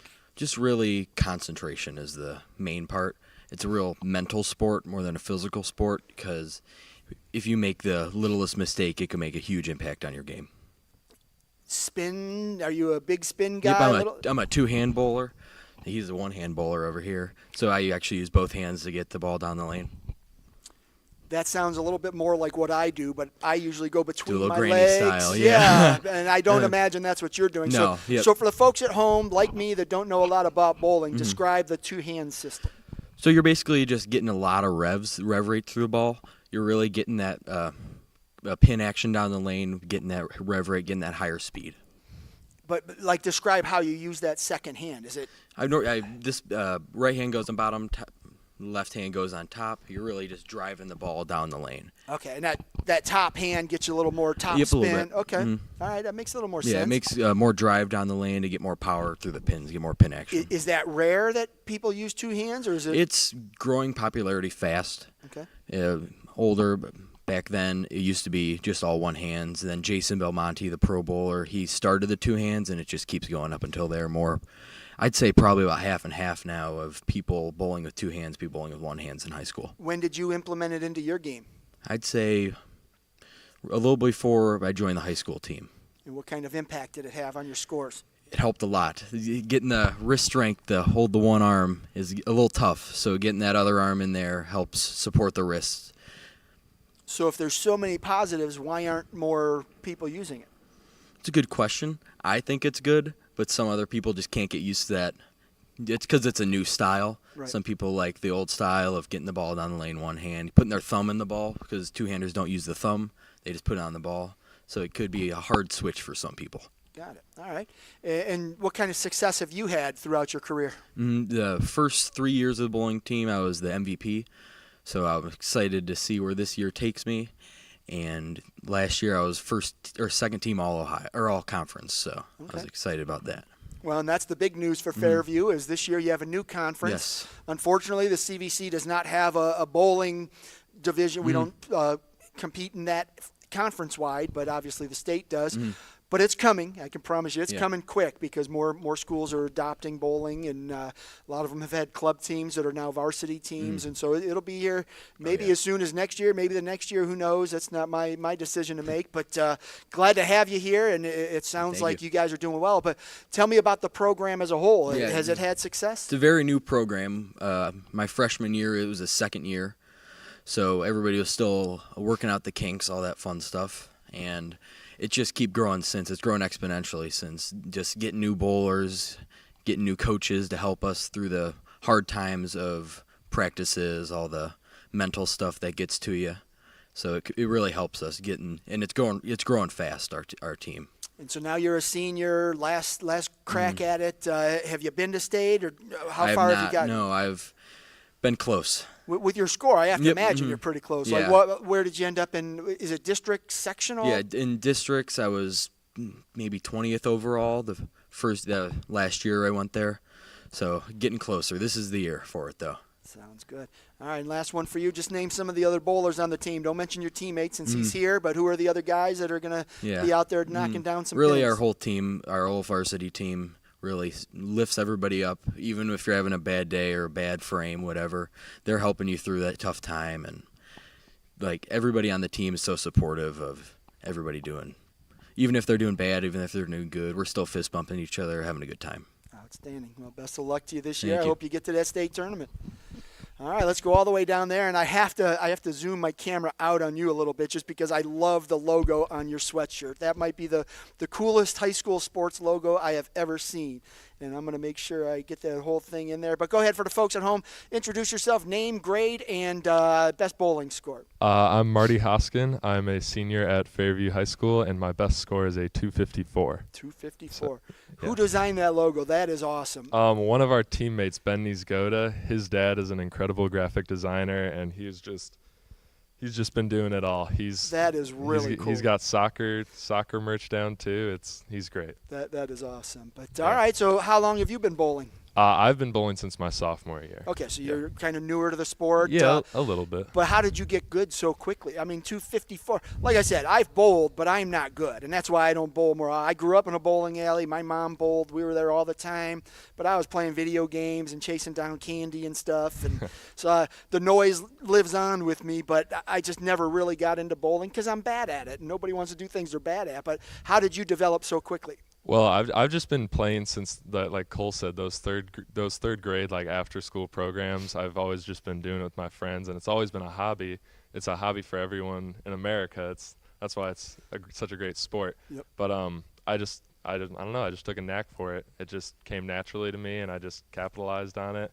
And I'm a one-handed bowler. I'm like Cole over here. Well, I was going to ask.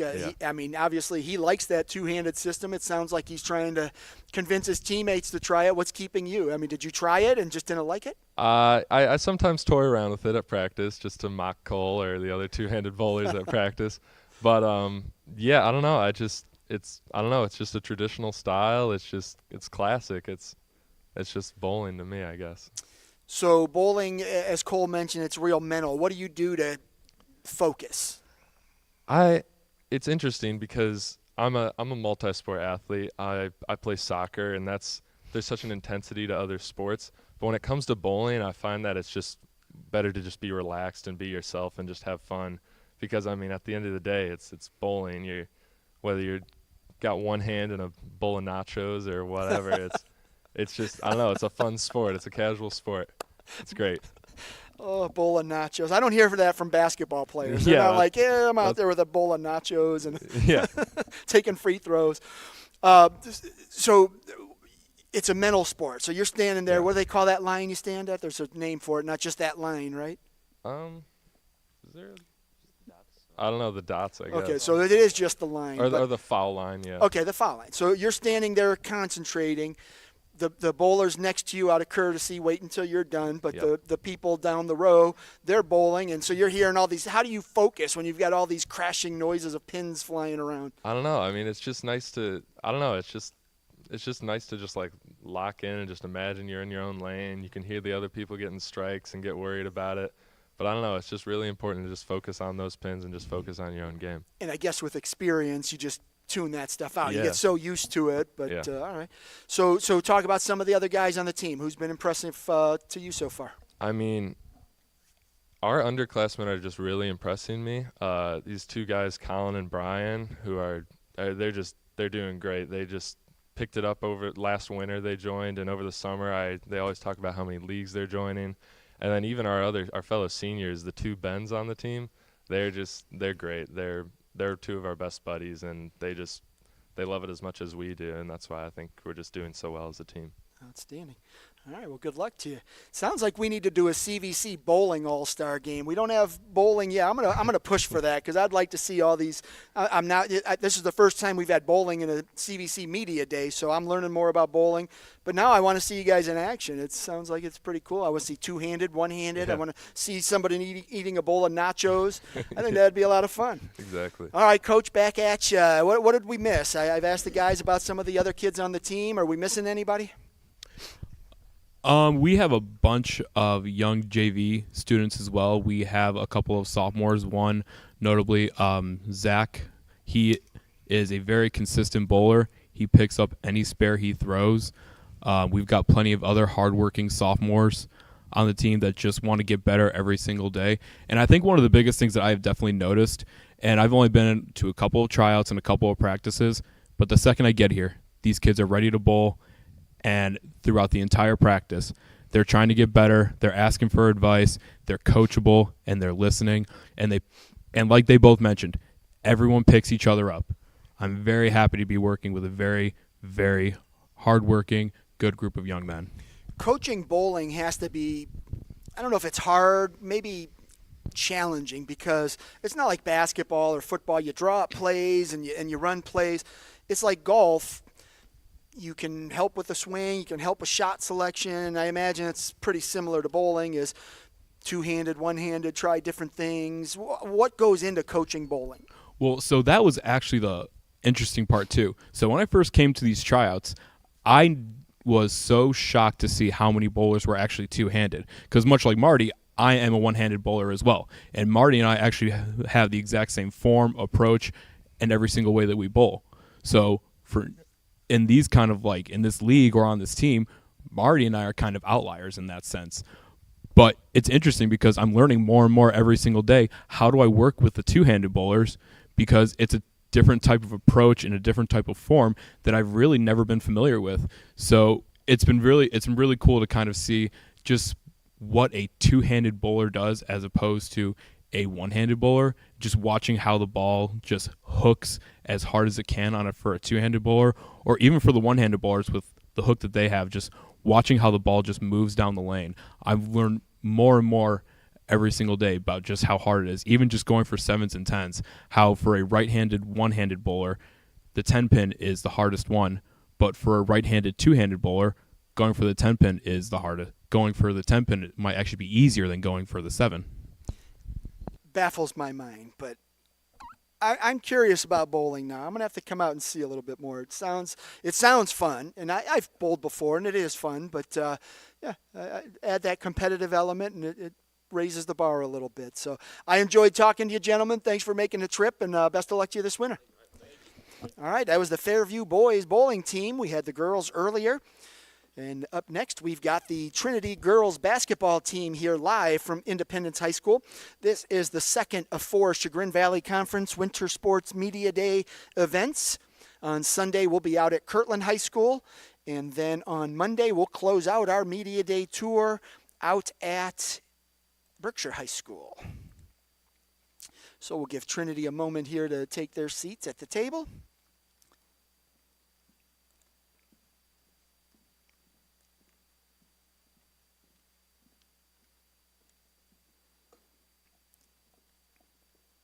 now I see why I have a little line in my green screen. My screen pulled apart right behind you, Coach. Can you kind of tuck that in? That'll help me out a great deal. Yeah, that helps. I've got this whole cool green screen thing going on, but as I lost some light, it's changed the way that everything appears. And so it was a better idea than it was executed, but it's all good. So Trinity is here. Thanks for being here. Coach, I'm going to let you start out. Just go ahead and introduce yourself, introduce the girls you brought with you, and then elevator pitch. Let's hear what's in store for the Trojans this year. It's on. It's on? It's on. Nope, now you're off. All right. Yep, there you go. All right, I'm Coach Ron Donaldson. I'm the head coach of the Trinity Girls Varsity Basketball. I have senior Diogene Bennett with me. Next to her is Kenora Bryant, sophomore, and we have Miss Gabrielle, senior, also a senior. So we have our squad with us. I wanted to make sure we brought 2 seniors, and then we have a super sophomore, Coco, who is pretty much like our leader. She breaks down our huddles. She brings us energy, super positive all the time. She's like the prime example of what we want for our program. And we have 2 great seniors also with us who is leading the group. Who I feel is important to the culture of our program. So glad to have them with us. All right, Coach, and I'll come back to you after I talk to the girls. Let's start right to your right. And go ahead and grab that microphone. And for the folks at home, introduce yourself, name, grade, and position. Flip that switch on. There you go. Hi, my name is Diogene Bennett. I'm a senior, and I'm point guard. Diogene, you've been around a long time. You've had a lot of success. How different is this team in Coach's second year, right? Yes, sir. In Coach's second year, how different is this team compared to last year? The team's pretty much the same. We just came we have the same players. We only lost 1 player, but everyone's developed and now they know their part, and everyone's just more skilled just on what they know, and they just play better. We just play better together now. Are we going to see strategical changes, or has the game plan kind of stayed the same? Just maybe the players got a little bit better and more experienced in the system. I think it's pretty much the same. It's more of we press more and we want to be up in people, as coach say, in practice, and up in their business. Yeah, that's one of the main changes. I feel like we want to press more than what we did last year. And then what's you told us your position, but what's your role? What does coach expect out of you on a game-by-game basis? To score, to lead, not turn the ball over, basically. Do you think this year's team is a little bit farther ahead than last year's just because of the experience, this being the second year? Last year we had a lot of freshmen, a lot of underclassmen. And I was the only returning player. So now that they already played, all their jitters are out, and they just know what to do. And it's way easier. Looking at the league, it's always tough, competitive. Does that help raise the bar a little bit when you know you're playing a challenging schedule? Kind of, yeah. Our team sees a team record and kind of gets scared and doesn't play to our best potential, but I feel like we'll still do pretty good. So how do you change that mindset where you look at a record and you're already a little bit intimidated because their record might be better than yours, but they may have played an easier schedule? So how do you kind of keep your teammates from getting too intimidated by, who you're playing before you even step on the court? I mean, I think we should just always play our game, no matter who we're playing. If we play good, I think we can beat anyone. And that's senior leadership right there. All right. Give me some players not at the table, since they're going to have a chance to talk for themselves, but who are the players that have been impressive in the preseason? Jayla Wiggins, she's a sophomore. She's our post player. Her energy's always high, always leading. She's one of our main scorers. She scores a lot. And then Nevaeh Harrison, she's a junior. She's our guard, handles the ball. Her mid range is really good. She scores. She gets to her mid range. She's always in a. What's this team's identity? Every team has an identity. You can't cheat. I don't know. Work in progress? Yeah. Fair to say? Okay. That's an okay answer in the preseason. Season starts. Do you guys start tomorrow or Saturday? Next week. Next week? All right. Sounds good. Well, best of luck to you. Thank you. All right, let's pass that on to your right, or she's got one in front of her. And same thing. Go ahead, for the folks at home, introduce yourself, name, grade, and position. Okay. My name is Kenora Bryant. I'm in 10th grade, sophomore, and I'm just a guard. And you're the one they call Coco. Yes. All right. So 10th grader coming up here at Media Day. Any nerves, not only about being here at Media Day, but just going out and jumping right into the varsity mix? No. No? What leads to that confidence? Well, you just like don't have to think about it much. Just do it. So. It's easy, right? Just do it. Don't think about it. It's on your shirt right there. Just do it. Even though it's a Nike swoosh, but everyone knows when you see the Nike swoosh, that's what it means. So if letters were just icons, that's the what am I looking for? What do they call that? Like Morse code. You know what it is when you see it. So, all right. So what's your role this year? I mean, Coach talked highly of you, and obviously he's demanding a little bit more out of you. But what do you think he expects? I think he expects me to for sure pick up more on my offense. He expects me to play well on defense, even like pick up like more on my leadership, be more vocal, and be like more aggressive. Do you find that hard as a sophomore to be a leader? Yes and no, because you have to like deal with upperclassmen who may not want to listen to you because you're like an underclassman, and then like it's probably like freshmen who still don't want to listen or just like have like a hard time comprehending. So lead, follow, or get out the way, right? Yes. All right. What do you think the strength of this year's team is? Of our team? Yep. I'll say our defense, and like we got better like talking on defense, and we got way more aggressive, as D said, like up in people's faces. We got way more better on offense and executing plays. Your team was good last year. Is it going to take a step? Are you confident? Yes, I'm very. What do you think the ceiling is for this year's squad? What do you mean by the ceiling? Like, what can you accomplish? And I'm not talking about just winning a state title. I mean, obviously everybody wants to win a state title, a district title, a conference title. But how far, or what can this team accomplish together? Well, we we could just accomplish anything we just put our minds to, for real. Just winning any game, executing anything. We could just do anything. It's possible. All right, give me a breakout player, somebody on your team nobody knows about right now, but after a few games, everybody's going to know. I'll say like Jay-Naya. Jay-Naya, she's new. She's very aggressive. She has like great energy. She tries to be like a leader, stuff. With like Jayla game has stepped up too, getting more aggressive and working on her post moves a lot more. Nevaeh, her ball handling is great, and her mid range shot is like really good. Like her mid range is really good. And Ainaya, she's still fast, very aggressive still, and I feel like she picked up on her defense more. That's not what other people want to hear. She was already tough. All right, let's pass that on down to the right. Good luck to you this year. All right, and last but not least, for the folks at home, just go ahead and introduce yourself, name, grade, and position. Okay, I'm Gabrielle Hemphill. I'm a senior, and I'm a small forward.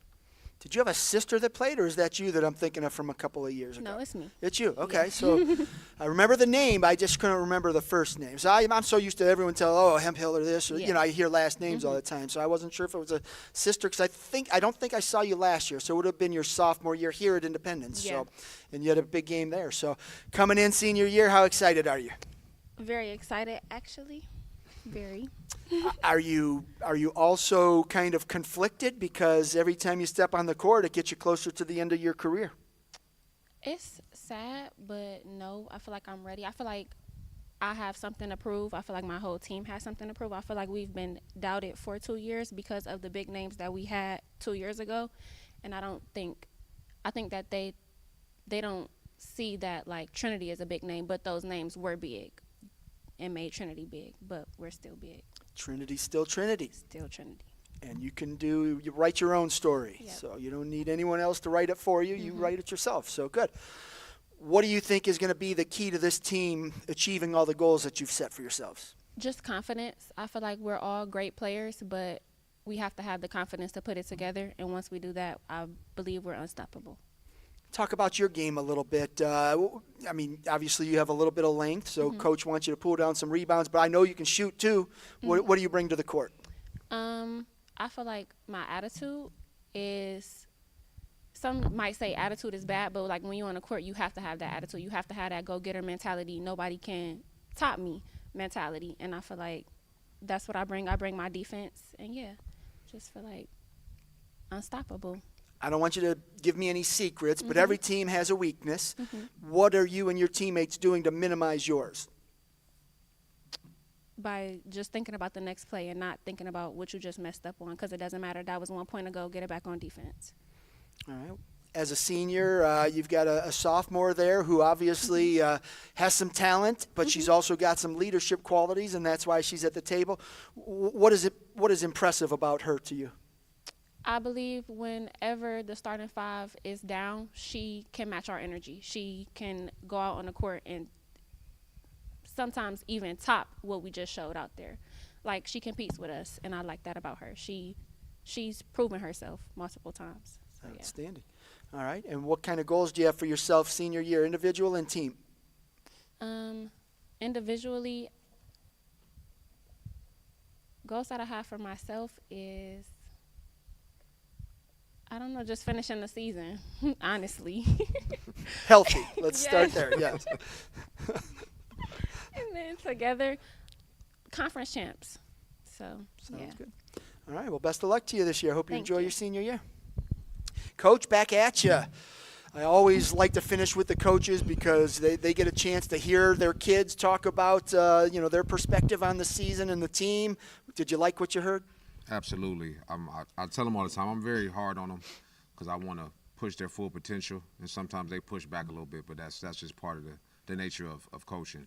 And they'll probably understand a little year later after they finish playing. But my job is to push them and get the max out of them, whether they like it or not.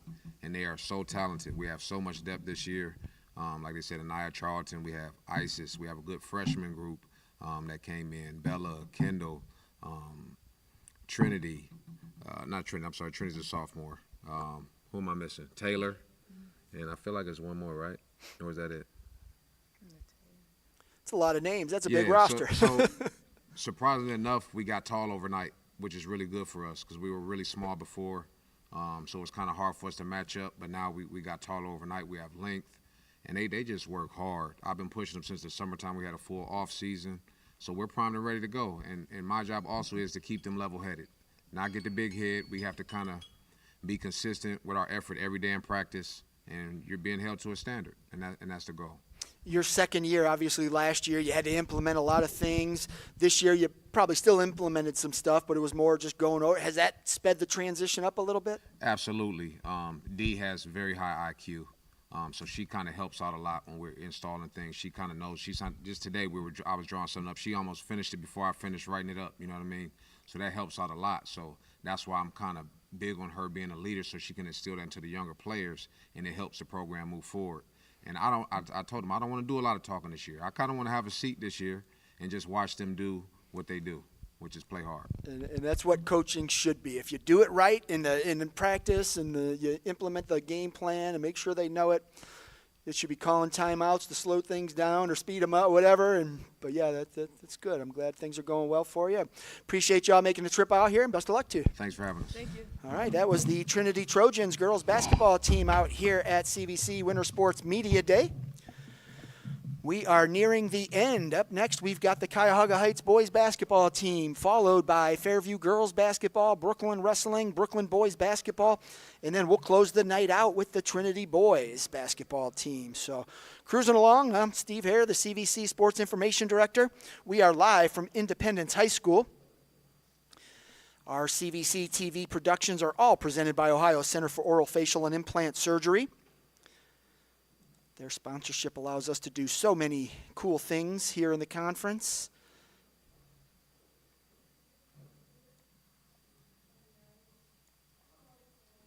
We'll be back momentarily. I'm going to do a little housekeeping on my setup over there. Oh, yeah, it's just a hip. Been on crutches for 4 weeks and finally kind of like able to move a little bit without it. So it's getting close. Drop the mic. Yeah, that's all right. We've been dropped from higher places. Because you probably want to coach on the end. Where you want? Scoot one. No. You can fit in anywhere you want. You want me under? Make sure my phone. doesn't seem all right. No, it doesn't seem all all right. You guys silence your phones. Really good. Mine's always fine. All right, joining us now here on CVC Winter Sports Media Day is the Cuyahoga Heights Red Wolves boys basketball team, and oh boy, what a run they had last year. Coach, has it worn off yet? That's a good question. No, I don't think it'll ever wear off. It was a special year with a bunch of special kids. You know, the student body, everybody that was involved. There's a switch on there. There you go. All right. I mean, I can hear you, but the folks at home can't. Yeah, it was really a special year last year. Everybody that was involved, student body, the boys, the seniors that we have moved on to college and doing their things. Whether it's worn off or not, at this point, we need to move on because it's coming quick. It's coming now. quick, yeah. But it definitely did provide a lot of motivation for the off season, and just to say, hey, we came so close, and let's see what we can do for an encore. Yeah, I think it's fair. We have a lot of leaders that are back. You know, 3 of them are sitting right here to my right. You know, Braylon, Cade, and Zach have all put in a ton of time this summer, individually and collectively. They invested a lot of time last year with the seniors from last year's squad, and I think it paid off last year, and I think they saw the dividends that paid off with their investment, and I think they're looking for more this year. From last year, like you said, I mean, you've got to enjoy that, and that moment just will carry on for a long time, but you do have to put it in the back pocket for a little bit. Have you seen the guys? Have they done that? Have they kind of shifted their focus? Like, hey, it's a new year, time to get back to work? I think they did part of the reason we had some success last year is they took it one game at a time, and they one of the things that we preached, we said to stay humble and to never take an opponent for granted. I think they did an exceptional job of that. At the same time, they were able to be extremely confident because of all the work that they put in. When you put that kind of work in, I think when those moments get big and massive, that work is already there. So it's not like it becomes too much because you've done it before, and you know, all the time and energy and effort that you spend getting up in the morning and shooting and staying after late, it kind of pays off for you. I just remember talking to you after that game. I just wanted to hug you. It was such a cool moment, man. It was so much fun. That was such a great game. And 2 CVC teams butting heads there in that game. It was unbelievable. But we could talk about that forever. But let's talk about this year. Absolutely. I'll come back to you after I get to the guys. We'll start there right to your right. And just for the folks at home, just introduce yourself, name, grade, and position. My name is Braylon McClarty. I'm a senior and guard, but I also kind of help out anywhere else on the floor. Now, I know I just said I'm going to turn the page and I'm going to talk about this year, but I do want to know how much fun was that? It was a lot of fun last year. I mean, it was a season like for the ages. I mean, that doesn't happen often, especially at our school. I mean, it was the first time in 27 years won the district and got to the regional, so it was big for us. And just being in games like that, in an environment, I mean, that place was crazy. It's just that environment is just nuts. How does that better prepare you for the challenges you're going to face this year, whether it's a conference game against Independence or another, district championship type of game? Playing in those big games like that and making it that far into the playoffs, it really helps. Going to play away games and like even at home games when we have big crowds, I feel like not just me personally, but as a group, we tend to get like less nervous and just know that we got to go out and play and do the best that we can. So you're coming in senior year. Obviously, you did something that hasn't been done in a long time at Cuyahoga Heights. What are you going to do for an encore? We're gonna stick to our zone. I mean, it worked for us last year. There's no reason to go away from it. And we're going to play defense. Defense is really the first thing that comes. I think that's what took us that far last year. Just our defense and home teams, so low-scoring games and really grinding out as many games as we could. I think that helped us a lot. And we're also going to look to, do what we did last year on the offensive end, driving K, get open looks, and play smart, take care of the ball, and protect the ball with our life. Pretty much, don't want to turn it over. It doesn't sound like much is changing. I mean, a couple new faces in the lineup, that type of thing, but Yeah. strategically still going to roll, the same way that you did last year to get you as far as you did. So good. Mm-hmm. All right. And how different is this team compared to last year? I mean, every team's going to be a little bit different just because of the Yeah. roster makeup. Do you see big differences, or is it just small stuff, getting guys, on the same sheet music? I don't know. I was trying to find that. What's that word? The same page. Jeez. Yeah. I think this year's roster, it's obviously we got some difference. We got some new guys stepping into different spots. But I think they can all sort of fill the roles of people that we lost last year. And I think that we have good enough talent and skill to be able to really fill those spots and just compete again for hopefully conference and a district. So. Based on last year, people are going to say, wow, Cuyahoga Heights, we're playing them. We better be ready. So they're going to give you a little bit of extra attention. They know who you are. You're going to see some extra defense. How is the team prepared to handle the extra attention they're going to get from that run you made last year? I mean, people aren't going to forget about that. Right. So how do you deal with that? We're just going to take it one game at a time. Every day in practice, we just got to work on getting better, even if it's little things like, boxing out, taking care of the ball, rebounding, and anything that will help us win. Because at the end of the day, the game can really come down to one play. And when you do lose those close games, you always look back and think, oh, I could have did this or could have did this. So we just got to give our best effort every day in practice, every day in the games, scrimmages, everything like that. So senior year, it's your last hurrah. You're a leader on the team, both on the court and off the court. So what are you doing to lead? What are these guys? What are you passing down to the younger guys? You just got to work. You got to work for everything that you want. You want to be successful, you got to earn it. It's not just going to be given to you. And on the court, I'm just trying to help everyone get in the right spots, pick up the pace. We had some kids come back from football, so I kind of forgot the plays and all that. So I'm just trying to help them get back into it. Taking it one day at a time, not trying to rush them back in too quick. That's the other problem. Your football team made a deep run, Yeah. so you lose those guys for the preseason. But all right, Braylon, good luck to you this year, and hopefully you can make another run. Well, let's pass that mic Thank you. down to your right, and same thing there, name, grade, and position. My name's Cade Davies. Is that switch on? Oh, just hold it a little closer then. Yeah, there you go. My name's Cade Davies. I'm a senior, and I'm a guard. All right, so coming in, Cade, what's the offense going to look like this year? We going to see many changes from last year? You returned most of the guys. And any tweaks, any new guys showing they can put the ball up? Pretty much our offense is going to probably stay the same. We're going to move the ball, continue to get those reps on those same plays that we do.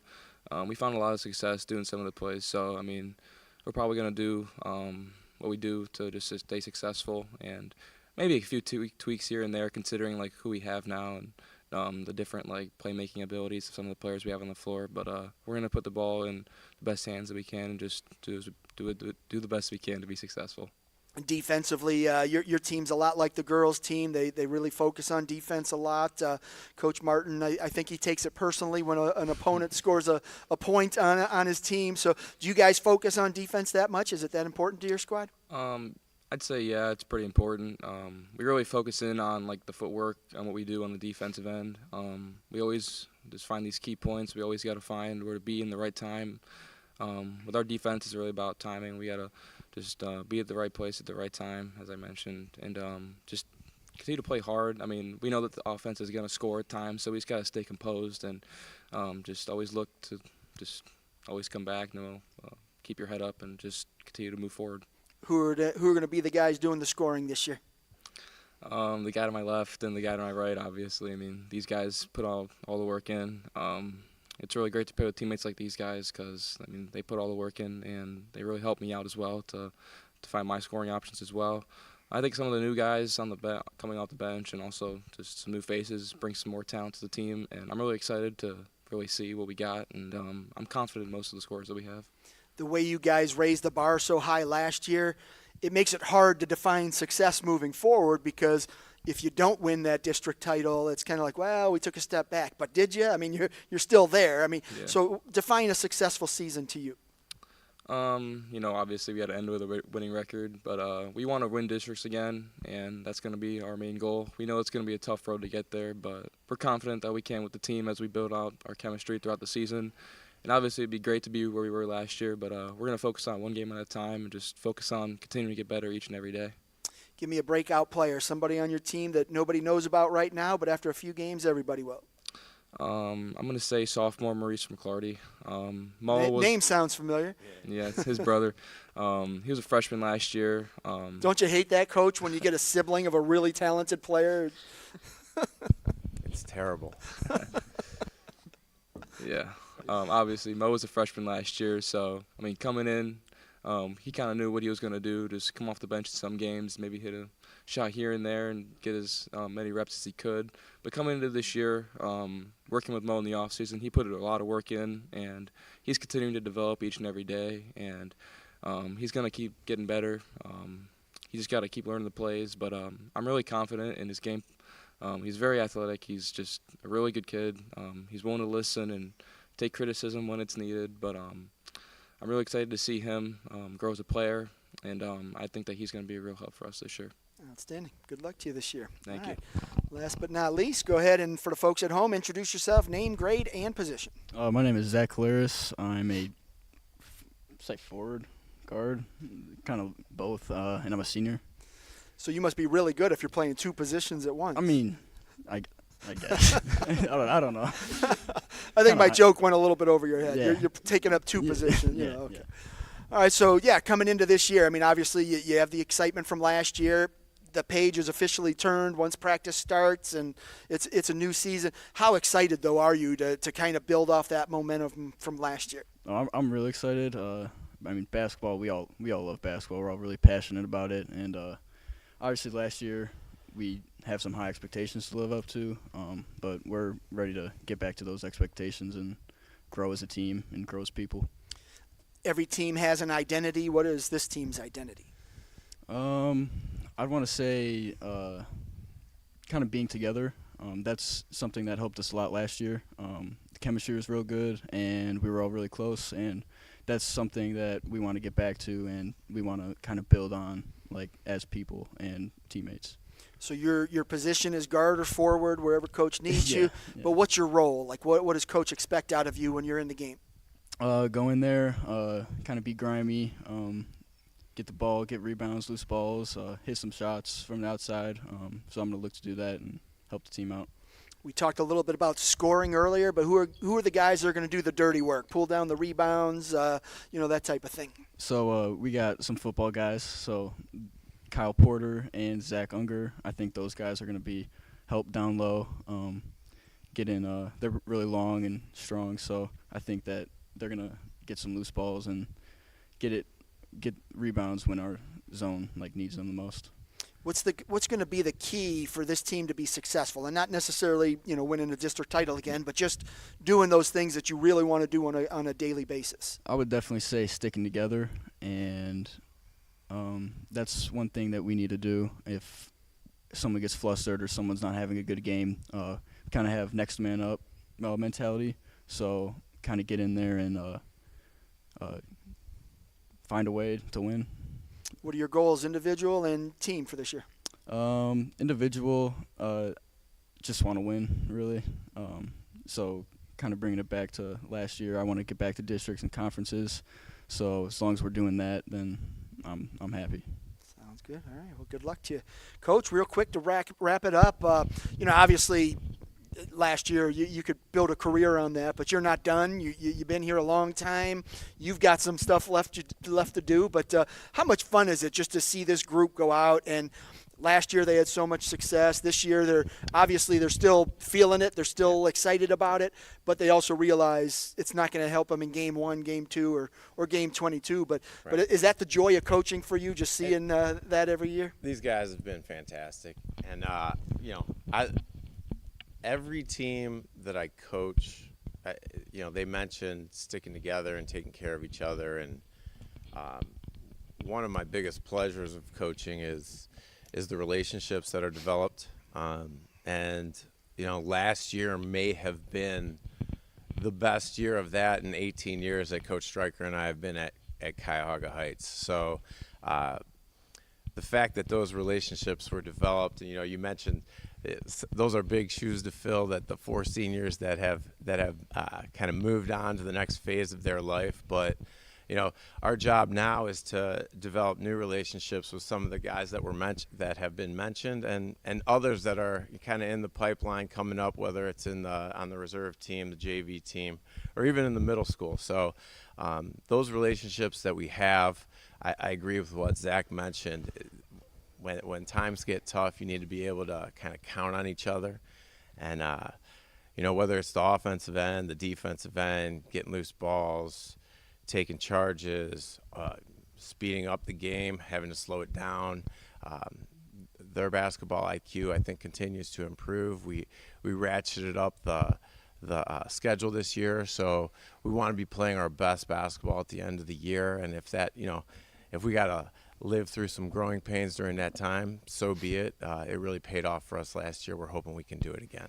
22 scrimmages. They matter a whole lot less than that one big one. So you got the right attitude.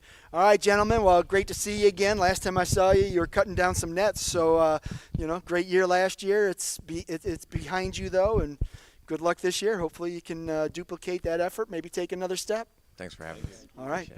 That's the Cuyahoga Heights Red Wolves boys basketball team here at CVC Winter Sports Media Day. Up next, we've got the Fairview Warriors girls basketball team jumping in here, one of our newest CVC schools. The Fairview joined us here in winter sports. They are the 25th school in the Chagrin Valley Conference.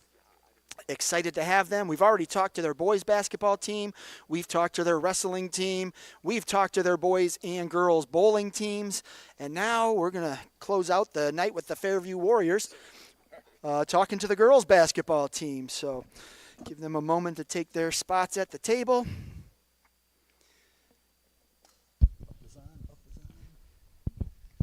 All right, Warriors, welcome, and welcome to the CVC. Glad to have you. Coach, I'm going to start with you. Just go ahead and introduce yourself, introduce the girls you brought with you, and then just give us your elevator pitch. Okay, my name is Dave Murphy. It's my 4th year here at Fairview. Next to me is senior Gabby Davenport. Next to her is senior Rebecca Carey. And the elevator pitch, what can we expect out of the Warriors on the court this year? Coming into a new league, we're very excited about being able to compete with other Division 2s and 3s. We were in a tough league there with the great, GLC, thank you, Great Lakes Conference. And you had some big schools in there like the Westlake, Lakewood, schools like that. And it was tough. When we entered that conference, there were 3 Division 1s that weren't there at the time, and then they've added Lakewood, Westlake, North Olmsted. So coming in the new league, we're excited. The 2 sitting next to me have great senior leadership. They've been with me the last 3 years, really worked hard. So they're the bulk of what we've got coming this year. Got a lot of young girls added to that, so it could be kind of a mixture of some experience and some young. Returning starters, how many? 2, these 2 right here. Okay. Yeah.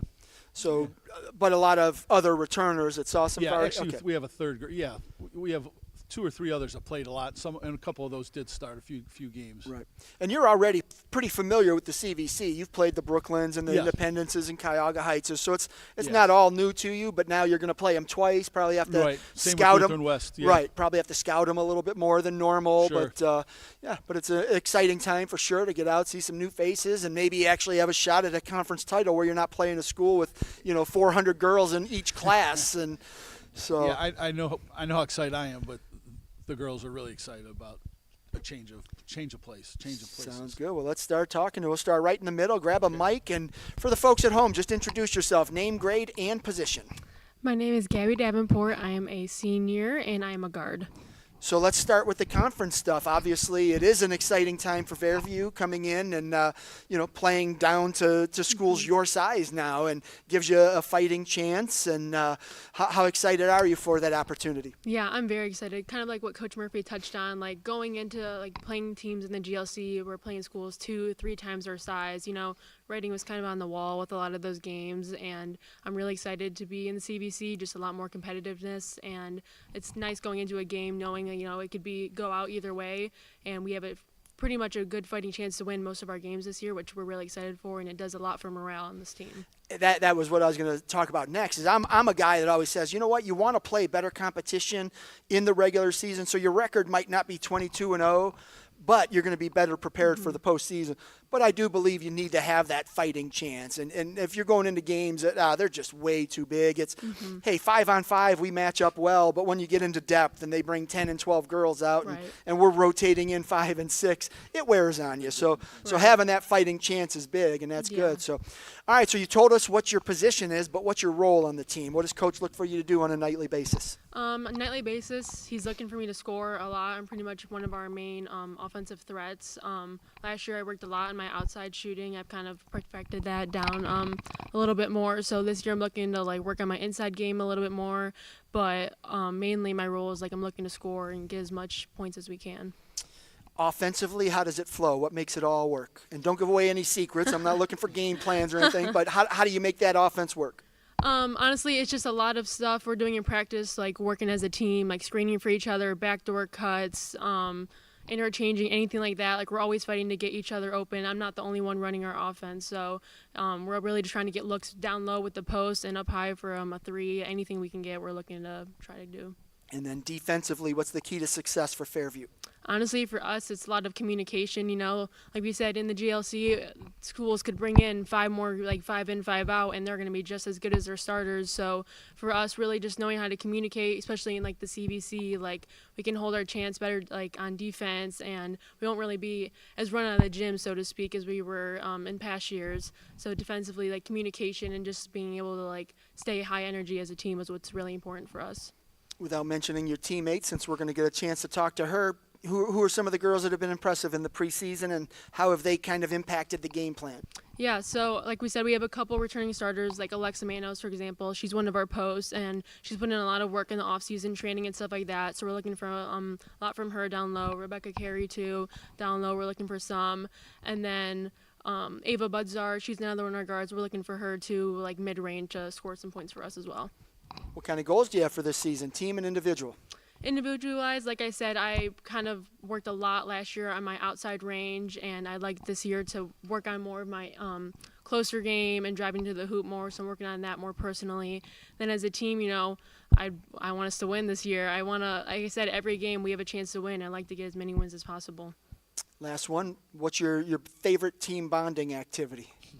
We actually just did a lip sync battle at our school against the boys basketball team, and that was pretty cool. Who won? We won, of course, but that was pretty cool. The whole week, we came early to practice or stay late, and we put the music on the speakers and all had fun and worked out choreography and everything. So that was pretty cool. That's one of the better ones that I've heard. What song did you do? We did "Umbrella" by Rihanna.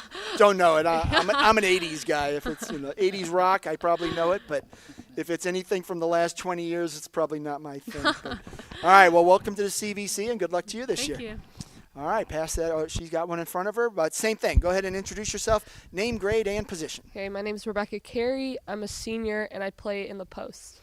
So first question is on the league. As a senior, change is never good, but sometimes change can be good.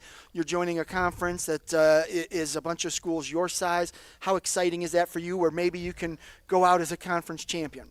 Yeah, it's a lot more exciting. I'm a 3-sport athlete, so we just joined now in the winter, and it gives me a lot more confidence for the basketball and softball seasons.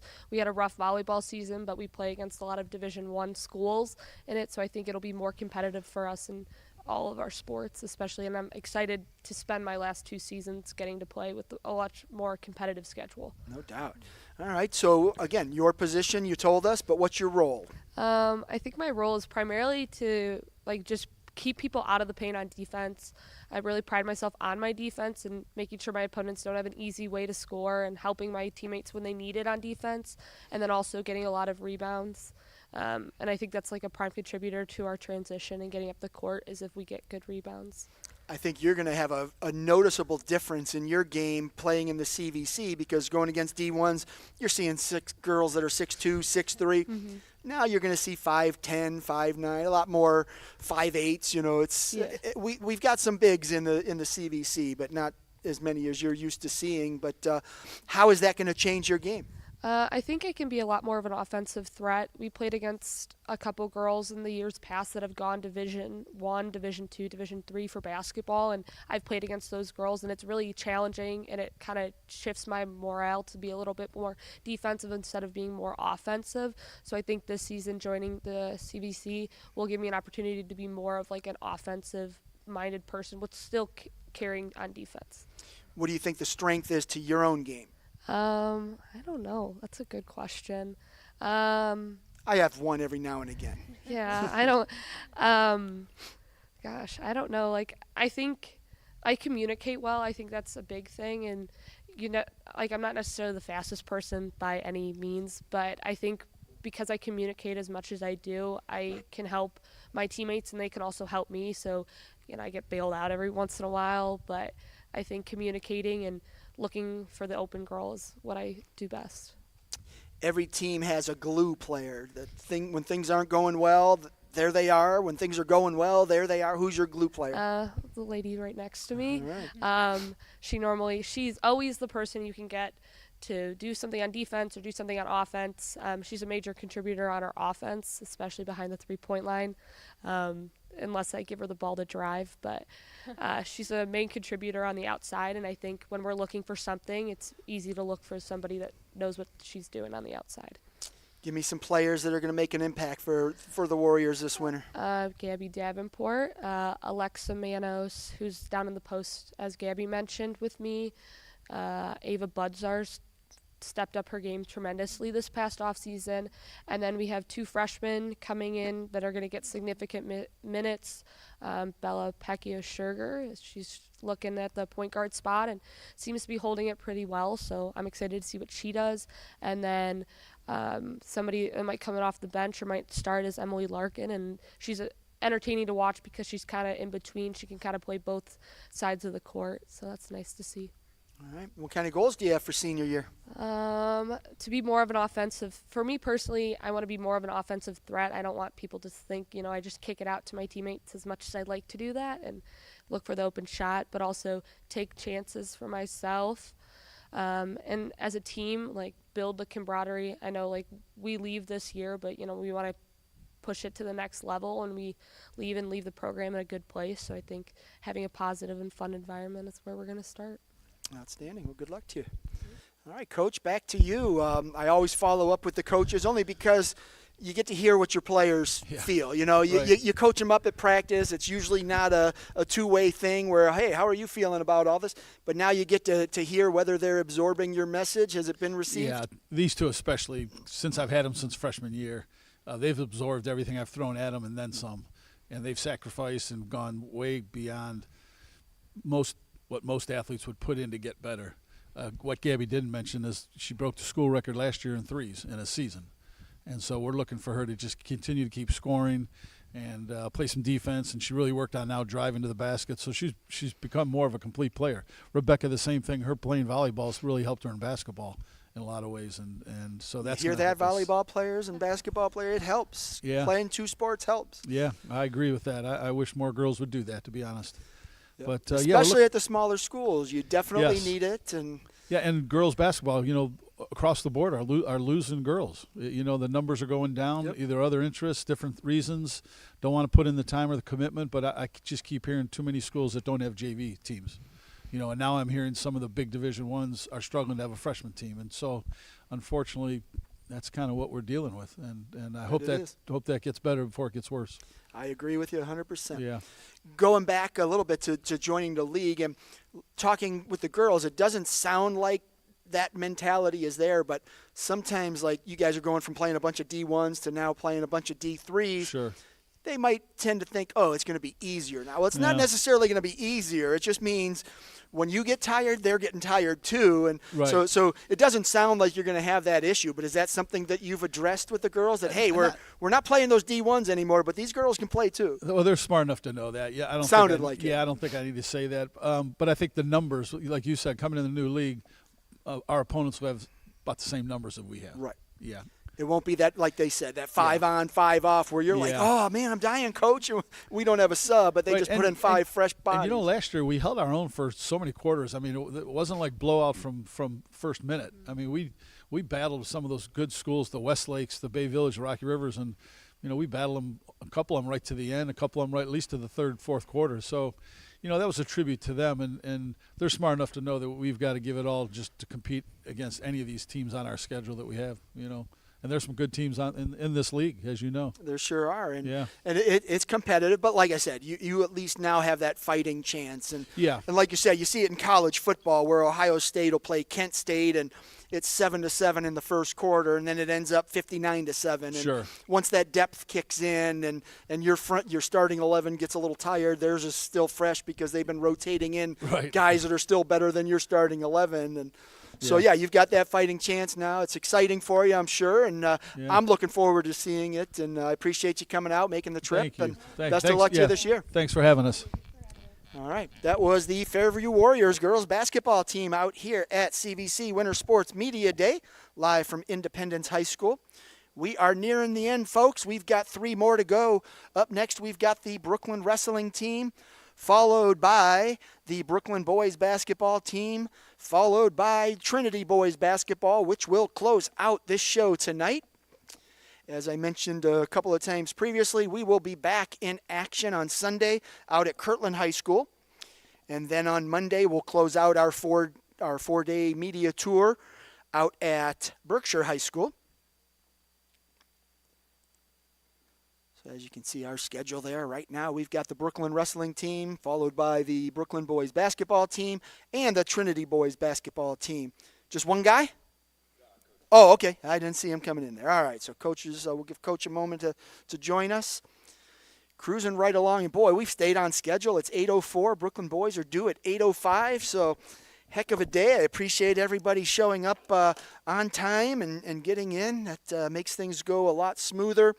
So the only downside to tonight's event is my green screen idea didn't pan out the way I hoped it would. The lighting got me a little bit, but it's still okay. It's nice to see our CVC athletes in the background instead of just a screen.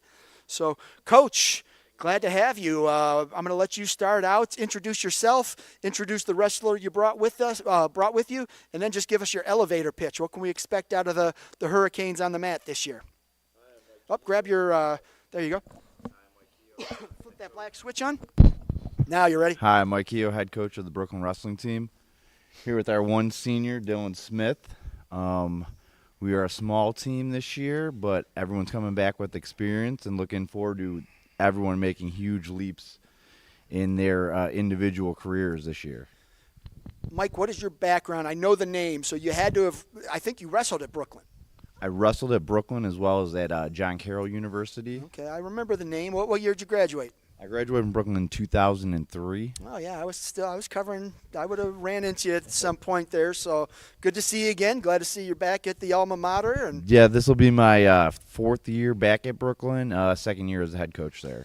All right, and so I've been with Dylan for his entire career. We did have the COVID year, so I think this year is going to be a great season. When you look at the squad you have, it's small in numbers, as you mentioned, but how's the quality? You got a lot of good kids, or is it a mix? I think this year is going to be, we have all quality kids that are all coming back with experience, which is good. We have it is small, like I said, but we have time now to focus on the group that we have. Dylan is a senior, and then I have 4 juniors. So I think that with that quality right there, we can focus and really push forward this season. All right, I'll come back to you after I talk to Dylan. But Dylan, just for the folks at home, introduce yourself. Name, grade, and what weight you plan to wrestle this year. Hi, I'm Dylan Smith. I'm 12th grade, and I plan on wrestling at 150 or 157, depending on how I'm feeling weight-wise. Coming in, what's your success been so far? What have you been able to accomplish? I've done positive record 2 years in a row, mainly a lot of pins. Just come up a little short around sectionals and districts time, but this year it's senior year. Plan is get all the way to states and go deep in states and go from there. How have you grown as a wrestler from freshman year up until now? You've got some time and some experience. I think I'd say that the biggest change is just from my style in wrestling. When through middle school and youth, I've been wrestling, and I think it's changed. Like when I've got to high school, it's a whole different ball game, and it's changed drastically. Like with the coaching change, he's been here since my freshman year. I mean, he's worked with me and shown me like, hey, try working on this, try this. This is what I think you're best at. Try doing this more, and it's helped tremendously. What's going to be the biggest challenge for you this year? I think it's just like, you got to stay focused, keep going with it. It doesn't matter like what's going on or how you are in the match, wherever you're at the season and stuff. Just stay focused and you know what that goal is and stick to it. You're wrestling at Brooklyn, which has a nice wrestling history. It's been a few years, some down years for the Hurricanes, numbers-wise at least. And then, but in the CVC, tons of great competition. How does that help you get better? I mean, you're going to see these guys in some duels. You're going to see them at the CVC tournament. And then the postseason is going to be filled with a bunch of CVC guys. Yeah, so I think that's, the big benefit of the CVC is, like, it's not just a lot of, like, super small teams. Like, there's a variety. There's small teams like us, and there's big teams, and there's, like, middle-sized teams and they have a lot of weights, and if they don't quite, usually there's people close to you, so you can do, like, exhibitions, and just, you always get looks from all types of different people, and it gives you a variety of different guys. If, someone's not as good, you can kind of work moves on them, and, if they're good, they show you what they're doing and what to look for and how to work with that. Looking at this season, it's your last, right, senior year? Yeah. You got to feel pretty good about being a senior. Everybody is excited to graduate high school, but at the same time, it draws you closer to the end of time on the mat, at least in high school. How are you balancing those emotions? It's definitely going to be sad for sure. I just got done with football, and, I felt that way. I was sad, end of football, but, it's right into the next sport and get ready. I mean, yeah, each match, each day is closer to being at the end, but, I mean, it's also closer to getting to states. And that's the goal. What's it going to take for you to get there?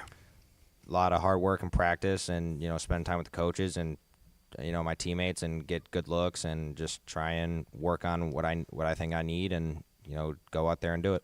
One of the hard things when you have a small team is you don't have as many drill partners, and especially if you don't have quality drill partners around you. But Coach said it sounds like you guys have a little more quality than you don't. So is that helping you, just kind of having some good guys to drill with? Yeah, and I also think like a couple of the guys are like heavier on me, so I think it's good to kind of like practice with them, because if I can do moves on heavier guys, like when I get to people that are my weight, like I'll be able to do those moves a lot easier and it'll be way more easier and fluent. Get the speed going, yeah. And you develop those fast twitch muscles. That's good. All right. What's like? I don't want you to give away any secrets, but everybody has a weakness. What are you doing to minimize yours? I think main thing is like working on like specific moves when I'm in top or bottom, like whichever, like work on specific things, just hone in on like just the basics and stay true to those, and make sure I perfect that before I try working some crazy move and try doing other stuff, like perfect like the little basic stuff. Wrestling is the ultimate mental toughness developer. How has it helped you in life off of the mat?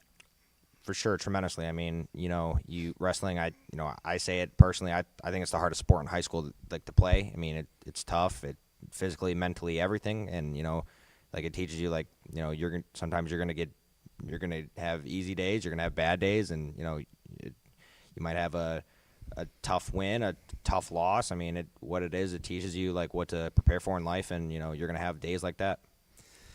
High school basketball players, after a win or a loss, they can go celebrate with a big pizza, and wrestlers have to go home and, hey, Ma, can I have one more pee before bed? It's like, so how do you deal with that? It's like the wrestler holiday is the state tournament. Thanksgiving is like the anti-wrestler holiday. So, I always love that picture you'll see on Twitter. There's going to be like a plate of food and then the wrestler plate of food. It's just one pea on there. So that's tough to deal with. And you're talking about that mental toughness and just it's such a grueling sport, mentally, physically, and then you also have to make weight. And yeah, for sure. So it's challenging, but it does build character for life. And so as a senior leader, you got some guys on the team. Who are the other guys that you think have a chance at making some noise this year? I think Sean Morrow, he's a junior. He's returning. He's very strong, one of the strongest guys I know. I mean, I think he really can hone in on the technical side and just, like I said, focus on like the basics. I think he'll have a great year, and I think he'll do amazing. All right. right. And then just lastly for you, any post plans to wrestle in college, anything like that? I'm still not sure decided yet if I want to wrestle or do football, but I'm definitely on the fence about it. All right. Well, best of luck to you both on the mat and then in your post-high school career. Thank you. All right, Coach, back at you. Mention some other guys on the team. Who's been impressive in the room so far this preseason? So Dylan did mention Sean Morrow. He took a year off last year. I think he's coming back a lot stronger, a lot more mentally focused. So I think that he's very strong. He should have a very good year this year. Vinny, he's going to be coming in this year. This is his second year ever wrestling. So he had a couple wins last year. I think he's going to be, just seeing him in the room, in the last couple weeks, just in general, his whole mindset, his where he's come from last year at this time to this year. I think that he's gonna turn a lot of wins out, just purely because he's focused and he's been down there and his drive to learn. And plus, we're wrestling with Dylan and Sean. I think that's going to build a lot. We have Angela, who's a junior. She's on the boys' team since we only have a couple kids. But I think she can do really well in the girls' division, pushing towards did the other girl graduate? Was she just – that was 2 years ago. Oh, okay. So she graduated 2 years ago. She graduated okay. 2 years ago. So, yeah. I thought I saw her last year, but – okay. Yeah, she graduated 2 years ago. So this will be Angela's junior year, also like her third year wrestling. So I think this is another area where she's kind of more comfortable out on the mat, more keen to learn things, and I think she'll do well. And then we also have Blake, and this is his third year, and he comes out, and as long as he's out there pushing every day, I think he's also going to do very well at 126 in our lower weight division. Gotcha. All right, Coach. Well, appreciate you gentlemen making the trip out. Best of luck. Hope the numbers come up at year 2, so hopefully you're growing a little bit and adding some kids every year. But how's the youth program out at Brooklyn? The youth program, we had some kids last year. I'm not sure how many are in it this year, but hoping that we can get some more bodies out there on the mat and keep pushing forward. Well, I do think that adding the girls has kind of energized wrestling again. Most of the coaches I've talked to, their numbers are up a little bit, so that's a good sign. And hopefully add some more kids, add some more girls, and build that program. So outstanding. Thanks for being here, and best of luck to you this year. Thank you. All right, that was the Brooklyn Hurricanes wrestling team out here at CVC Winter Sports Media Day. We are nearing the end, folks. We have 2 teams left, the Brooklyn boys basketball team. I don't see them here yet. And then the Trinity boys basketball team. So 2 interviews to go, waiting on Brooklyn boys basketball to arrive. I'm going to take a quick break while I can. I've been going at this nonstop since 4 o'clock. So I'm going to take a quick break, and we'll be back with, hopefully, the Brooklyn boys basketball team.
Welcome back to Independence High School for the second of 4 Chagrin Valley Conference Winter Sports Media Days.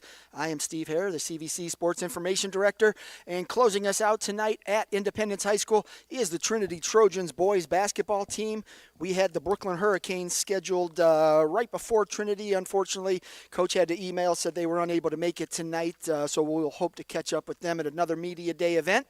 But up now, we've got the Trinity Trojans. Coach, welcome. Appreciate you and the guys coming out. Go ahead and give us start out by introducing yourself, introduce the guys you brought with you, and then just give us your elevator pitch. What can we expect out of your squad this year? Grab your mic, and there you go. I can hear you, but the folks at home can't. So, no, not yet. Flip that black switch up. There you go. Thank you for having us, first and foremost. I have 2 seniors here, Eric Snow and Sean Wood, and then junior Cooper Hughes. We're excited for this year. We put together an unbelievably tough schedule. I think we have the talent and the pieces to do something special this year. All right, I'll come back to you after I talk with the guys. Let's start right to your left. Go ahead and grab that mic and introduce yourself, name, grade, and position. Eric Snow, 17, senior, and point guard. All right, so coming out, what's different about this team compared to last year? Most of us on the team has got experience already. Even though they're young, they got experience, and they know what to do without you having to tell them sometimes. They just know because they've been through it already. When you look at this team, what is the major difference from last year? You've got obviously a little bit more experience, but how is that translating to the court? We faster. We got reaction. Sometimes where we're not even talking, we already know what to do. Like everybody just know what to do already, and that's what makes us good. All right. And what's going to be the key to success this year for Trinity? Staying disciplined, listen to one another, accountability. We're not always right. Listen to the coaches, yes, sir, and after everything, and just being solid all around. Offensively, where's the scoring coming from? Everybody. It should be everybody. But especially these two. These two for sure. And then what's the game plan on defense? I know last time I saw you guys was 2 years ago. I think I saw you last year. Did I see you last year? Yeah. All right. So defensively, you always play pretty aggressively. Is that still on tap for this season? Always. Yeah, and that takes a lot of extra effort. I mean, do you have the guys? Are you seeing that in practice? They all got experience, so the effort is there. Unquestionable. You ain't got to ask for it. It's just going to come regardless. All right. Obviously, the schedule changes every year, but you guys play a competitive schedule. How does that help you just kind of be ready every night? Because you don't have any – you got a couple games where you might be able to say, we're the favorite, but most games are going to be pretty competitive, and you're going to have to play well to win. That's what I think we good at. We don't look at them like, we got this one in the bag. We play them. We all take them all for granted. We don't play with nobody. If we can embarrass them, then we can embarrass them. If we can go hard, then we go hard. We don't play with none of the teams we go against. Who has been impressive in the preseason? Don't mention the guys at the table because we're going to talk to them, but give a shout-out to some of the other guys that are working hard. A new transfer, Justin Sims. He 6'4". He talk, he loud, but he young. He a sophomore. He the youngest out of all of us, but he act like he one of the oldest, and he don't come to play. He like a little version of all of us put together. That's good. Any newcomers, freshmen, sophomores that are going to see some varsity action for the first time? Tay, he from Akron, but he come to our school. He come to our school from all the way from Akron. He go hard and he try every day, no matter what, no matter how bad we get on him. He figure it out on the way home, that long way home. So he got a long time to think. Then he got a long way back. And by the time he get back to the practice the next day, he figured that part out. But then it'd be something else he got to figure out. And then he try every day. He don't, no matter what we say, he always try. You told us what your position is, but what's your role on the team? What does Coach expect out of you? I don't know everything. Whatever he tell me, that's what we got to do. That's what I'm going to do. I do it all. I don't know. I don't just do one thing. I do everything I got to do, no matter what. What are your strengths? What do you bring to the court for the Trojans? Everything. I have no weaknesses. None. None? None whatsoever. I don't know. Coach, what do you think? He's got something to work on, doesn't he? We all have things to work on. Yeah. I think Eric's. I like the confidence, though. I think Eric's benefit is his mindset, as you can hear. He believes in himself. He believes in his teammates.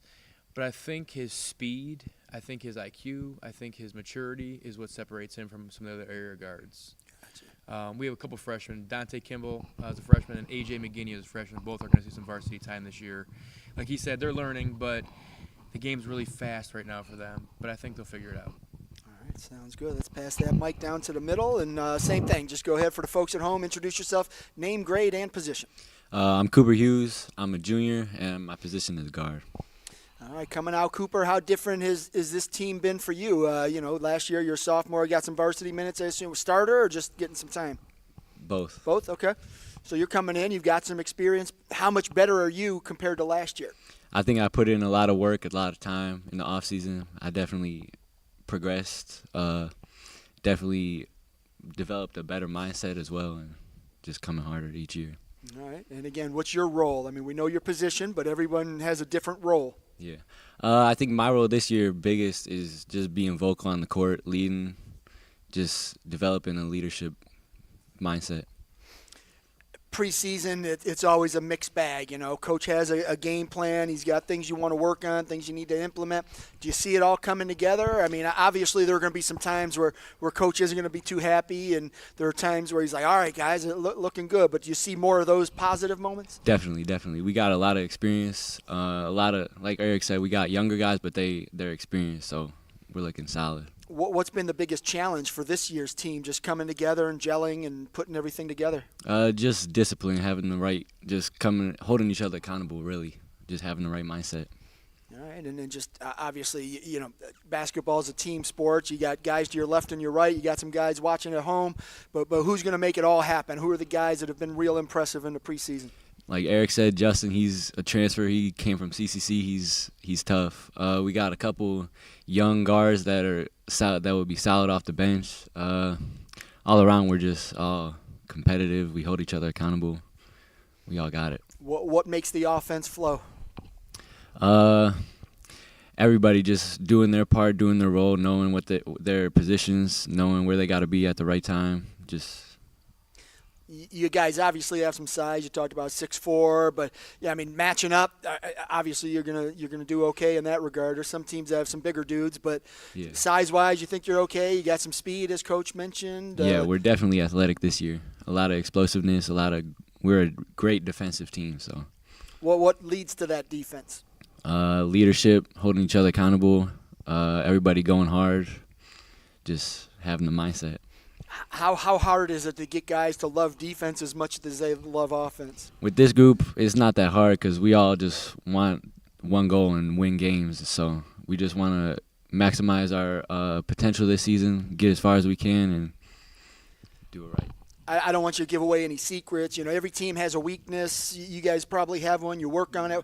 What are you guys doing to minimize that weakness? Maybe even turn it into a strength? Just like Eric's been saying, just holding each other accountable, staying on the younger people, just letting them know, like, right from wrong, different things, just developing them.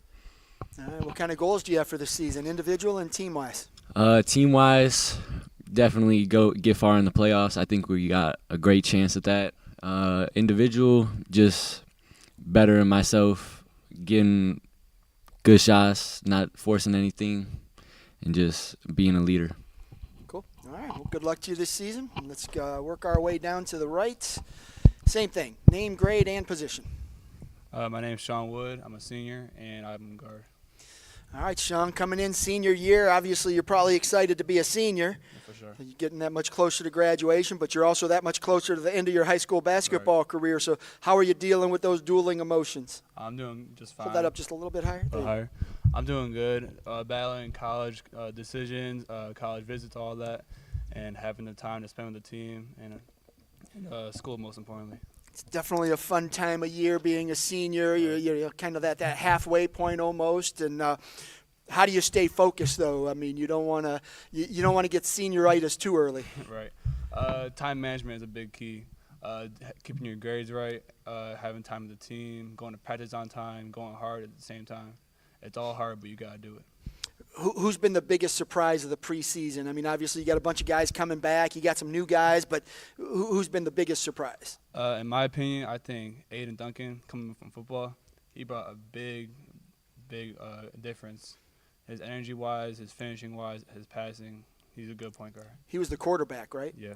That dude is athletic. Mm-hmm. He was fun to watch. I got to see him out at Hawken, and then I saw him on CVC TV. That dude can play. He's a good player. I haven't seen him on the basketball court, so that'll be interesting. But what does he bring to the table? Rebounding. He's a big dude, athletic. His IQ is up there as a point guard. Then his defense, he's one of our better defenders as well. So we can put him on anyone, he'll stop him. What's your favorite part of the game and why? My favorite part of the game is everyone playing together and moving the ball around, getting good shots. What's the one thing, if that happens, Trinity will be successful? The one thing that we can do to be successful is playing together and having a lot of discipline and accountability for each other. And what's your role? We know your position, but what's your role? My role is to hit shots and be a leader and set a good example for all the incoming freshmen and sophomores for when I leave. It sounds like you guys have so much talent on this team. Your practices have to be intense. What are they like? Man, it's like we go hard. We go hard. Like we can't even score on each other. We go that hard. But when it comes to the game, it comes so easy. So.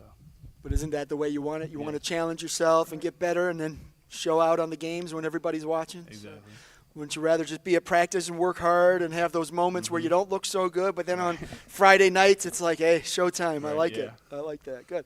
All right. What do you think the ceiling is for this team? Is this a team that can make a state run? Is this a team that can make a district run? How good can this team be? I think we can make a state run and win our conference.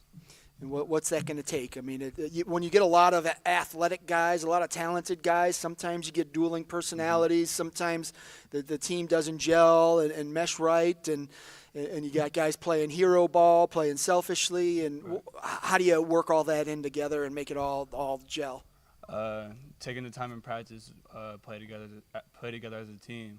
That's the most important thing. We can't have no hero ball on the team. We can't have one person go on 5 every time down the court. So if we play 5-on-5 down the court, we'll be fine. Sounds good. All right. Good luck to you, sir. Coach, back at you. I mean, listening to you, listening to the guys, it sounds like you have a boatload of talent, a boatload of speed, a bunch of guys that like to play defense. I mean, is there a better recipe for a basketball team? I mean, I'm a defensive guy. I've always been a defensive guy. Like I told the guys, like, it takes 1 point to win the game. So if we can dictate the pace of the game, if we can dictate as much as possible when we play, I think we'll put ourselves in good situations to be successful night in and night out. You made a comment. I think for us, like, they all care. Like, they genuinely care about each other. Like, they genuinely care that each other does well. Last year we averaged, I think, 11 guys scored out of 15 every game. Nobody averaged more than 7 a game, and I think that continues this year. Really? I think 7 a game was your high? That was our high. Like, wow, that's great. He was first team all conference. Like Dom Locklear was like, I think 7.9 it might have been. That's nuts. So I think in our meeting they said, like, you had like 11 guys score every game, and it's I think for the guys it keeps you accountable, but I also think that no one gets selfish. You know, everybody can put the ball in the hoop for the most part, but like they said, our practices are intense. I think our attention to detail as coaching staff has been really good for us. We genuinely try to run like a college program. You know, everything we do, we film everything. We go back and watch film constantly. We hold them to very high standards. We try to hold everybody accountable, and we try to play as hard as we possibly can every possession. Very good. So talk to the guys a little bit about some of the other guys. Did they miss anybody? Anybody else impressing you in the preseason? I know that everyone's saying the same thing, but I mean, clearly I like all of our guys. You know, it's been hard. Like, making decisions has been really hard. We have 3 seniors: Demarion Hall, who's not here tonight, Eric Snow, Sean Wood, Cooper Hughes, returning junior, and Jaron Cephas is a returning junior as well. He played some JV last year. Justin Sims is going to be a name to know, I think, in the area. Big, he's strong, he's fast, but he's a great teammate. He plays with like an energy that we haven't had before. The 2 freshmen that are going to play are very, very talented. They don't know what they don't know yet. Like, the game is moving very fast still for them. But I think we have a mixture of size, athleticism, speed, strength, and then older guys and younger guys. So I think we have a pretty good group of young men, and then I think together they're a great group of kids. One of the things I touched on earlier with the guys is just, you know, when you have a talented team, practices are tough. You have a tough schedule. How much does that help them raise the bar, just that they're constantly being tested and pushed? I've always wanted to play the biggest schools we can. I want to see where we stand. So I think for them to know we trust them enough to play these schools, I think it raises their confidence levels. And one thing about our guys is they don't really care who's coming in the gym or where we're going. They just want to play. Like, it doesn't matter who we're playing. If we're playing Hoban this year, if we're going to Pittsburgh and playing Mars High School, or if we're playing Lutheran East or West. They don't care who's on the court in front of them. And I think it's a testament to their work they've put in and that they listen. They genuinely listen to their coaches and each other. Sounds good. All right, Coach. Well, I appreciate you coming out. Gentlemen, thanks for being here, and good luck this season. Thank you for having us. We appreciate you. Thanks for closing out the show. I get to go home now. Appreciate it. Have a good night. Thanks. All right, folks, that's going to do it from Independence High School. That is it for our CVC Winter Sports Media Day. This was the second of 4 scheduled events. We have Kirtland on Sunday, followed by Berkshire on Monday, and then it's on to CVC TV coverage of basketball, wrestling, swimming. I don't think we will get out to do a CVC bowling event this year, but that could be coming in the future too. But I enjoyed being here. I also got to give another shout out to our sponsor, Ohio Center for Oral, Facial, and Implant Surgery. We couldn't do any of this stuff without them, so we get to do a lot of cool things for the conference, for the student athletes and coaches in the league. And it's growing. We're doing a whole lot more. Stay tuned to the website, www.chagrinvalleyconference.com. And keep an eye out for CVC TV. We'll be posting a schedule shortly for our basketball games that we'll be broadcasting through the winter. We're probably going to do a 2-week schedule just to put 2 weeks out in advance and then just kind of pick the best games from there just so that we're always getting some great matchups. Something we're trying to do in football as well. We ended up with a lot of games that had running clocks in the second half. We want to avoid that situation in basketball, so we're always going to be looking for great matchups while also promoting all of our teams. So we'll try and balance that out the best we can. But that's going to do it for us here from Independence High School. Thanks for tuning in, and we'll see you on Sunday.